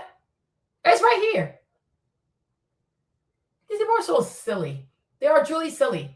And you see, and then now you see the other kid right here. So he's stepping out. He's standing here. So what is he doing? Is he looking out for the coaches? Is he trying to alert other people? Because why is he standing here? Right? So at some point we get here, right? At some point we now have two people blocking the way. We have the guy who was always here that I circled in red. So he was standing there since like he's been here, standing there. Then there's a second guy who comes out and stands in the way. It's like they're trying to block his path. Right? They're trying to block his path. They're trying to block the path. Okay? It's right there. We are not crazy. Why would you just randomly stand there? Why are you just standing there? So now you have two people staggered on these steps blocking the way. So what is going on? And I would have loved to know who these kids were, and I would have had them understand. So you just randomly stand in the thing? Explain that to me. Explain that to me. Why are you just standing there like this? Right? So this is what you're seeing here, right? One kid is standing here. He just came out of nowhere. He just stands there. So I'm like, is he a lookout person? Are you looking out in case a coach wants to come? Then you have this other guy. He's always been standing there the whole time. And he's also blocking the way. So he's blocking the way. And he's also blocking the way. So what are you people doing? What are you actually doing? Fools. You see? You see? Blocking the way. You see? Blocking the way. You see this? You see? You see? Look, there's fighting. You see, look, oh my gosh. I got to slow this down, huh? Make it even slower. Hold on. You'll see fighting. You'll see people throwing hands back there. Look, there's hands moving. You see this? Look, people are moving back and forth. Look, people are moving back and forth. They're moving back and forth. Look carefully. They're moving back and forth. And then you see he's getting up because most likely he was trying to get loose. Let me play it again. Let me go slowly. Look at, like, look. Sorry, you guys. Look, right? Look at what you'll see, right? Exactly. Mr. Carmichael, we need the footage from the back, okay? But if you look, it goes like this. It goes like this. It goes like this. It goes like this. And then you see Karmelo go up, right? So look carefully. If you want, watch it on your phone. What's the timestamp here? Okay, 2:16. So you started 2 minutes and 16 seconds, right? So 2:16, right? Look carefully. If you have your phone or if you have an iPad, it's even better. But it goes like this, then it goes like this, then it goes like this, then it goes like this, and then you see him go like that, and then he starts to run up. Look carefully, y'all. I am making this up. It's right there. Okay? Open your eyes. It's right there. It is right there. Look carefully. 2:16, right? Look carefully. It's like swag surfing. Okay? They go right, left, and then it goes up. So look for yourself. That's why I slowed it down. Let me slow it down again. Watch carefully. Watch carefully. Because it's really slow. So watch this carefully. Because I got the big screen. You see? Movement, right? You saw movement? Sorry. You saw the first movement, right? Somebody moved from here to there. Look carefully. And then this person is moving again. Somebody's being held right here. Somebody's being held. Because I feel like it's an arm that's extended. Somebody's being held. And now this guy is going to come block the way. You see? He's blocking the way. Look, you see this, right? You saw this, right? You saw this? You see how he blocked the way? Let me slow it down for you, right? So let's see when he starts moving. Let me see when he starts moving. They're blocking the steps because they want to lock him in there. Okay, see? Okay, so at 2:18, he's right there. He's starting to move. 2:18, screenshot. Boom. 2:18. You see? 2:18. You see? Boom. 2:19. You see where he is? He's blocking the way. Hold on. I need to get the timestamp. Hold on. Oh, shoot. I hate when it does that. So 2:19, here he is. There you go. 2:20, he's fully there. You see that? Oh, how can I do this? You see? You see this? So that's him at 2:20. So in a matter of 2 seconds, he thought enough to just get up and go block the way. Y'all see that? So he got up and he blocked the way. So there's one guy. So this guy at the top, he's blocking. He's blocking this way. And he's standing right there in the middle of the steps so he can also block the way. These are not random. These are not random body positioning. These are not random movements. These are not random staggering of their bodies across these damn steps. It is not random. It was a setup. This is a fucking setup. This is a fucking setup. Let's keep going. You see? Now he's just standing there looking. He's looking this way. So is he like trying to prevent if a coach is coming or something, right? Because it seems like the coaches are right here. Y'all see this, right? Look at the coaches. They're right here. Y'all see this? Look to the extreme right, right? Look to the extreme right. These are the coaches. I think this man has like gray hair, but it seems like this is definitely a coach. So then he's positioned himself. It's like he's trying to be the lookout person in case people are coming, the adults are coming. This is not random staggering. So he staggered. He looks out this way. The other guy who staggered, he looks into the tent. These are not random body positioning, and they're not looking in different sections randomly. They know what they're doing. They know exactly what they're doing. You see? You see this? Now look, you see? If you look carefully here, so it's, let's say like at 2:20, because we can't make this bigger. If you look at 2:20, you should see the swag surfing stuff. Look carefully, starting at 2:20. Let me play this. Look right there. I'm going to leave the thing here. You see where the mouse is? No, hold on. Right there. Look. You see this? You see pushing, pushing back and forth. You see back and forth. You see this, you see this, you see this, right? So from there you go. Now he escapes. So it's from 220 to 225. 220 to 225. Yeah, exactly. Yeah. Look at 220. If you're on your phone, do it from your phone. You'll see what I'm talking about. If you're on your phone or if you're on your iPad, look, it's like 5 seconds, right? Look carefully, right? You will see the whole swag surfing thing. Right, left, and then boom, Karmelo goes to the top. Look carefully. These people, man, there's something else. Let me go even slower. Hold on. Let me go even slower. Look carefully. I'm gonna leave the mouse right there. You see, look, movement. Look, pushing. You see, it goes this way. Then they come back this way. Then they go back this way. And they go back that way. And then boom, Carmelo's at the top. There you go. You see it, right? Let's do it again. So you'll see it. Look carefully. Look carefully. You see, movement. They're going this way. You see? Then they come back this way. Then they go back the other way. And then boom, he's at the top. There you go. Make sense? So if you do it from your phone, like if you do it from your phone or your iPhone, you'll see it better. Because I can't zoom in from my computer.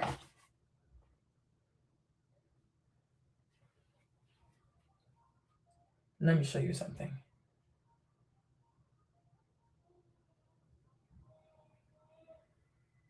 Because see, the more I go in, also like the more blurry it gets for me as well. So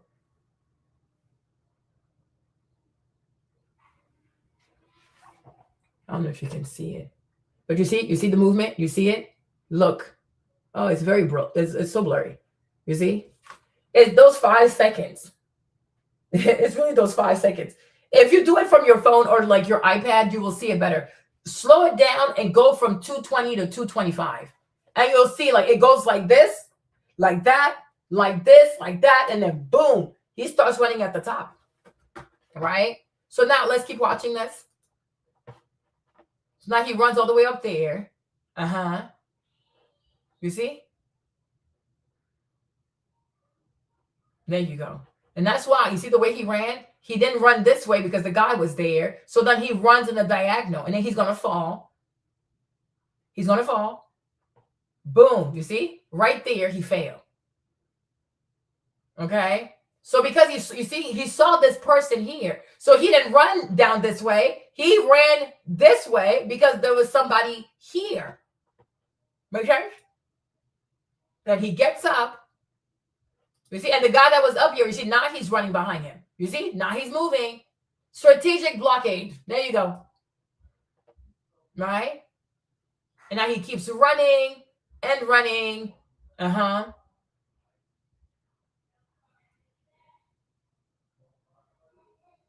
He's just running.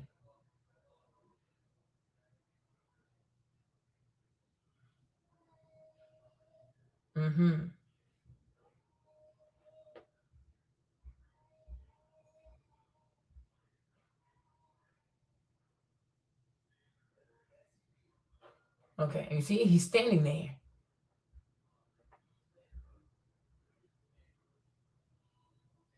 There you go. I guess somehow it got open. Then he keeps running.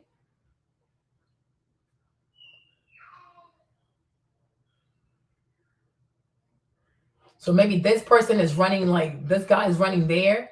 He just keeps running. He is running. So everybody, it feels like everybody's running towards Austin. And he's running that way.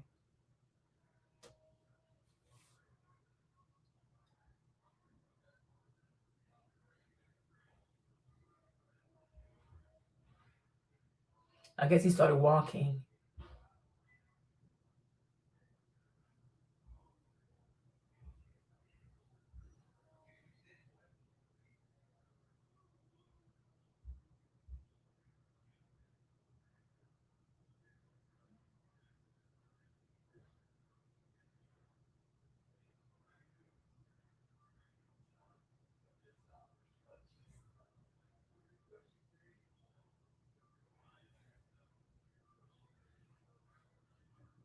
Okay. So he wasn't trying to leave. He just ran. So maybe he went to find his coach because he stopped right there. Yeah.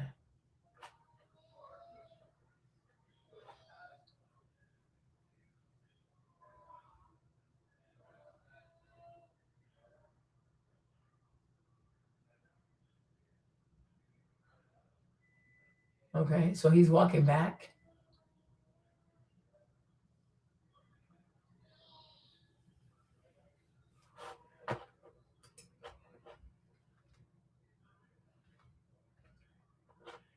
Yeah.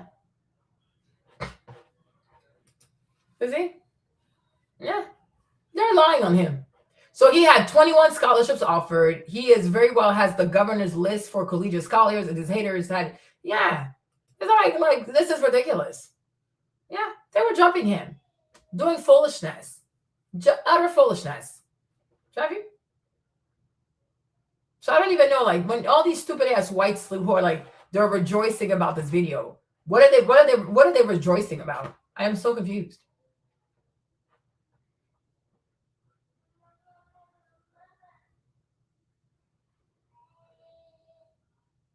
So at some point he's walking by himself. Is that correct?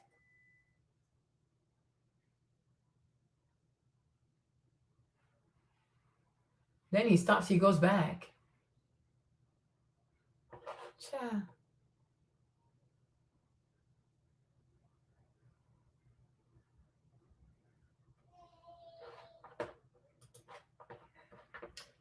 This scene is insane.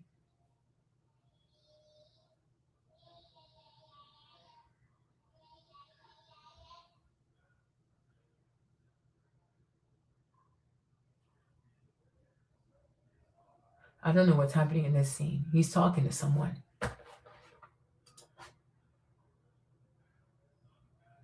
Seems like the person is holding him.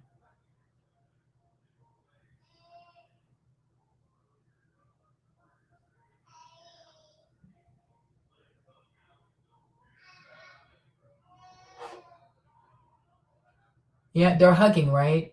Yeah, it seems like they're hugging.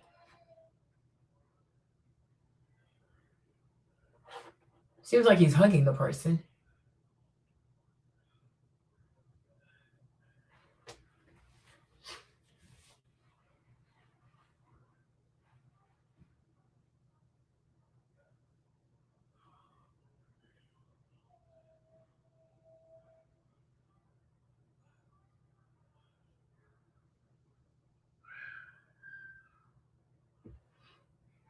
Okay, and then they're walking back together. But why? Oh, Mello, I wish you had taken the stand, my baby. I wish, oh my gosh. This thing, Carmelo, only you can explain all these things to us. Like, so he's walking back with this, I guess maybe it's a man.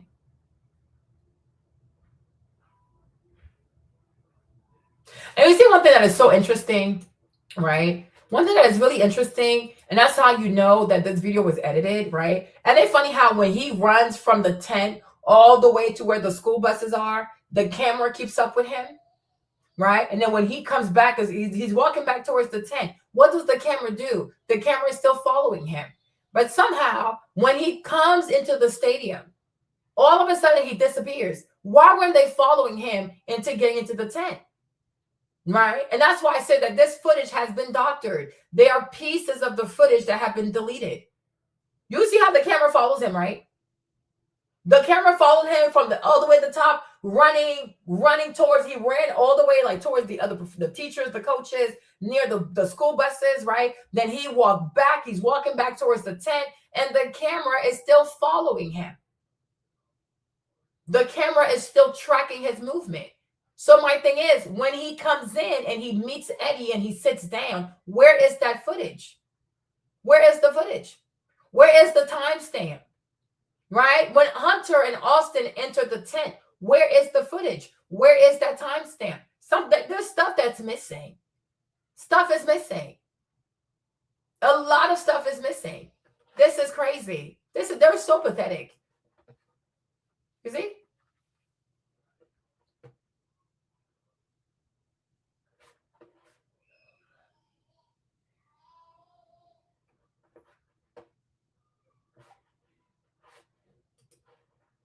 Something is missing. A lot of stuff is missing.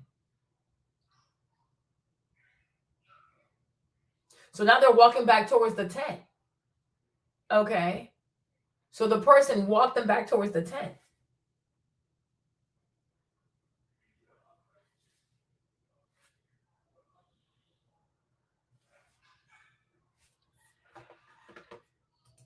Now, what was the point of that? I don't know.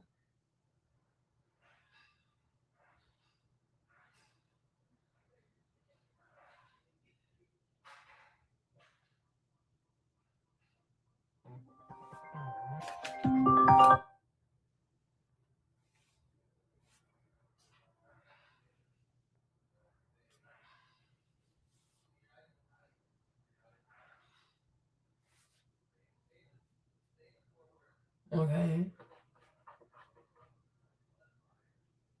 So now what? Now he's walking back.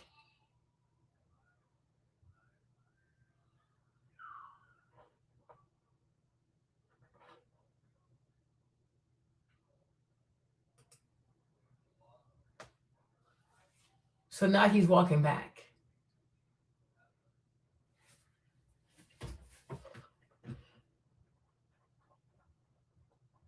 He's walking with someone. So I don't know who he's walking with. It's the same person. You really cannot see.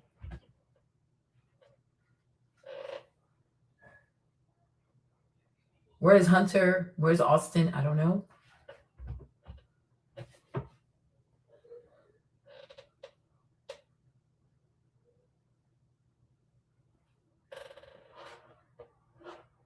I guess he got his book back. I see something black. So did he get his backpack? I don't know.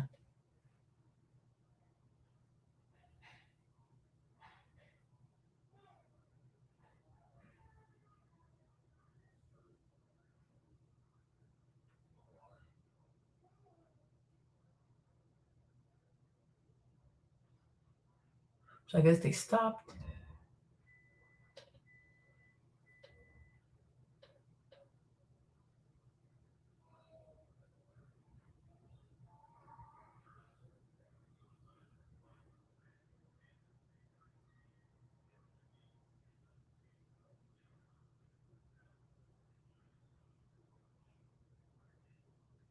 Okay.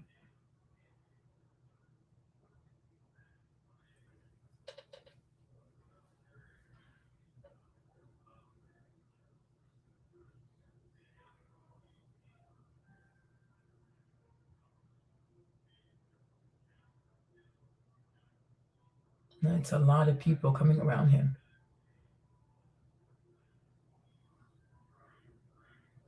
Yeah. But even to make it seem like Austin died right away, it doesn't seem like he died right away.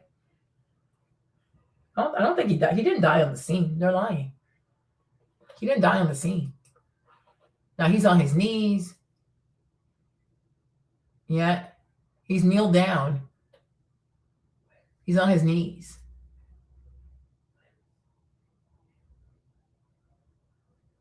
What is going on?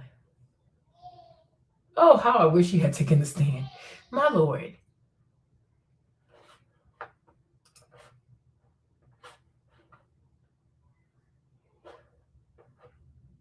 Did they put handcuffs on him or something? I think so.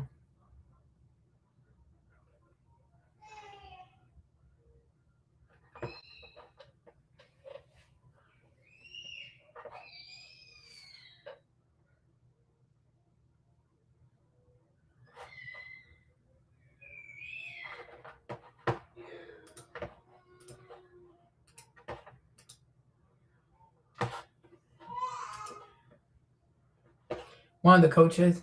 Oh, no, I guess he's holding his head. Okay, now I think he's holding his head. Yeah. I feel like he's holding. Yeah. He's holding his head. Something is going on here. I don't know.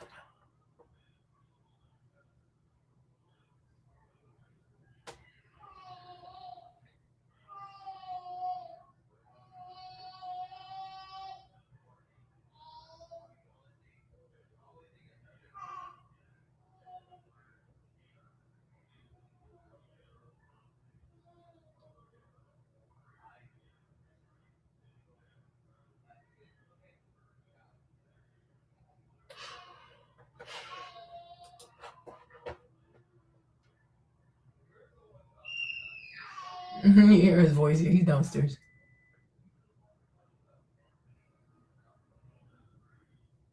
No, he's not cuffed yet. Okay, so he's just walking.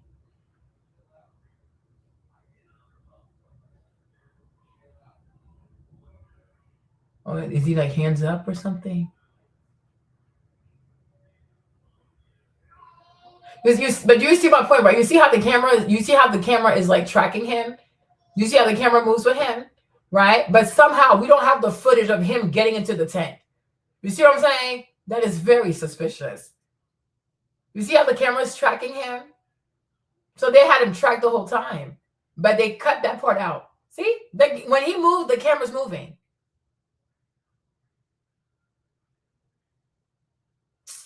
These people, man. These people are something else. You see the camera? You see this?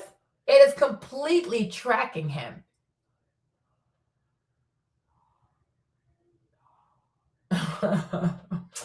Man, these people are too dishonest for my blood.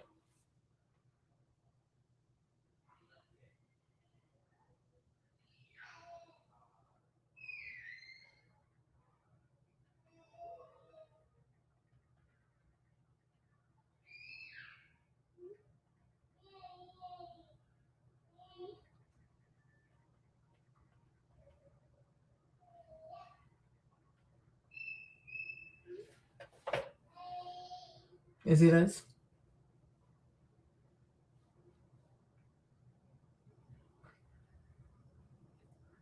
You see this? Yeah.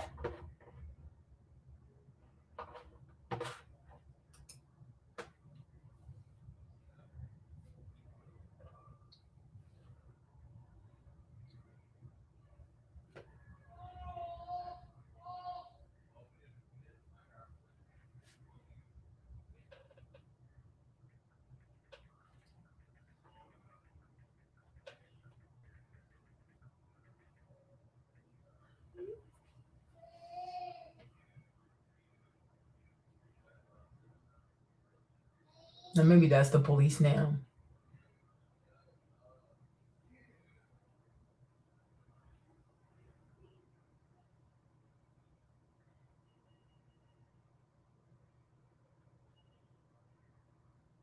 Okay. I think now he's leading with the police.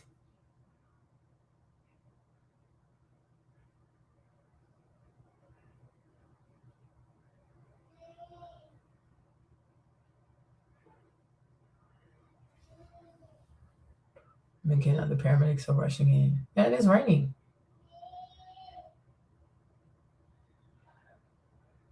Okay, that's him.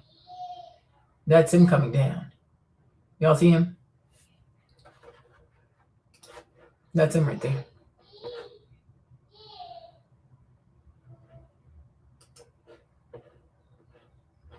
Okay.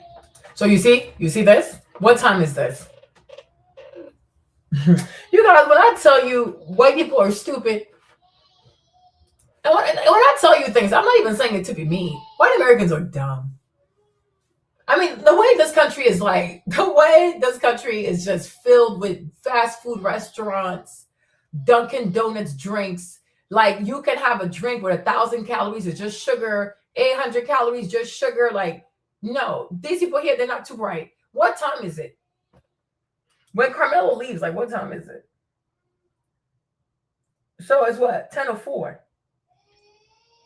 Right? 10:04. When we first saw Austin, it was 9:49. It was 9:49. Right? So if it had been 10:09, it would have been at least like what? Yeah, just no. Before I said yeah, it was like 20 minutes. Right? So like roughly a good old 20 minutes. Like I said, we don't even know how long Karmelo was there for, but it's like a good old 20 minutes. And they don't even want to show you at what time the stabbing occurred because they removed the timestamp. Right? So we first see Austin, it was 9:49. Then we saw 17 seconds later, you see Hunter. Now when Karmelo leaves, it's 10:04. It's 10:04. And they want you to believe that, oh, this kid was just there starting trouble. He's just there to stab people for the sins of slavery. One thing, womp womp. The time doesn't show that. The timing doesn't show that, right? And this is why I said, like, when it comes to the other video, the video in the stadium, this is why they intentionally removed the timestamp, because they don't want you to have the correct timeline. They do not want you to have the correct timeline, because we need to know, when we see Karmelo emerge out the stairs, like, what time was that, right? When he first gets to the tent, what time was that? Now, Austin and Hunter, I know what time they come into the whole lot and everything, but I'm like, I want to know what time they actually got inside the stadium. We don't have the time for that as well, right? Because a lot of things have been cut out to make Karmelo look crazy, erratic, being somewhere he was not supposed to be. No, they're doctoring the footage. And I'm like, we need to see the actual footage. We need the proper timeline. Who was there first? Who sat there first? Who came in next? This, and that. Give us the entire timeline. But they don't want to. Right? But keep playing these stupid games. Keep playing these stupid games. Keep playing these stupid games. You see?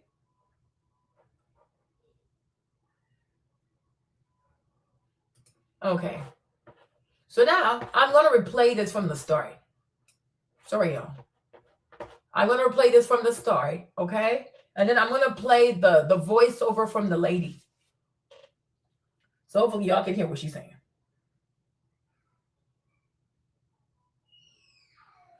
Where's my thingy?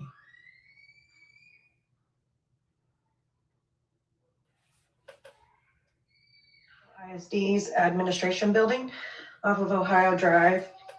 Shook my ID before entering the building, handed it to the front desk lady. She scanned it. She gave me a sticker. And the reason why I'm playing her stuff is that I want y'all to listen to what she's saying as you watch the video to see if what she described is somewhat matching what's on this video. Because then you'll realize that something is missing. A lot of footage is actually missing.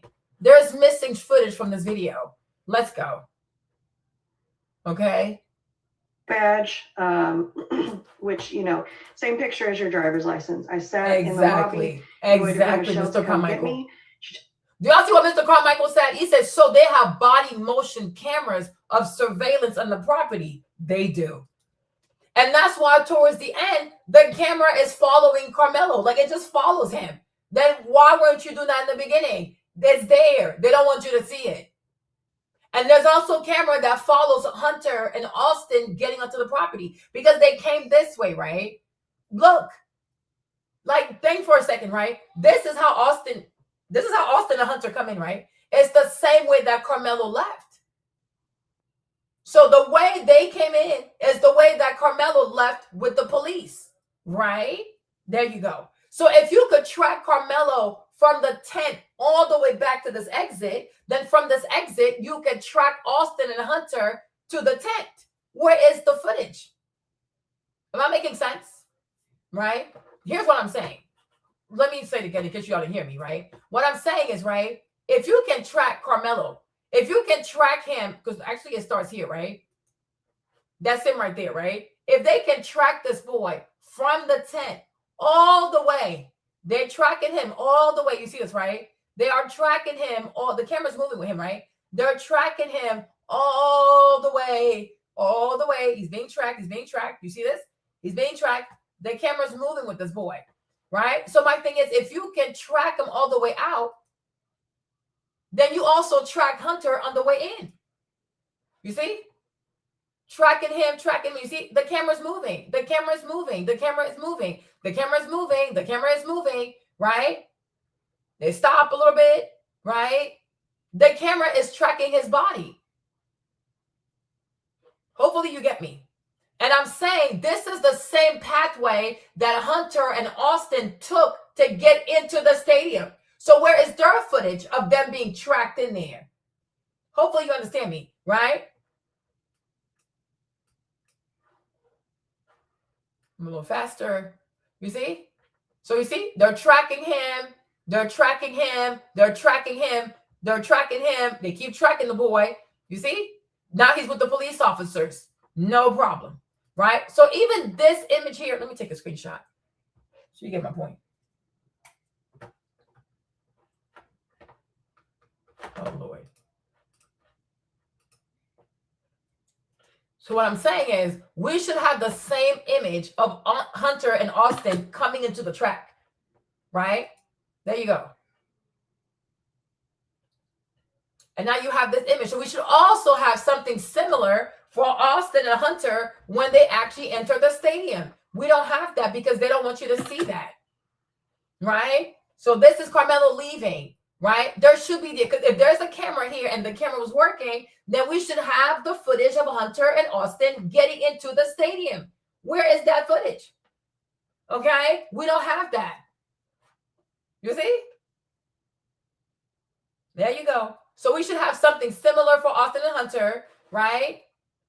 And then right here also, we already have this one. We have this one. Let me show you. I'll do it side by side.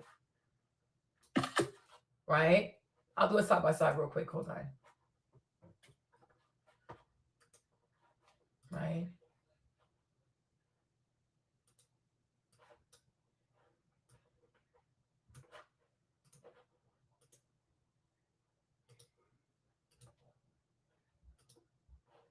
There you go. So hopefully you get my point, right?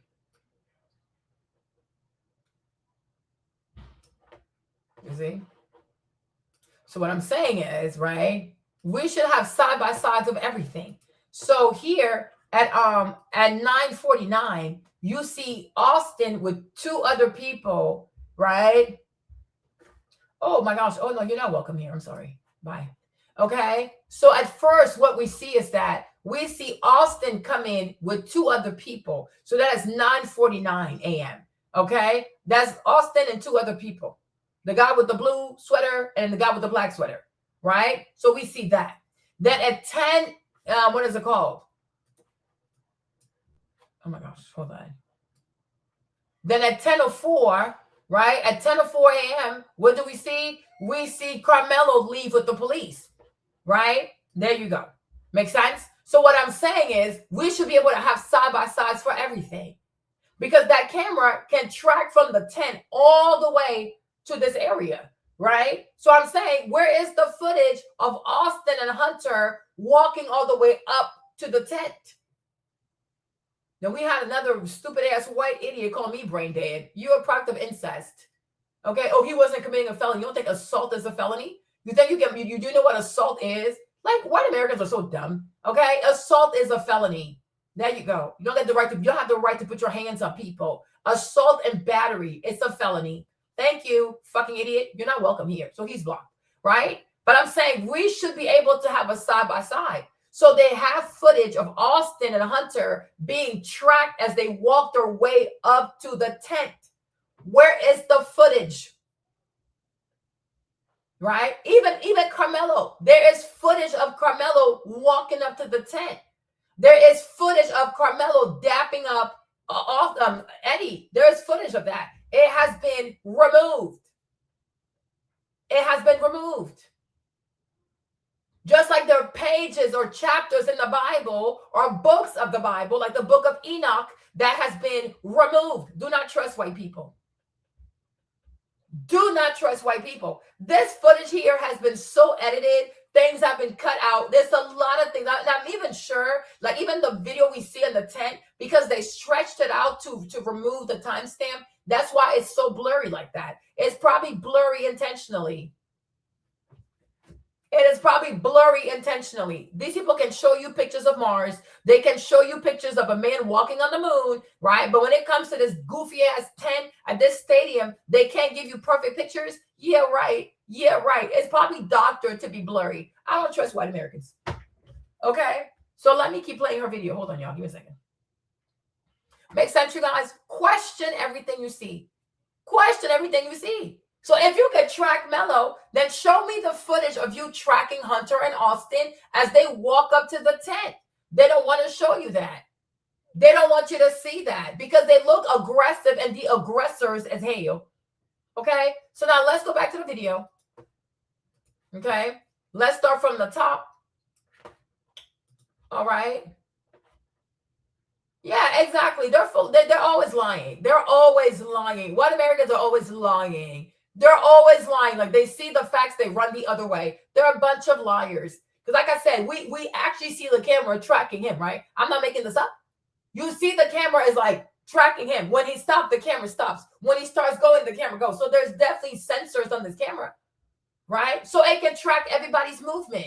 Okay, so I'm not seeing all the movement. Why? Because it has been removed. And why has it been removed? Because they need a narrative out there. They are truly sick. It's a truly sick people. They're really sick. Exactly. They are like they're tracking him. If he stops, it stops. If he runs, it runs. If he walks, it walks. Like the camera has sensors, motion sensors on the camera. So it follows you. Okay. So where is the footage of the camera tracking Hunter, Austin, and these other boys as they walk up to the tent? They've removed that. Where is the footage of Karmelo walking up to the tent? Karmelo dapping up Eddie. Where is the footage? Right? It has been removed. And the only reason why you are removing stuff because you don't want the truth to come out. Go ahead. Keep lying. Like people are crazy. They are truly crazy. So let's keep going, you guys. Took me behind the double doors. I walked into the elevator, went up to the 4th floor, walked down the hallway, entered an office, and attached to that office was a conference room that had, a conference table with chairs all over around it. Signed a piece of paper essentially saying that I will not take any photo or video of the video that I was about to see. I actually had left all personal. You see this? So, and then you see white people, right? You heard what she said, right? So, and then white people always cheating. They're a bunch of cheaters, right? So initially, they told the people who went to see the video, right, that you cannot take pictures, you cannot take a video, you can write notes, but you can't play anything. You cannot record it, you can't take pictures, and also you can't replay, right? But now they want to release the video to the public. Why is that, right? Because if you were always going to release the video to the public, why didn't you want people to record it, right? Is it because you plan to alter the footage? Is it because you plan on doctoring the footage, right? There you go. There you go, right? So I'm like, something is up. If you know that ultimately you're going to make this video public, why is it an issue if people who watch the video want to record the video? Why is it a problem if people want to take pictures of the video, right? Because you want to control the narrative. You want to control perception. And you know that even if people write things down, they might still forget things, right? But when you have things on camera, you have it on camera forever. And you don't want multiple copies of it out there because you were always planning on altering the footage. It's very, very simple. It's either no one will ever see this video or one day this video is going to be public. Okay, so if it's going to be public, why are you even stopping people from taking pictures or videos? It makes absolutely no sense. But because they knew the whole time they were going to do the chop and screw, edit, cut, speed up, do all kinds of foolishness. You know what I'm saying? Yeah, it's very sophisticated. Exactly. Right? It's Frisco. They have a bunch of money. They have too much money for people to act like this. It's ratchet. It's disgusting. It's ratchet. Right? But they didn't want people to take pictures or they did not want people to take videos because they planned on releasing a box of chop and screwed, heavily edited video of what happened. But we can see with our own eyes. The camera follows Karmelo the whole time.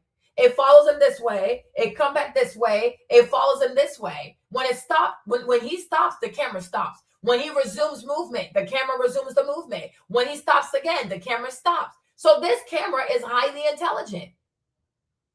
This camera is able to track your motion because it has sensors to track the damn motion. But somehow they don't want to show you how Austin and Hunter got there. They show you this part and then you never see Austin and Hunter again. And we don't find that to be suspicious. Like, please go sit down somewhere. Please go sit down somewhere. Excuse me. All personal, belongings in my car besides my driver's license. Up on the wall was a TV. And she told me, hey, most people started at 2 minutes. I said, no, I would love to start it at the 11 minutes before, as far back as I can go. She proceeded to talk to me and describe everything that was on the screen, what to is talk that? to me and describe everything that back as I can go, that I was about to see. I actually had left all personal, excuse me, all personal, belongings in my car besides my driver's license. Up on the wall was a TV, and she told me, hey, most people started at 2 minutes. I said, no, I would love to start it at the 11 minutes before. You see?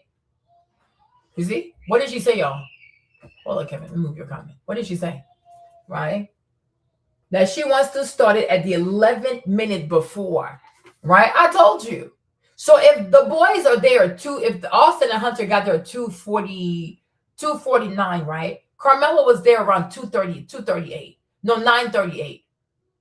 So he was there around like 9:30. I told you. Okay? So just started 2. She's like, no, I want to go as far as like 11 minutes. So if they show up at 9:41, right? 11 minute minus that is what? Is what, 9:48, right? 9:48, right? So it's very possible that the boy was there from like 9:30 until they showed up at like 9:49.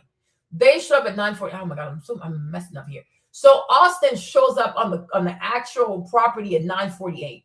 So 11 minutes before will be 9:37, right? 9:37. So Karmelo was there around 9:30. So why then wasn't no fight at 9:30? Why wasn't there a fight at 9:35? Why wasn't there a fight at 9:40? Why was there a fight at 9:45? There you go, right? They do not want people to properly reconstruct the timeline.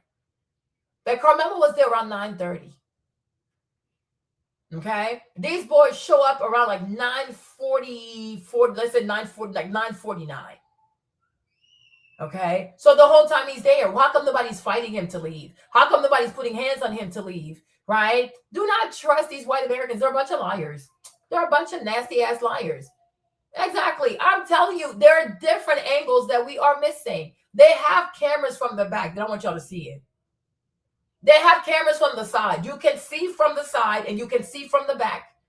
Because you need to have the front, the back, and the side. And then you have a 360 perspective. But these are the white Americans who think they're so smart. They're so smart. They're so stupid. So very stupid people. And that's why them and racism, it makes one. Because it's a stupid person sport.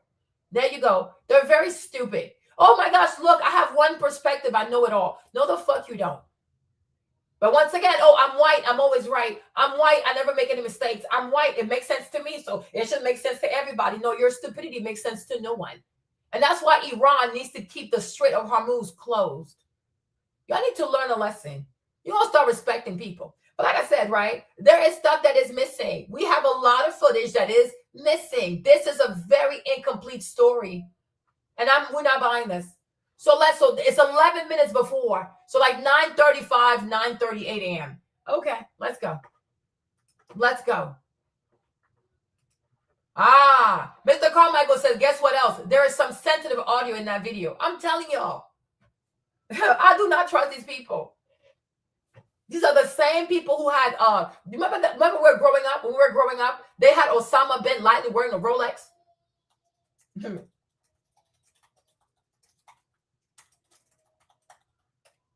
Right? Child, they lying. Remember this, right? Remember this?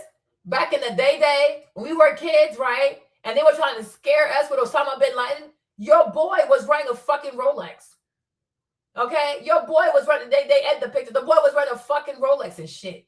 Right? These people are full of shit. They are full of shit. And I'm like, this Osama bin Laden dude, you're going to find out. You're going to find out that it was all Hollywood. This was recorded somewhere in a studio, somewhere in Hollywood, somewhere. Okay? Like, please.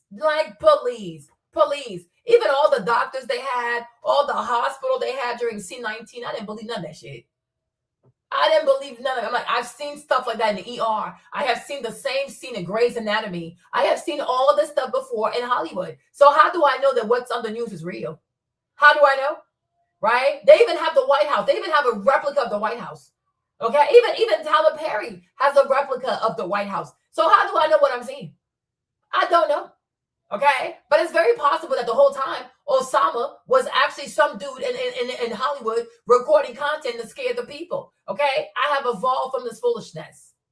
I don't trust white American. I don't trust their media. They are truly silly.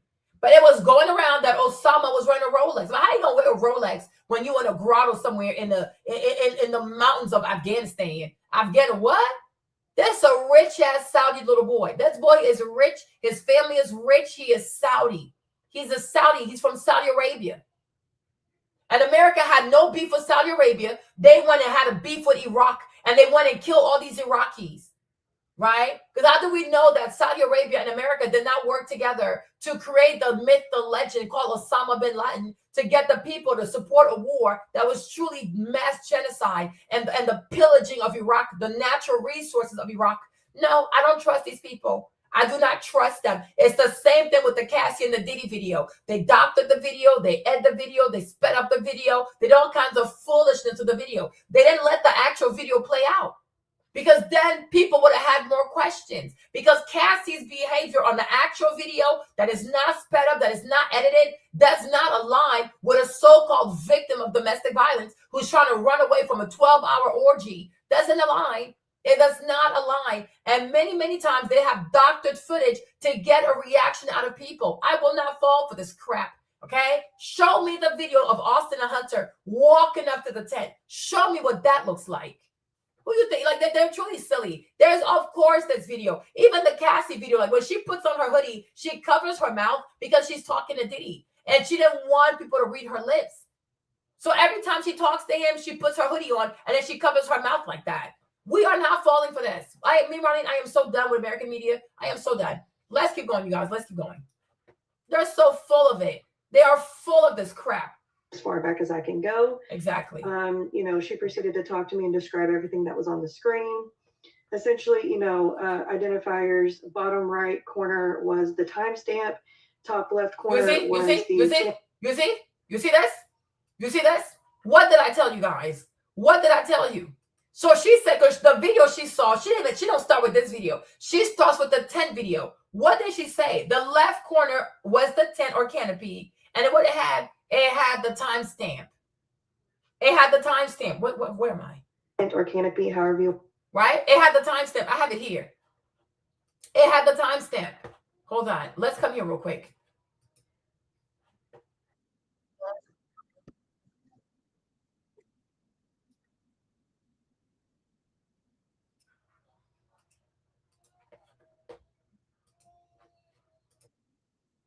Was a TV, and she told me, hey, most people started at 2 minutes. I said, no, I would love to start it at the 11 minutes before, as far back as I can go. 11 minutes. She proceeded to talk to me and describe everything that was on the screen. Essentially, identifiers, bottom right corner was the timestamp, top left corner. What did she say?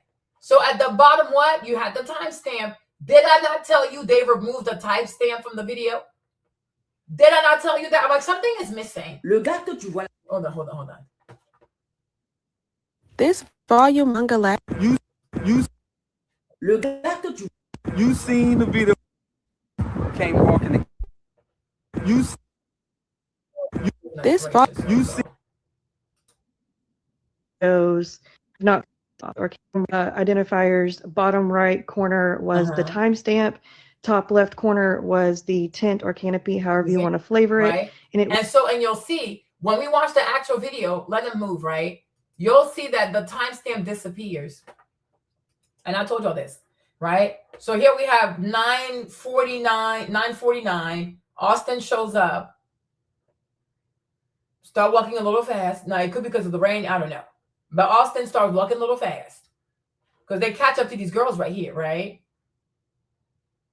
Right? Then here comes Hunter, 17 seconds right behind him, right? Here's Hunter with another person, right? And then boom, you see, it cuts, right? Where we know that they can record further, right? They can record all the way up to here. They can record all the way up to the trees, right? But they intentionally cut the video to get you straight right here. You see, something is missing. They cut off the footage. They cut that off. They don't want you to see it. Okay? They don't want you to see it. And like the lady said, if you were to actually go into the building, at the bottom, you would see the timestamp. you will see the timestamp. So it's very possible that this video here that's about to start, right, with Karmelo coming out, it's very possible that this video is like 9:30 or 9:35. Because I think by the time he gets to the tent, it's 9:38.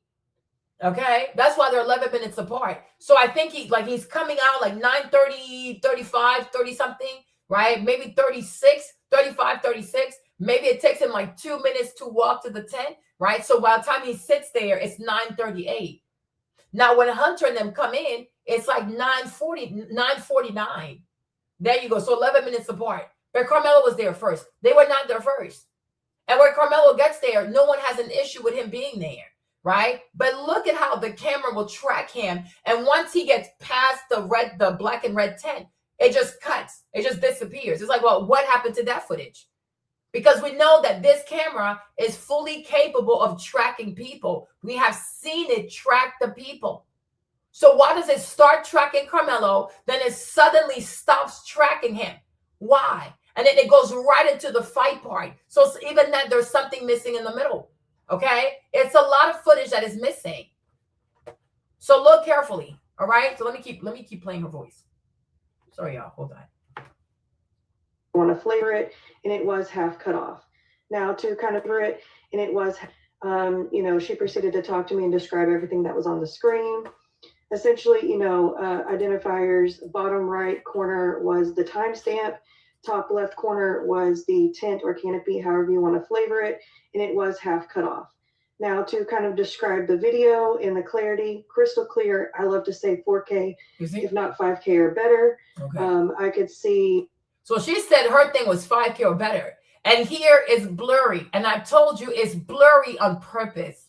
Trust me. These white Americans, they fuck with the footage. Okay? It is blurry on purpose. They blurred this. And I think part of the reason why this was also blurry, because they stretched it out to have the timestamp not be in the actual footage they were going to release to the public. Understand? The more you stretch an image, what happens? You fuck with the pixels. And the more you mess with the pixel, the more you lose clarity. Because this is not the actual size of the video. This is a stretched out video because they don't want you to see clearly. I'm telling you, white American is something else. Okay? This is not the actual footage. This is a doctored footage. The timestamp has been removed and the clarity has intentionally been played with. Because she's not the only one to say, I could see clearly, I could see raindrops, I could see even the guy from the news station, the white man from the news station, he's like, yeah, you could see the rain, you could see the raindrops. It was like 20 people in the tent, right? But now that they've released this footage, it's completely grainy.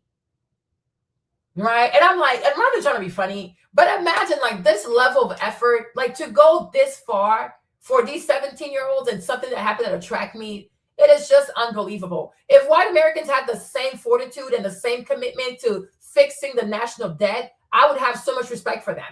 Okay? But they are so committed to destroying this child that look at what they're resorting to. But go ahead, because like I said, a lie is for the person that has to carry it. A lie is for the person that has to carry it. You can't fool everybody. This video right here, y'all, it is stretched. That's why we can't see properly. They don't want us to see. Go ahead. Rain droplets, rain puddles on the track. I could see umbrellas, ponchos. I could see girls in their truck. You see? And she's not lying. She said she can see umbrellas. If you look carefully here, there's an umbrella. The guy right here, he has a green umbrella. When she said, oh, you can see, sorry, y'all. She said you can see people in ponchos. Yeah, these are clear ponchos. People here have ponchos. This lady is not lying. Okay? Look carefully, right? You see the people here? Look to your arm. Look to your left, right? You see these people here? They're wearing clear ponchos. She's not lying. She said, I could see umbrellas. There's someone here under the tent, the two tents right here. There's someone who's going to open a green umbrella. Okay? So look carefully. Right? You can see the ponchos and look at the green umbrella. You see the umbrella? Right? You see the umbrella? Let me put it again. There's someone here who's going to open and twirl a green umbrella. So make sure you watch carefully. Sorry, y'all. Make sure you watch carefully, right? There are people with ponchos. There's a green umbrella, right? So the lady here, she's not making things up. So that's why I wanted her to talk so we can see if what she's saying matches what I see on the video. Uniform, yellow shorts, yellow tops, warming up. People are running around the track as well. And so since I had 11 minutes, I was able to kind of familiarize myself with everything. And I knew prior to going in. So you see how it jumped, right? So you see how it jumped? So it goes from this, look. You see? So at 49 seconds here, it just jumps. 48, 49, boom. You see how it jumped, right? There you go. So this is the 11 minutes that she's talking about. We don't get to see it. That was, oh, I see the ponchos. I see the umbrellas. I see people warming up, right? I had 11 minutes. We don't have those minutes. They're gone. We don't have them. This is not the full video, you guys. And it's going to come out. This is not the full video. This is not the full video. I don't know why people play games like that. There is a God. You have to fear God. This is not the full video. And that's why she says, oh, I got time to familiarize myself. We don't get to see it because they cut that part out. Well, and so the track, I could see umbrellas, ponchos. I could see girls in their track uniform. We don't see yellow that shorts, yellow tops, warming We don't up. see it. People are running around the track as well. We don't see it. And so since I had 11 minutes, I was able to kind of familiarize myself with everything. And I knew prior to going in, I looked at the map to ensure like, hey, stadium view, where am I at? I knew I'd be viewing from the home side towards the away section. And that. Okay, you see? So what you're seeing is from the home side, and where they are is the visitor side, right? That's why I said it's one perspective. We also need a perspective from the visitor side onto the away side. Okay? We don't have from the back. And we don't have a perspective of a camera from the back looking into the tent from that direction. We don't have videos from the sides. We don't have those. Okay? So we don't have a complete picture. The picture that you have is like you are sitting in the home side and you are looking into the visitor side. That is one perspective. Okay? But from the visitor side, there are three more perspectives. Those from the right, those from the left, and also the ones from the top. And those perspectives we do not have. So to sit here and clap like a bunch of cave people is wild to me because you don't have all the perspective. You only have 1 out of 4. So chill, okay? But there's a lot of stuff that is missing. The middle school is going to be behind me and the athletic department would be, or the athletic complex would be over to my right. We don't see that She either. also informed me that everything would be starting in the tent around 9:54. So again, I knew I had enough time. Okay, to kind you of see? look You see around. this, right? So okay. Hold on, you guys. My bad. You see this? She gave us another clue. So she said the lady told her, I'm gonna do a timeline for y'all. 9:54. That what she said? Let me hold on. Look around. I even referred back to, Hunter's statement of thing, and I knew prior to going in, I looked at those in their track uniform, Listen. yellow shorts, yellow tops, warming up. People are running around the track as well. And so since I had 11 minutes, I was able to kind of familiarize myself with everything. And I knew prior to going in, I looked at the map to ensure like, hey, stadium view, where am I at? I knew I'd be viewing from the home side towards the away section. And that the middle school is going to be behind me and the athletic department would be, or the athletic complex would be over to my right. Okay. She also informed me that everything would be starting in the tent around 9:54. Okay. So everything starts in the tent at 9. What time? 9:54. I don't know why white Americans play these stupid games. Okay. But they're not good liars. Right? Okay. So if everything starts in the tent at 9:54 and we see Austin walk on the property at 9:49, okay? From 9:49 until 9:54, how much time is that? How much time is that? It's about 5 minutes. There you go. Right? There you go. Right? Because listen, I have the time stamp, y'all. Okay? Because I come prepared. I don't argue feelings, I argue facts. Okay? This is the timestamp, right? We agree or we agree? Okay? I think we agree. So the timestamp says that Austin gets on the property at 9:49. So if everything starts under the tent at 9:54, Okay, then we have what? We have 5 to 6 minutes that are completely unexplained. We have 5 to 6 minutes that are completely unaccounted for. What happened in those 5 to 6 minutes? Right? So to me, here's what I said. This is what I'm saying. Like 9:35 to 9:36, right? I'm saying Karmelo enters the place.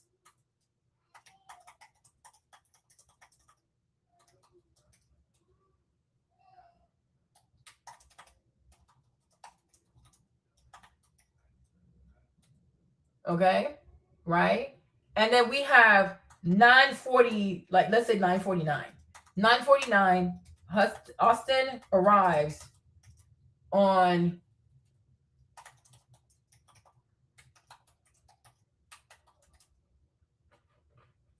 these people are so damn stupid. Okay, Austin arrives, right? Then around like 9:49, I think 11 seconds, right? Hunter arrives on stadium ground, right? There you go. And then what do we have at 9:54, right? Fight erupts under the tent. Okay? There you go. Make sense? So now, so you see this? So let's start over, right? So 9:35, 9:36. I believe that's the time Karmelo gets there. Okay? 9:49. You see it here. Austin arrives with 3 other people on stadium ground. At 9:49, 11 seconds, Hunter arrives on stadium ground. At 9:54, a fight erupts. Okay? So now we have to ask ourselves, where are those 6 minutes? Where are those 5 to 6 minutes, my people? Where are they? And this is why I tell y'all, this thing right here is edited. This thing right here is butchered up. This is not the full footage. Even the clarity was fucked up with.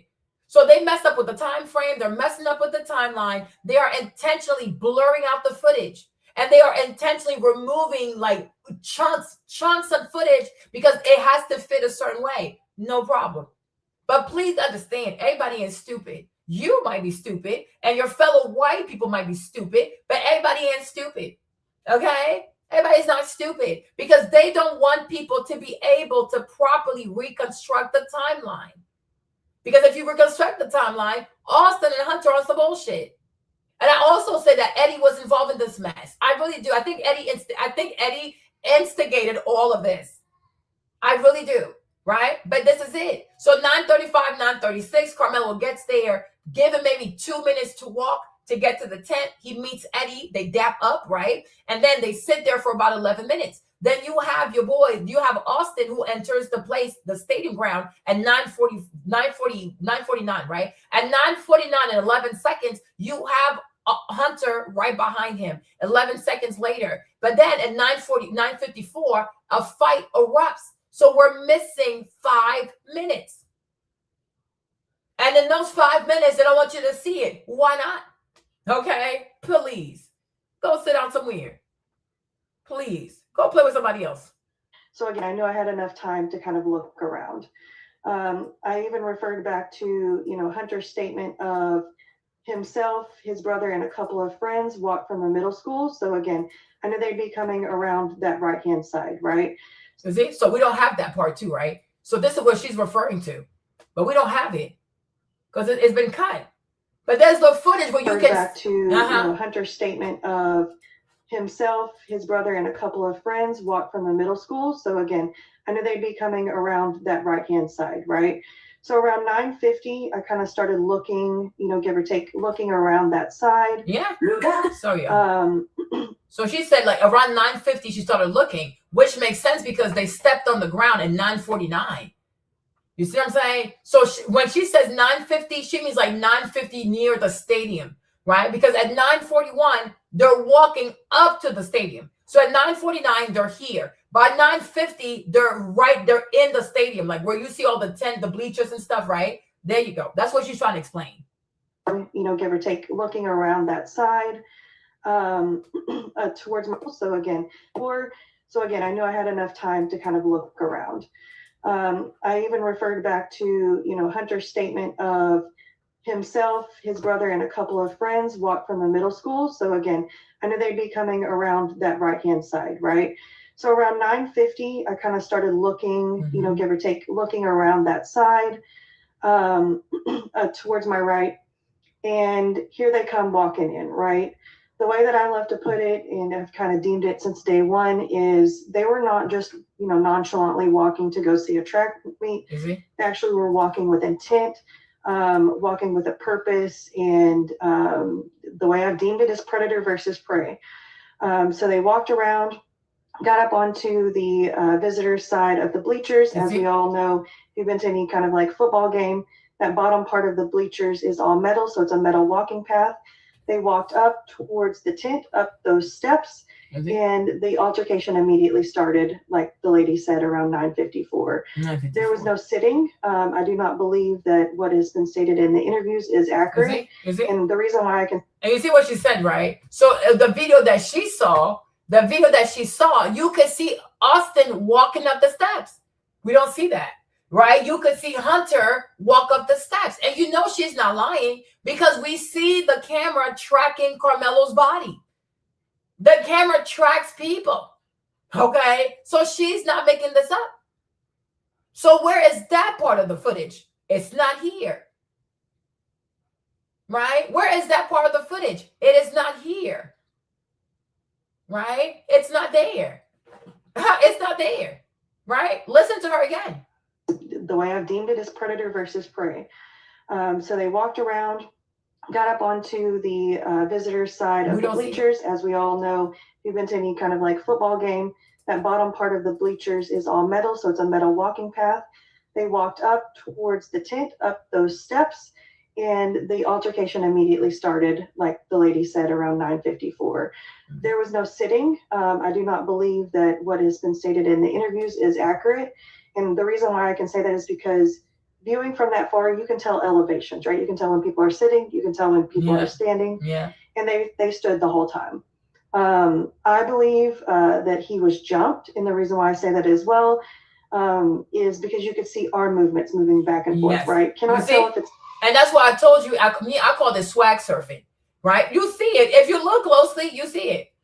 You'll see it, right? Let's go. Hold on. It's going to flip. There you go, right? But you see, they don't want to show you when the guys get there. So she said they're standing up. If you do it on your phone, if you look at the footage on your phone or your iPad and you zoom in, you will see that they are indeed standing. Even the guy that's blocking the way right here, he is standing. The second guy who comes out to block the way furthermore, he is standing. You can actually see it. So let her say it again. Lying ass people like this.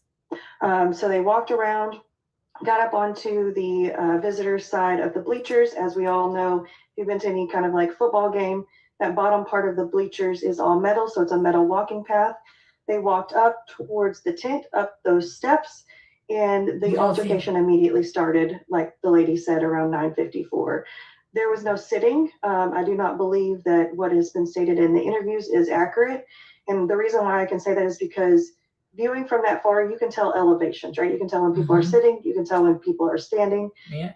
You see this guy? We can tell that this guy is standing, right? Now, these kids like this one here or this one here, I think they're sitting up. But up there, it seems like they're standing and they're moving. There's movement at the top. You see, there's like the people getting shoved. He's getting shoved and pushed up there. Okay, but this guy is standing.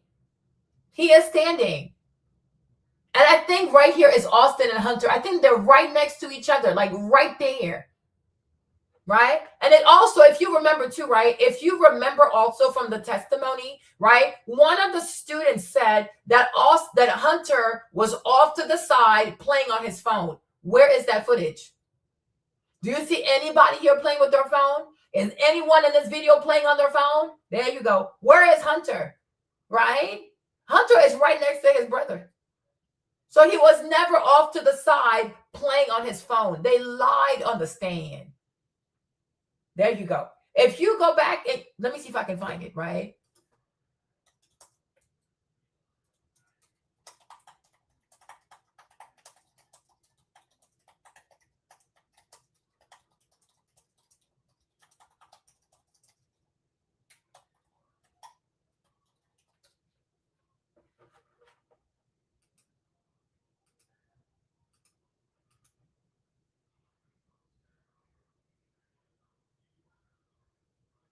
Okay. So read this, right? These people are crazy. I don't even know why they do stuff like that.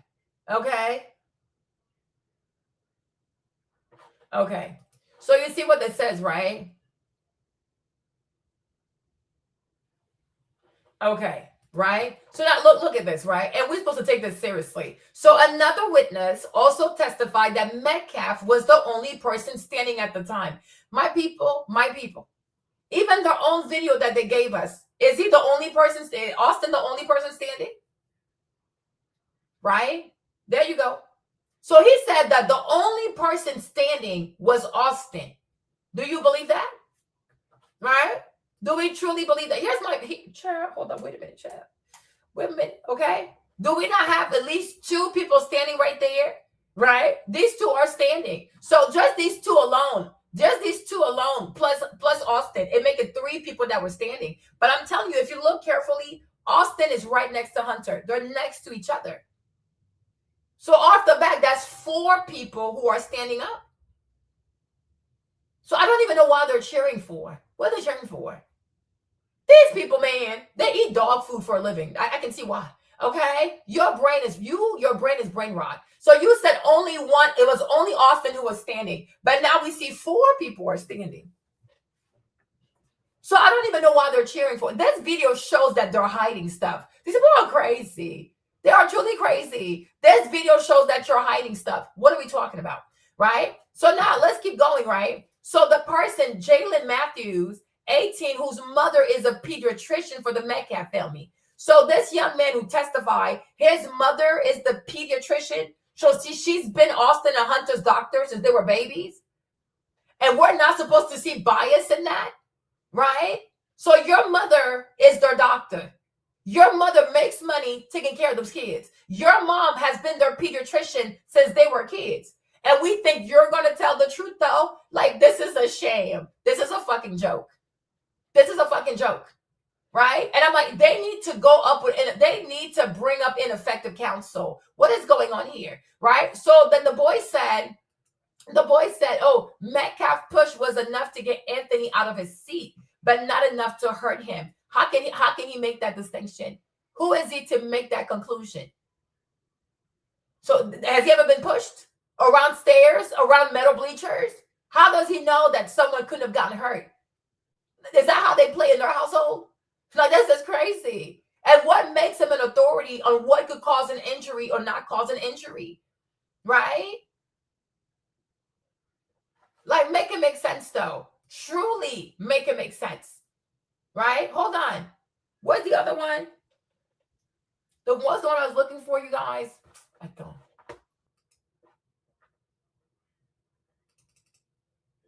Oh, yeah, playing on his phone, right? Let me see what AI. Let me see if AI can find it for me. Okay, there you go. Right? So here's what AI said, right? AI said, yes, that is accurate. During June 2026 murder trial of Karmelo Anthony, track teammate Jalen Matthews testified. So Jalen is the son of the pediatrician of the Metcalf. Right? And the whole time, your boy Mike does not object. Mike does not bring a bias. Mike does not question the integrity and honesty of this witness, who happens to be the son of the pediatrician of the Metcalf twins, who's always been taking care of him, and the family pays her. She bills their insurance, and they want you to believe that this was not kangaroo court. White Americans are so fucking stupid. I will never stop saying it. It's a mediocre people. And that's the problem with going around the world telling people they're so dumb, they're idiots, they're savages, they're niggas, they bunch of dirtbags. Like, they think they're so intelligent. They think they're so smart. The average white American is a fucking idiot. The average white American is a dumbass. That's why they're all fat like this. Okay? There you go. But when the son of the family's pediatrician, the lady who is paid by the family, the lady who bills their insurance, oh, so there's no incentive for you to lie, right? And Mike is sitting there, and Mike does not object to that shit. Mike does not bring a bias. Mike does not even ask, hey, is it because your mom gets paid by this family that you're sitting here saying these things, right? So Jalen says that a Hunter was on his phone. I wish y'all spoke a little bit of pidgin. As they say in good pidgin Nigerian, Abi, where? Show me. Where is Austin? Where is Hunter on his phone? In their own footage that they released, nowhere can you observe Hunter on the phone. So if you have nothing to hide, if you are not lying, and Karmelo is the perpetrator, then your evidence, your video should corroborate everything these people said on the stand. But it's not, is it? Only one person was standing up. We watched the video. I see at least 4 people standing up. The twins are standing up, and there are 2 boys that are blocking the way on the steps that are standing up. And that's not even counting the guy in the white shirt who pulled up, who was standing up for a while, okay? But it's 4 to 5 people who are standing up. That's a lie. Number 2, you said that Hunter was off on the phone somewhere. No, he's not. No, he's not, and no, he was never. Another lie. And this video does not show any time that Austin was on it. Hunter is on his phone. He is standing right next to his brother. Bunch of foolishness. Okay? Bunch of foolishness. But here it is, though. So, yes, that is accurate, right? That Hunter was on his phone during the initial exchange, right? Hunter was on his device because he believed his brother, Austin, will handle the situation. This specific testimony was used by prosecution to directly challenge and disprove the initial defense claim that both Metcalf twins had actively ganged up or surrounded Anthony under the tent, right? So his lawyer didn't do the job, because here is the actual video. Here's the video. And I'm telling you, look right here, you'll see it, because they're wearing black. You'll see Austin and Hunter, they're right next to each other. Then there's a kid that's standing up here, and then later at 2:20, another boy is going to stand there. Like, he stands right there and he blocks the way. So it's 4 people that are standing up. And we think, and this is why I tell y'all, this democracy shit is a fucking scam. If you can easily bamboozle people like that, they don't deserve the right to vote. They need to earn. People shouldn't have the right to vote just because they're born somewhere. People should earn the right to vote. Because if they can't even critically decipher a video, if they can't even compare testimony to what they see in the video, these people should not be allowed to elect the president. They should not be allowed to vote for a president that has access to a nuclear code that can get all of us killed, including the wildlife. No, that's crazy. That is really crazy, right? Things were said on the stand. These witnesses took the stand and they made some declaration. Oh, Hunter was on his phone. Oh, it was only Austin standing up and everybody was sitting down. You watch the video, it's a bunch of people standing up. You watch the video, nowhere do you see Hunter on his phone.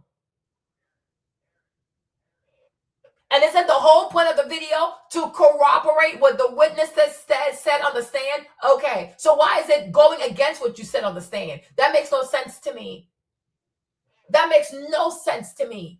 Because I'm like, people here, they don't like to think critically, huh? This is ridiculous. This is really ridiculous. Hold on. And they stood the whole time. Exactly. I believe that he was jumped, and the reason why I say that as well is because you could see arm movements moving back and forth. You can. I cannot tell if it's been a punch or a push or a shove, grab, such things of that nature. And the reason why I say it was jumping is, jumping to me is it could be one person touching you at once. It could be multiple people touching you at once. It's just when you have multiple people in front of you at the same time, right? You could see movement, like I said, underneath the tent, as well as moving above the tent a little bit. There's movement here, which I believe to have been Karmelo kind of, trying to There's get movement. away. Towards the end, which we know was the poke, he ran up, I would say about 3 or 4 bleacher seats, kind of looked around. He went to my right, which would have been his left, diagonally to the believe that he was jumped. So it's a metal walking path.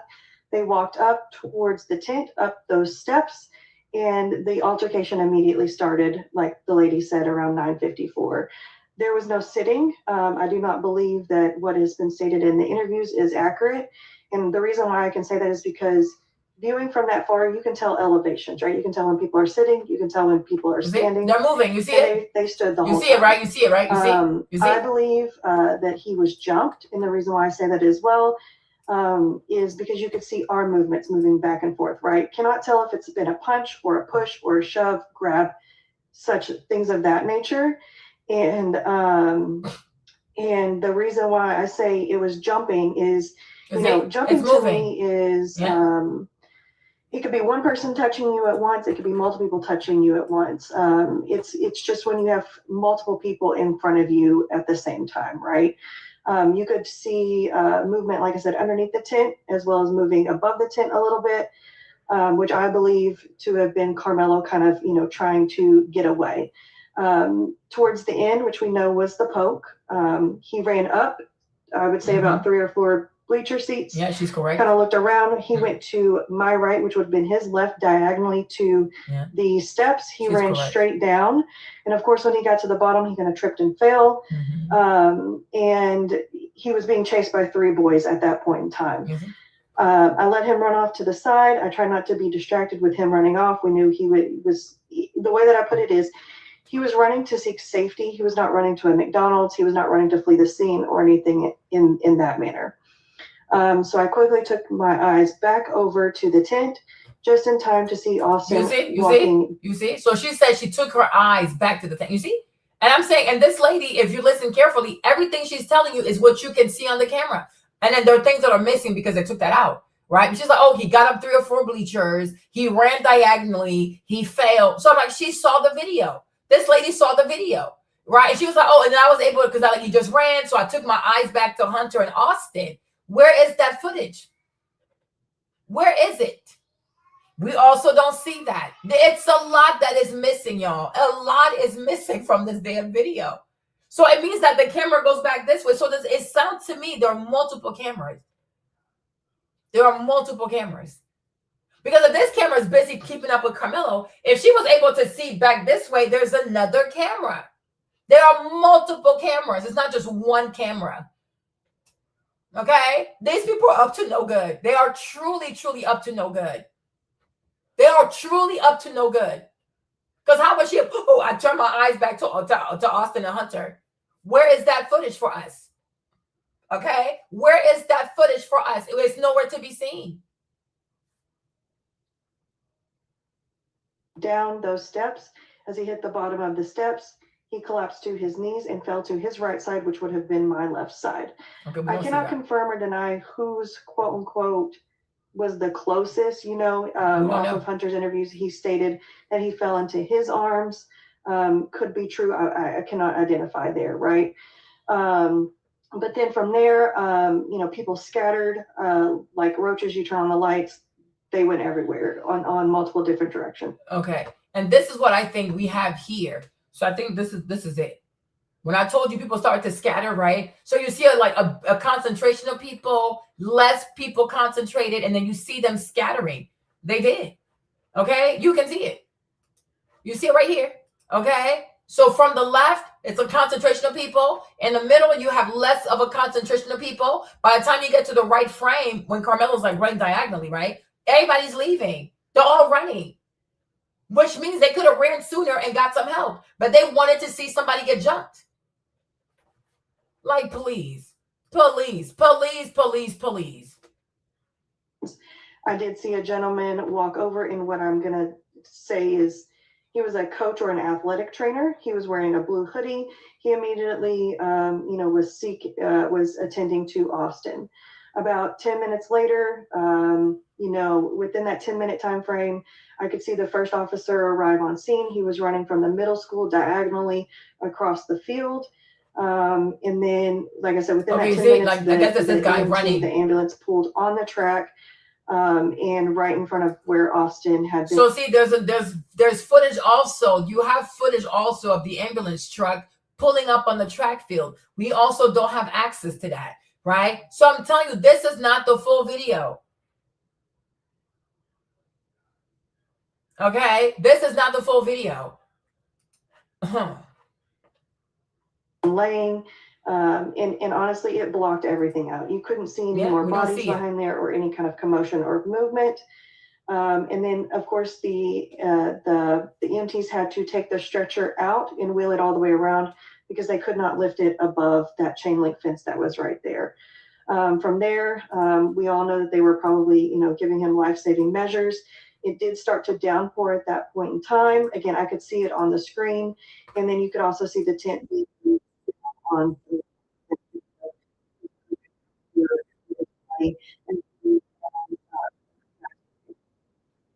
And from there, we got officers wearing safety vests. For that matter, you could see crime scene tape going up, as well as them starting to open the blue tarp up. I saw it go from that white or silver side, whatever you want to call it, opened up to the blue side, laid over the poker. And then you could see two officers grab the bag, one tossed it to another and laid it on top of the tarp so the tarp wouldn't blow away. Again, from there, I started noticing still more people still kind of lingering, but it was thinned out a lot. I think a lot of coaches and staff were still standing on the field. The reason why I say is because, coaches are pretty much ex-athletes and they're just out of shape. They have usually a gut, a bigger of a belly, and I could differentiate them between, kids or adults. And then from there, I watched when they backed that ambulance up, put Austin inside of the ambulance. They sat there for a couple of, minutes, I would say, maybe one or two, to ensure that he was strapped in, maybe giving him some IVs or something. Mm-hmm. They pulled out. I watched the ambulance leave, as well as one squad car. And then from there, it was just the remainder of the police that had arrived on scene, kind of doing their investigation from there. So, I mean, when I say it was instantaneously, it was instantaneously. Again, that's one thing that I love to read. See? So I'm like, this lady saw the original video. And I am telling you, this is not what we're seeing here. We're seeing clips, bits, and pieces. And like Mr. Carmichael said, there's probably audio, and the audio is also gone. Okay? There's probably audio as well, and the audio is also gone. Okay? It's also gone. So hold on, let me play this one. Because my children are standing in front of me, right? Yes, they seemed like they knew where they were going. And they went straight to the tent and went underneath it and got in front of Karmelo where he was sitting. There was 4 of them. They were standing like in a little kind of, like just a half circle. My kids come and stand in front of me and I'm sitting in a chair, and then you can no longer see me because my children are standing in front of me, right? So we see that, but I don't see the 4 people move at all. They're just standing there. I don't see them move. I just see them standing. So then you see someone, well, you can't see them. So from the left, hold on. Stop. Sorry. I'm sorry, Ty. I'm sorry. I was on the phone. I'm sorry. Hold on. I'm mute. Excuse me. You're good, baby. So from the left, which is, because remember, the TV cuts off to where you can't. Remember the woman said, who intrigues, that you couldn't see that part because it would be cut in half. So where the canopy is, you can see someone come in from the left. In my opinion, I might be, intrigues can say something, but I think they came in from the left. I'm guessing that must have been You Austin, talking about right? the 4 boys? Yes. So the 4 boys were in front of him. And then we saw somebody from the left come in because you can see his head through the other 4 kids, like their shoulders and their neck area. You know what I'm saying? Do y'all get what we're saying? Because if you're standing all together, you can still see in between the people's like shoulders and heads, right? Because they're not attached together, right? So we see someone come from the left, then you see some movement. There was definitely movement. And when we saw the movement, who intrigues was the first one to say they're fighting.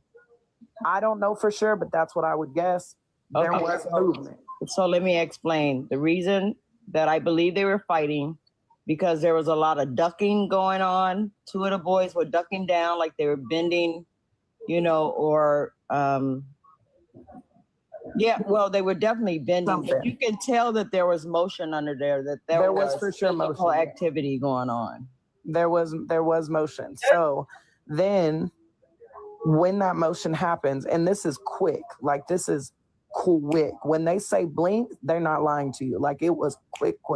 So then you see Melo, because I don't know for sure if that's him, but we think it is, backs out of the canopy backwards and then goes to the right and runs down the stairs, and he trips and falls at the very bottom. Then he gets up and he continues to run right away, out of the area, and 2 people chase him. 3. Oh, well, it was 3. I saw 2 that continued to run, but I was still trying to watch under the canopy as well. So that's when you got to have people looking in different directions because it happens so quickly. So yes, that definitely happened. That's what I saw. I did seize it. So you saw that? Wow. You saw that it was a fight? I There don't was know if it was definitely a a fight or fight not. under There was the tent. movement, but I don't know if there was fighting.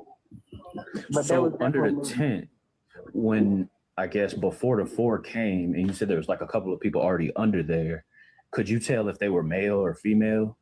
No. No. Oh, you couldn't tell? Okay. No. 'Cause I was just wondering. But there were quite a few people under the tent. Yes. Oh, I mean, it wasn't so jam-packed where you couldn't get in there, but you can tell there was quite a Yeah, few you could people tell there under was the people tent. there. There was people sitting in there before and after this happened. So is it safe Wow, to say that he was approached by 4 people, or is it not safe to say that? Can we He say was that for now? sure. He very was for safe. sure And is it- approached by the is 4 it- people. Is it Yes. also safe to say he wasn't the only one underneath the tent by himself? He was not under the tent by himself. No. Correct. There was So- other people under the tent. That means London, no one so- asked him before they did.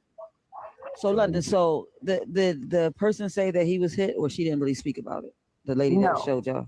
She did not say that he was hit. No, absolutely not. Because we asked her a few questions. She seemed like she was working. She didn't seem too interested in what we were talking about. Because we kept apologizing to her because we were in there cursing every once in a while trying to figure out what was going on. But she was very sweet. But they did not drop the video. So I'm go. We're just talking about going to see it. But from what was said, nobody was. When I saw the 4 people, oh shit! I just dropped my phone. The 4 people that were in front, I didn't see them move. I felt like they just stood there the whole time. Like, you know, when you're doing something like you in the bathroom, like, I don't know if y'all got in trouble for vaping, but I know I did. And I'd have people like stand guard for me so I didn't get in trouble for vaping. Like, they'd be like, oh, they're coming. But they don't move. Right. When they first got up under the tent, they were standing around Mello like a half circle. Yeah. So they And never sat stood down. there. No, they did not sit down, Ricky. They No. never sat They down. never sat. And you can tell that, but just because they were standing there for a while, you can tell that some type of verbal conversation was probably going on. For sure, verbal. There was no physical. And I said that to Ty. I was like, Right. they were probably like, hey, get the F out, blah, blah, blah, blah. You can tell, because it wasn't physical, because they were standing. We could have seen their movements because we're looking at their backs. So if they would have been swinging their arms, we could easily see that. And they weren't. Hunter Yeah, lied. but you can see the body moving like. You cannot easily see if they're swinging or not. Then you cannot easily see that. Like, you are full shit. You cannot easily see that. Like, how would you know swinging an arm what it looks like? Like, this is insane. Like, what? No, stop it.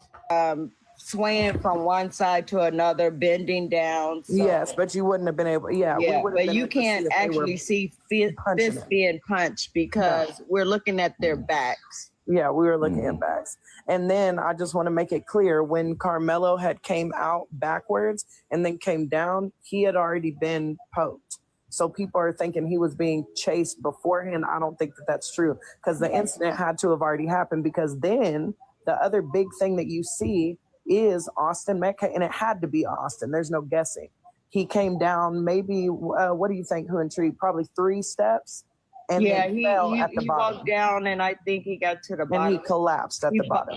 So that part, sorry, y'all. Oh my god. Okay. A fourth. Yes, they seem like they. So that part also is missing. The part where you see Austin come down and collapse and stuff because they say, "Oh my god, I got hit" or something. That part is also not in the A fourth. Yes, they seem like they knew where they were. A fourth. A fourth. Yes, they seem like they knew where. So London, so Oh my gosh, what is this thing? A fourth. Yes, they seem like they knew where they were going. Felt like they just stood there the whole time. Like, you know, when you're doing something like you in the bathroom, like, I don't know if y'all got in trouble for vaping, but I know I did. And I'd have people like stand guard for me so I didn't get in trouble for vaping. Like, they'd be like, oh, they're coming. But they don't move. Right. When they first got up under the tent, they were standing around Mello like a half circle. So they And never sat stood down. there. No, they did not sit down, Ricky. They No. never sat down. They never sat. And you can tell that, but just because they were standing there for a while, you can tell that some type of verbal conversation was probably going on. For Because sure, verbal. There was no physical. And I said that to Ty. I was like, Right. they were probably like, hey, get the F out, blah, blah, blah, blah. You can tell, because it wasn't physical, because they were standing. We could have seen their movements because we're looking at their backs. So if they would have been swinging their arms, we could easily see that. And they weren't. Hunter lied. But you can see the body moving like. swaying from one side to another, bending down. So, Yes, but you wouldn't have been able. Yeah, we yeah, would have but been you able to see can't if they were actually see punching fists him. being punched because we're looking at their backs. Yeah, we were looking at backs. And then I just want to make it clear, when Karmelo had came out backwards and then came down, he had already been poked. So people are thinking he was being chased beforehand. I don't think that that's true, because the incident had to have already happened, because then the other big thing that you see is Austin Metcalf, and it had to be Austin. There's no guessing. He came down maybe, what do you think, Tree? Probably 3 steps. And Yeah, then he fell at the bottom. walked down, and I think he got to the bottom. And he collapsed at the bottom. Yes. He got to like the second step, I think, And maybe to the collapsed, bottom. Yeah. He looked like he fell to his knee, and then all of a sudden he got up and collapsed. Yeah. And did people go and like aid to him? Nobody grabbed him or anything like that. And that's what we were saying, that it was crazy to us that nobody was doing anything. He was literally laying at the bottom of the bleachers, just like, what the fuck? I don't understand why there wasn't his brother run back to him? No. Oh wow, he said he passed away in his hand. No, that didn't happen. No. Oh wow. Hunter just lied. So Hunter just said I'm getting lied. We been telling y'all Hunter was a liar. I can tell you this, that when the boys went over to Karmelo, everybody was sitting there like they really did not know what was going on. I think nobody knew what was going on. Yeah, I don't think they actually knew what was remember, going on. people were pointing. Yeah. People were looking and pointing, but nobody was like doing anything. But then towards the end, people started scattering. Yeah. People were running this way, that way, there. Everybody was trying to get the hell out of there. Was there that anybody up top of the bleachers, like they took their pictures like 2 minutes before? Did y'all see any kid up top above Melo? No, I don't remember. Do you, London? No, there was nobody above him. I think Melo that was at the very back of the canopy. If he would have leaned backwards, his head would have been out of that canopy. He was at the very back of the canopy. So him backing up out of the canopy was very easy. Like, he could back out of the canopy. That's how he got out in the first place. So he had no room to escape other than go up the steps. No, and you know what? I can only just guess how Adrian, you there, Adrian? Because he was standing, the bleachers right behind him. I didn't know if he was there. Okay. There. But and he couldn't have escaped from the top because there's nowhere to go. Correct. No, hold on. So he had to run because he ran. He started running. He was like, he got his ass out of there. He was moving. So he could get out because he the didn't get out. Metcalfs lied. They lied. Hunter basically lied. They lied. Where this boy They lied. Ace. I mean, so London. So that's. Hold on, okay, y'all. so Let me get myself together. Y'all be talking all at the same time, and I can't hear. And then my kids came in here with the Amazon package. Hold on, shit. Hold on, guys. Look, y'all making me nervous. Who intrigues and the gun got on my ass low. I want to know if you saw my message before you went in, London. Yes, I did. And I focused. And that's why I even told Who Intrigues. I said, I will tell the truth. Like, we all saw the same thing. But the only thing I don't agree with is I can't say that the 4 people that were standing in front of him jumped him. Could he have assumed that they could have? I do agree with that. I don't know. They didn't. I didn't see them touch him because they were just standing there like they were. Maybe she's lying. They definitely touched him. Girl, please go to sleep. Okay? Go to fucking sleep. You made your bed being against Karmelo. Now you want to take it back. It is right there. He was touched. Because you see them go back and they're grabbing someone. It is right there. Go to 220 this video from 220 to 225. You will see it. Okay, see? Boom. Grabbing forth. You see this? So you can't say, oh, they weren't touched. Like, girl, go sit out somewhere. Okay? And even if, let's assume Karmelo really did stab him in the heart, he had to be close to him. So if you're not jumping someone, how are you in this proximity that you can get stabbed? If you're far away from someone, they can't just stab you. They have to run after you. But if someone can just stab you in the heart, you are pretty close to the person. So what business do you have even being that close to a person? Girl, go somewhere. Please, I beg, go somewhere with that. Okay? Go somewhere with that. No, they were touching him. They were grabbing him. They were tossing his body to and fro. Please. Rubbish. Oh, yeah. Get the F out. Where my apology at? You see? Okay, so this is an update video. A fourth. Okay. So I'm like, please stop. Please really. Hey, Pam. Oh, I'm about to go now, right? So I'm like, when it comes to me, honestly, Marlene, when it comes to this video, you ain't got none of you have nothing to worry about. This video proves nothing. I mean, it proves a few things, but it proves nothing. It doesn't prove that Karmelo acted irrationally. Karmelo was just out here stabbing white people for the sins of slavery. Karmelo this, Karmelo that. No. Karmelo is getting jumped. It's clear as day. To me, it's as clear as day. You coming around someone, you corner someone, you're somebody, people blocking the stairs. You 4 people all around him for what? To tell him he has pretty brown eyes? Okay, just write me a fucking love letter, bitch. All right, this is ridiculous. This is utterly ridiculous.